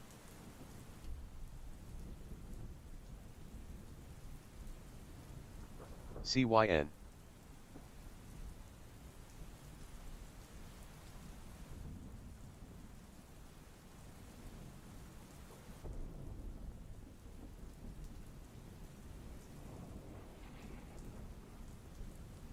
VOR. HIMS. HIMZ.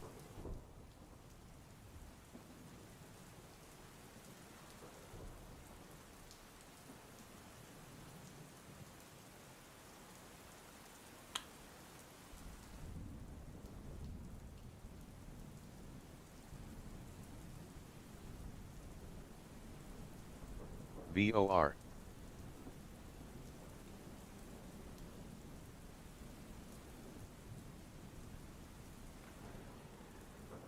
HIMZ. LEU.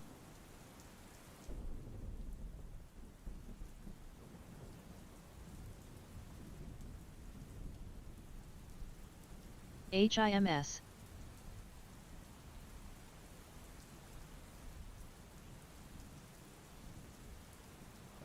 VOR.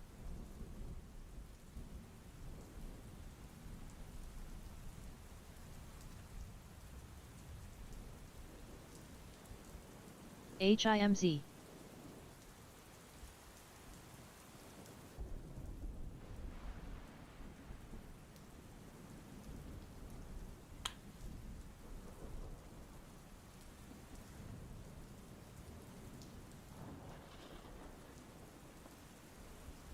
VOR.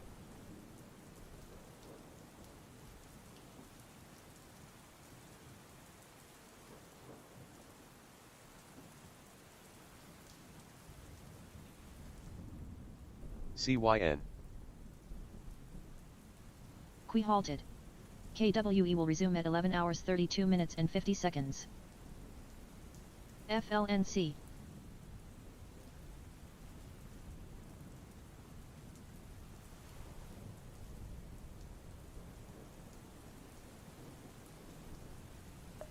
I just MailChimp my marketing with AI to create a hyper-personalized campaign in minutes.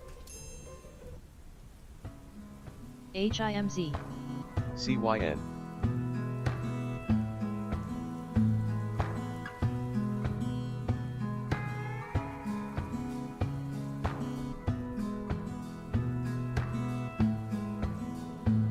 CAVA.